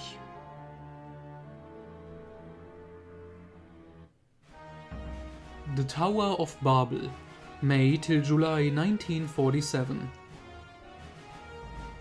While engaged in excavation work in New Mexico, Indiana Jones was approached by his old friend Sophia Hapgood, now working for the CIA, who needed the archaeologist's help. Sophia and her superior, Simon Turner, informed Indy that the Russians, led by physicist Gennady Volodnikov, had begun excavations in the ruins of Babylon. Indy traveled to Babylon and discovered the lost library of Nebuchadnezzar, where he learned that the ancient Tower of Babel was the site of a machine that could open a portal to another world, called Ethereum, and reach the deity Marduk. The Babylonians had torn down the tower out of fear after a single use, and the 4 necessary components of the infernal machine were hidden by 4 priests in different locations. Indy traveled to Kazakhstan, Mexico, Sudan and the Philippines, securing the necessary parts before the Russians could obtain them. Back in Babylon, Jones reassembled the machine for examination, but Simon Turner, an extremist, intended to use the machine in the war against the Soviet Union. Indy was forced to kill Turner, and shortly after, when the machine was activated, He and Sophia were transported to Ethereum, where he had to confront the entity Marduk. After the battle, Indy and Sophia managed to escape the collapsing tower, rescued by their previous adversary, Dr. Volotnikov. With the tower's collapse, the machine was destroyed, and neither the Americans nor the Soviets gained an advantage in the Cold War. In July, shortly after these events, the American government forced Indiana Jones to collaborate again. Along with 20 other individuals, Indy was taken to a secret government hangar to examine the remains of a crashed aircraft and the body of a non-human being. This investigation was unsuccessful, and Indy was threatened with being charged with treason if he ever revealed what he had seen. Biography, September 1948. Indy's longtime friend and colleague Marcus Brody was finally caught up in his old age and could no longer take an active part in Indy's adventures. But that didn't bother him too much. Instead, he set about writing a biography of his friend on behalf of Barnett College, as he felt that Indy as a person should be given the respect he deserved. The biography was indeed a success and was reprinted over 40 years later on behalf of the Museum of Natural History in New York, expanded to include an afterword by the elderly Professor Jones.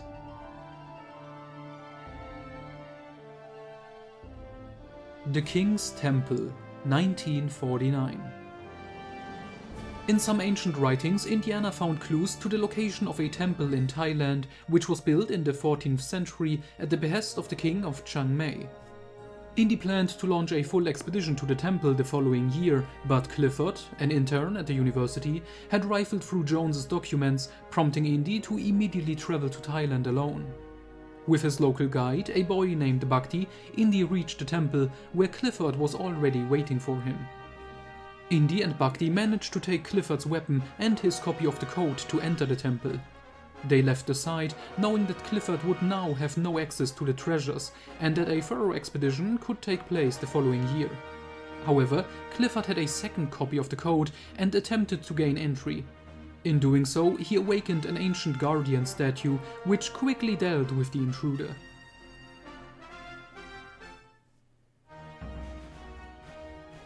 Encounter of the Third Kind, 1949. During a trip to Borneo, Indiana Jones met linguist Dr. Elaine McGregor, and the two quickly developed a relationship. Indy, who was starting to feel old, eventually proposed to her. But the ceremony ended before it began, as Elaine suddenly seemed to be kidnapped by a man who turned out to be her colleague, Bob Bolander.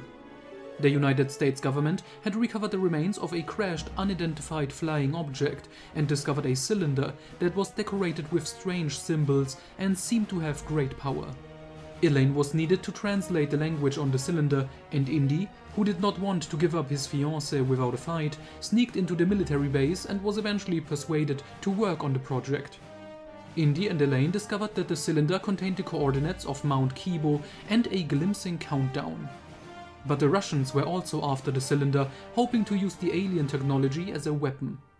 A Russian unit stole the cylinder, whereupon Indy and Elaine gave chase. The two were quickly captured, and while they were on board the plane, two spaceships suddenly started to pursue them. The US military opened fire on the ships, destroying the plane with Indy and Elaine on board.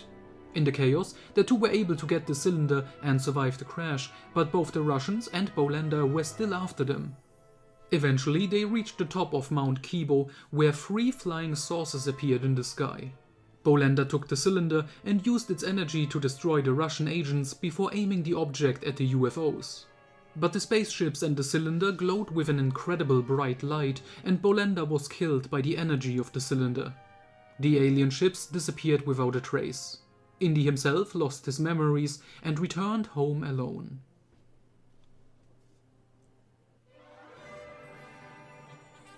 The Peace Pipe, 1950.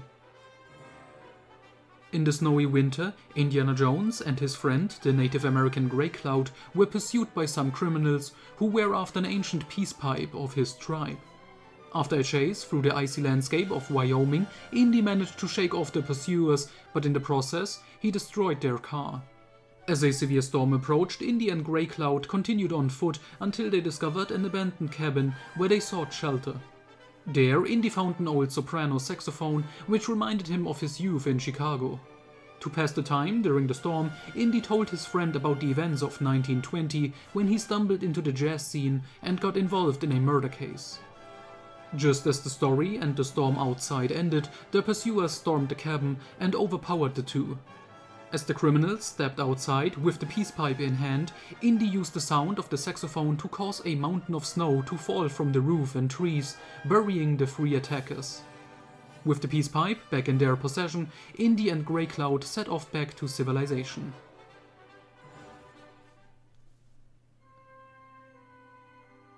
Dark Times, 1951 till 1952. The beginning of the 1950s brought heavy blows for Indy.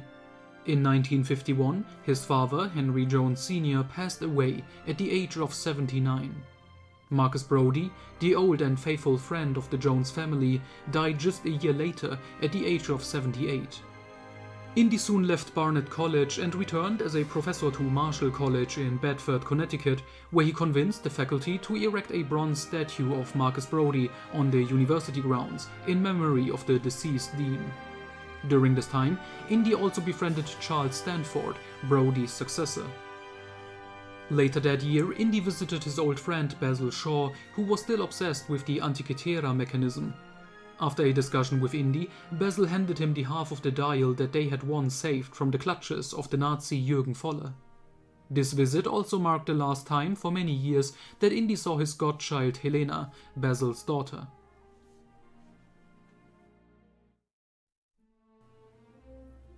Hangar 51, August 1957. Together with his old friend George Mac McHale, Indiana Jones was exploring some Mayan ruins in the Yucatan when they were captured by Russian soldiers and locked in the trunk of a car, which was then driven to Nevada. Disguised as US soldiers, the Russians, led by Dr. Irina Spalko, infiltrated the secret military base Hangar 51, where Spalko forced Indy to find a specific crate among thousands. Spalko knew that Indy had helped the US government examine a non-human being discovered in Roswell years ago, which was now stored here. Spalko, Stalin's specialist in telepathy and telekinesis, believed the alien could aid her research. Indy eventually found the crate containing the alien and tried to escape, but was betrayed by Mac, who was actually working for the Soviets. In a wild escape, he made it to a chamber with an experimental rocket sled. After a fight against Spalko's brood, Dovchenko, Indy escaped from the hangar on the sled. However, he ended up in a deserted town, which turned out to be a nuclear test site. By hiding in a lead-lined refrigerator, Indy survived the ensuing explosion relatively unscathed.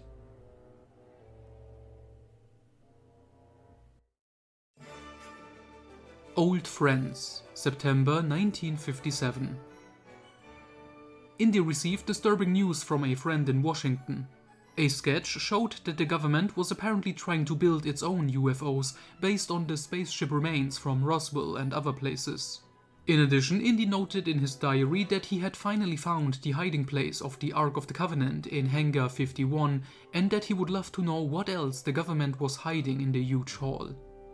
Another letter reached Jones from his old friend and now trained archaeologist himself, Wan Lee, better known as Short Round. For years he had continued the search for the Peacock's Eye diamond that Indy and Remy Baudouin had started in 1918.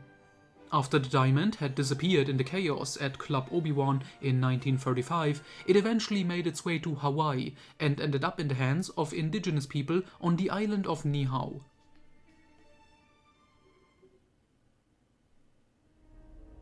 The Crystal Skull, September till October 1957. After the incident in Nevada, Indy returned to teaching at Marshall College in Bedford. However, due to government paranoia, the FBI searched his office for signs of ties between Jones and the Soviets. Dean Charles Stanford managed to ensure that Indy was placed on paid leave rather than being dismissed, though Stanford had to give up his own job to do so.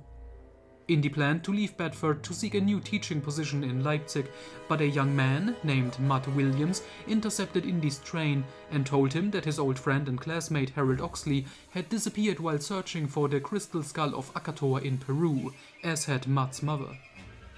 After evading some Russian agents, Indiana and Matt traveled to Peru, where they eventually found the body of Francisco de Orellana and the crystal skull he had stolen from Akator. However, Irina Spalko and her men, including the traitor Meg, had followed Indy and Matt and captured them. In the Russian camp, Indy not only found the mentally unstable Oxley, but also his former lover, Marion Ravenwood, who was Matt's mother. The bigger shock for Indy came when she revealed that Matt was Indiana's son, Henry Walton Jones III. During their journey through the jungle in search of the city of Akator, Indy, Marion, Matt and Oxley, with the crystal skull in their possession, managed to escape Spalko. Meg accompanied them, claiming he had only worked with the Russians as a double agent. Using the crystal skull, the group passed the native Uga tribe and entered the interior of the temple of Akator. There, they found 13 giant crystal skeletons seated on thrones, one of which was missing its skull. These beings had once been worshipped as gods by various cultures, and the Temple of Akator housed artifacts and treasures collected by them from different civilizations and eras. With Meg's help, Irina Spalko and her men followed Indy and his friends into the throne room. There, Spalko reunited the crystal skull with the headless skeleton, triggering a chain reaction. As the room began to shift, the 13 skeletons merged into a single entity, which Spalko begged for a gift of knowledge.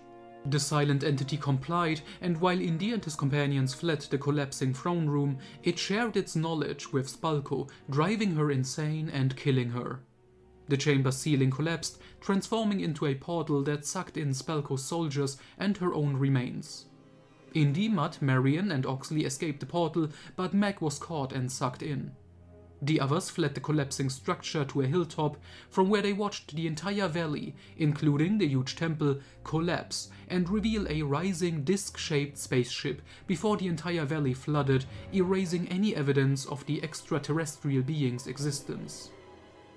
After these events in Peru, the FBI dropped its investigation into Jones, and both Indy and Charles Stanford got their jobs back at Marshall College, with Indy even receiving a promotion.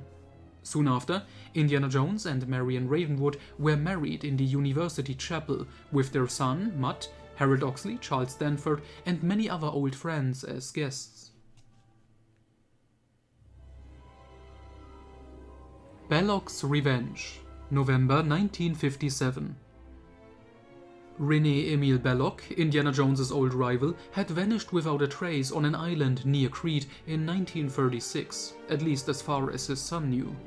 The young Belloc set out to uncover the truth and sought Indy, but he considered Indy's story, that Belloc's father had caused his own death in a pagan ritual, an insult. Using his father's diary and additional second-hand information, the young Belloc learned more about Indy and his life. Since Jones and Belloc Sr. had once been classmates, Belloc's diary contained numerous records from Indiana's college days. Over the decades, Belloc kept an eye on Jones and, like his father René and his uncle Claude, became an archaeologist himself. In 1957, he leaked information to the Bedford police that Indiana Jones was involved in communist activities, which jeopardized Indy's job at Marshall College. After learning that Indy and Marion Ravenwood would marry on October 19, 1957, he decided to let the couple enjoy their peaceful honeymoon before executing his revenge plan. However, the newlyweds eventually thwarted Belloc's plans.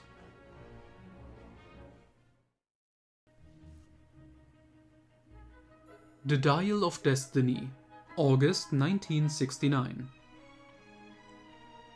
In 1959, Indiana Jones retired from Marshall College and moved to New York City, where he began teaching at Hunter College. Conflicts arose between Indy and his son Matt, who enlisted in the military, much like his father, who had joined the Mexican Revolution before fighting in the Great War in Europe. Unlike Indiana, Matt Williams died during his service in the Vietnam War. Consumed by grief, Indy turned to alcohol and Marion eventually initiated divorce proceedings. At the age of 70, coinciding with his academic retirement, Indy was visited by his estranged goddaughter Helena Shaw, who was searching for the half of the Antikythera mechanism that her late father Basil had once given to Jones. Helena, having recently graduated as an archaeologist, was primarily interested in money and planned to sell the Antikythera on the black market. Meanwhile, former Nazi scientist Jürgen Voller, now working for NASA under the alias Professor Schmidt, was also seeking the mechanism to implement his own plan. Voller and his men captured Indy while Helena escaped to Tangier with the mechanism. Indy eventually escaped during a parade celebrating the moon landing, exchanging glances with the astonished guests of honor Neil Armstrong and Buzz Aldrin. With the help of his old friend Sulla, who had moved to the United States during World War II, Indy arranged his trip to Tangier to find Helena. There, Dr. Voller managed to steal the Antikythera, prompting Indy, Helena and her young friend Teddy Kumar to embark on a quest for the second half of the artifact. With the help of his old friend Rinaldo, they searched a shipwreck and found clues leading to the second half. They traveled to Sicily and discovered Archimedes' tomb, where the Antikythera had been created for unknown reasons, and found the second half. However, Voller captured Indy, reassembled the device, and revealed his intentions. The Antikythera pointed to a natural tear in the fabric of time, allowing travel to the past. Voller planned to kill Adolf Hitler, whom he blamed for Germany's defeat in the war. Aboard a plane, Voller and his Nazis, with Indiana as a hostage and Helena as a stowaway, traveled through the temporal tier, closely followed by the young Teddy in a separate aircraft. Voller had miscalculated. The natural portal didn't bring them to 1939, but to the siege of Syracuse in 212 BC. As the battle raged between the Romans and the Greeks, the Nazis' plane was shot down, killing Voller and his men. Indiana and Helena parachuted to safety and met Archimedes himself, realizing the true purpose of the Antikythera. Archimedes had created it to receive futuristic support to defend his homeland. In his despair, Indy wanted to stay in the past, believing his life in the modern world was meaningless, but Helena knocked him unconscious and they all returned to the present aboard Teddy's small plane. When he awoke in his New York apartment, Indy found the Antikythera in his possession and was visited by his wife Marion, who had decided to stay by his side and try to overcome their grief together.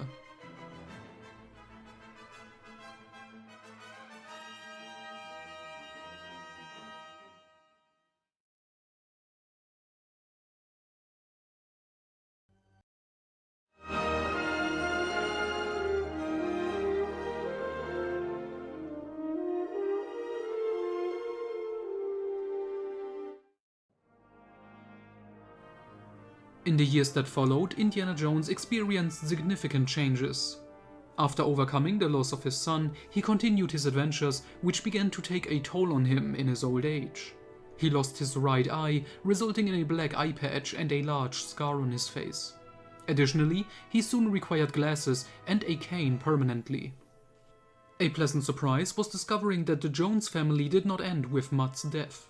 Indy learned about his grandchildren, Caroline and Charlie, and his own daughter, Sophie, born in 1944, who had 2 children of her own, Spike and Lucy. After the death of his wife Marion Ravenwood, Indy found a new home on Staten Island in the 1990s with his extended family, and his new pet, a cat named Henry. Despite his family's doubts about his ability to live independently, the professor continued to travel the world and occasionally lecture at universities. Though he had to slow down, Indy enjoyed sharing his adventures with people in the hopes they would learn important lessons. New York City, March 1992. During a museum visit, Indy encountered 2 runaway kids bored with their class trip. To show them that history can be interesting, Indy recounted his search for the jackal headpiece, stolen in Egypt and rediscovered during his time with Pancho Villa. Soon after, Indy met with his accountant, Bob Traynor, at a restaurant where he overheard a conversation reminding him of his former lover, Vicky Prentice, who had left him just before he entered World War I. The old woman at the neighboring table turned out to be Vicky herself, and the couple was reunited after over 70 years. Eventually, the 2 would finally marry. At a charity gala, Indy overheard an argument between two women about the natural order of things, particularly regarding the animal kingdom. He told them about his time in British East Africa with Teddy Roosevelt. The group at the table dismissed the old man as senile and did not understand the point of his story. During a flight on his usual airline, Indy encountered the so-called Pirate of Wall Street, who planned to shut down the airline, costing all employees their jobs. Disgusted, Indy recounted an incident where those in power were only concerned with numbers, not lives. The Battle of Verdun, where Indy had saved the lives of 10,000 French soldiers. Unfortunately, the story had no effect on the businessman who had fallen asleep. Staten Island, April 1992. After a bee sting caused his toe to swell, Indy went to his doctor, Dr. Jeffers, at St. Mary Hospital. While waiting, a little girl was rushed in, injured as an innocent bystander during a gang shooting. In the waiting room, Indy got into a discussion with another patient, Mike, who believed that people in such situations could never escape the cycle of violence. Indy told him about his experiences in the Congo, where he and his unit saved the young Barthélemy Buganda, who would become the first president of his country. Moved by the story, Mike agreed to donate some blood for the girl's emergency surgery. After his own treatment, during which he told Dr. Jeffers about his time with Albert Schweitzer in the Congo, Indiana was pleased to learn that the young girl had survived and her parents had been informed of the good news. Trenton, September 1992. While going about his daily activities, Indy accidentally threw his lunch into a mailbox and tried to retrieve it. This reminded him of his difficult mission in 1917, when he had to deliver a peace treaty to Emperor Karl I. Soon after, Indy got into an altercation at a bakery where a young cashier was rude to an elderly lady. After confronting the boy with his cane, Indy was taken away by the police and placed in a large cell with other prisoners. Indy hoped his cellmates had an escape plan and told them about his breakout from Dusterstadt with Charles de Gaulle in 1916. Annoyed by the old man, the police removed Indy from the cell and he was eventually cleared of charges for assaulting the bakery employee. Philadelphia, October 1992. Indiana traveled to give a lecture at the Pennsylvania Historical Society. After some searching, he finally found the right hall, where he accidentally knocked over the podium and microphone. This mishap reminded Indy of his espionage mission in Barcelona, which he recounted to the audience. Unfortunately, it turned out that the audience was the American Congress of Neurology and Indy was in the wrong room. Staten Island, March 1993. At home with his daughter Sophie and her two children, Indy's quiet morning was ruined when his grandson Spike and his friends practiced their band loudly in Spike's room. Indy interrupted the practice session and compared Spike's musical interest to his own time as a jazz musician with Sidney Bechet. By the end of his story, Indy realized that Spike should pursue his dream and allowed the kids to continue practicing. However, when the neighbors eventually came to complain about Spike's band practicing in a shed in the backyard, Indy pulled the plug. Soon after, at a gas station, Indy met another senior who arrived in a monster truck. Impressed, Indy talked with a fellow car enthusiast about his experience driving an early race car developed by Thomas Edison. Indy was then invited for a ride in the monster truck. Manhattan, April 1993. During a visit to a photo exhibition, Indy informed a staff member that a picture of the Russian Revolution was incorrectly dated. Indy could say this with certainty because he had been working as a spy in Russia in 1917 and recognized his own blurry figure in the photo.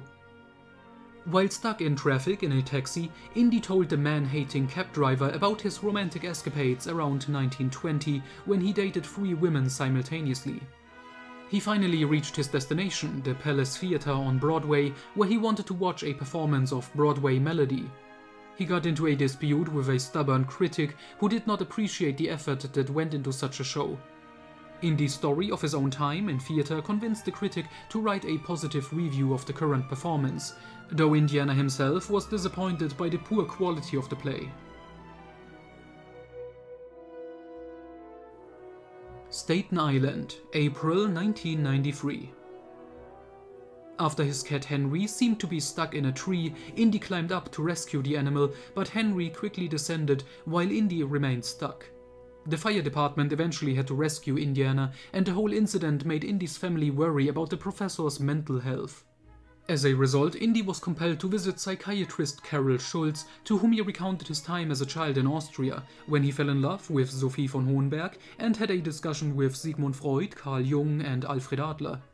Ultimately, the psychiatrist determined that Indy was mentally fit and required no further therapy. Shortly after, Indy intervened in a heated argument between two hotheads over a parking spot, which he then claimed for himself. Staten Island, May 1993. Indiana's daughter Sophie tried to pull her father away from the TV, where the old professor was engrossed in his favorite hospital soap opera. They were invited to an event at Indy's granddaughter Lucy's school, but Indy took the time to tell his daughter about his experiences during the Easter Rebellion in Ireland in 1916. After this, they arrived a bit late, but made it to the school event.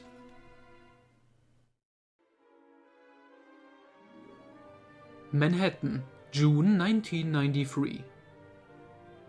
While visiting an art exhibition and conversing with one of the ladies present, Indiana recognized that a painting by Edgar Degas was actually a forgery created by Pablo Picasso.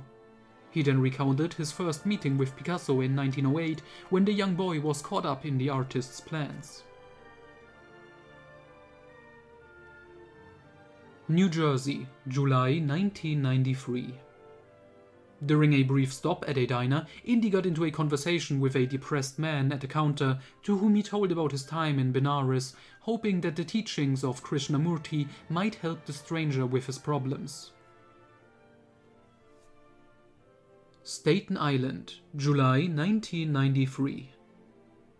While waiting in line at the supermarket and flipping through a gossip magazine, Indy engaged in a conversation with some housewives, telling them about his affair with the exotic dancer and spy Mata Hari. New Jersey, August 1993. While visiting a biker bar, Indy easily won a game of pool and recounted his time in Florence when his parents' marriage was on the brink of collapse. Soon after, Indy attended a balloon festival with his great-grandchildren Pete, Allison and Ricky, where they all rode in a hot air balloon. New England, September 1993. For his grandson Charlie's wedding, Indy traveled to New England, but the groom got cold feet.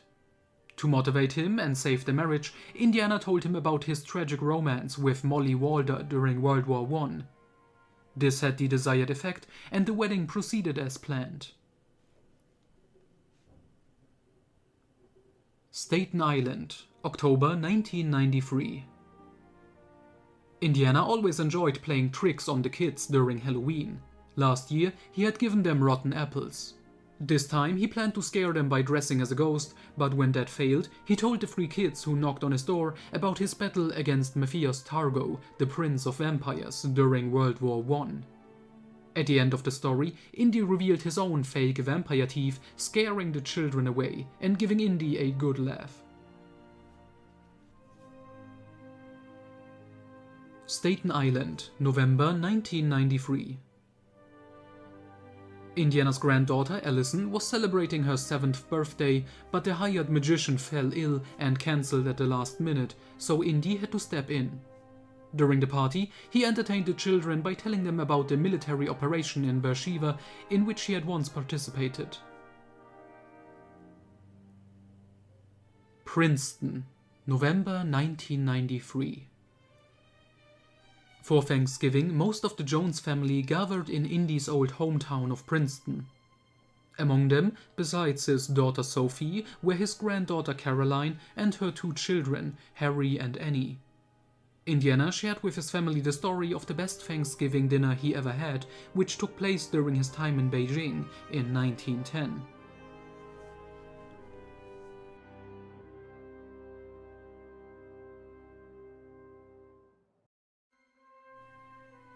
The 21st century.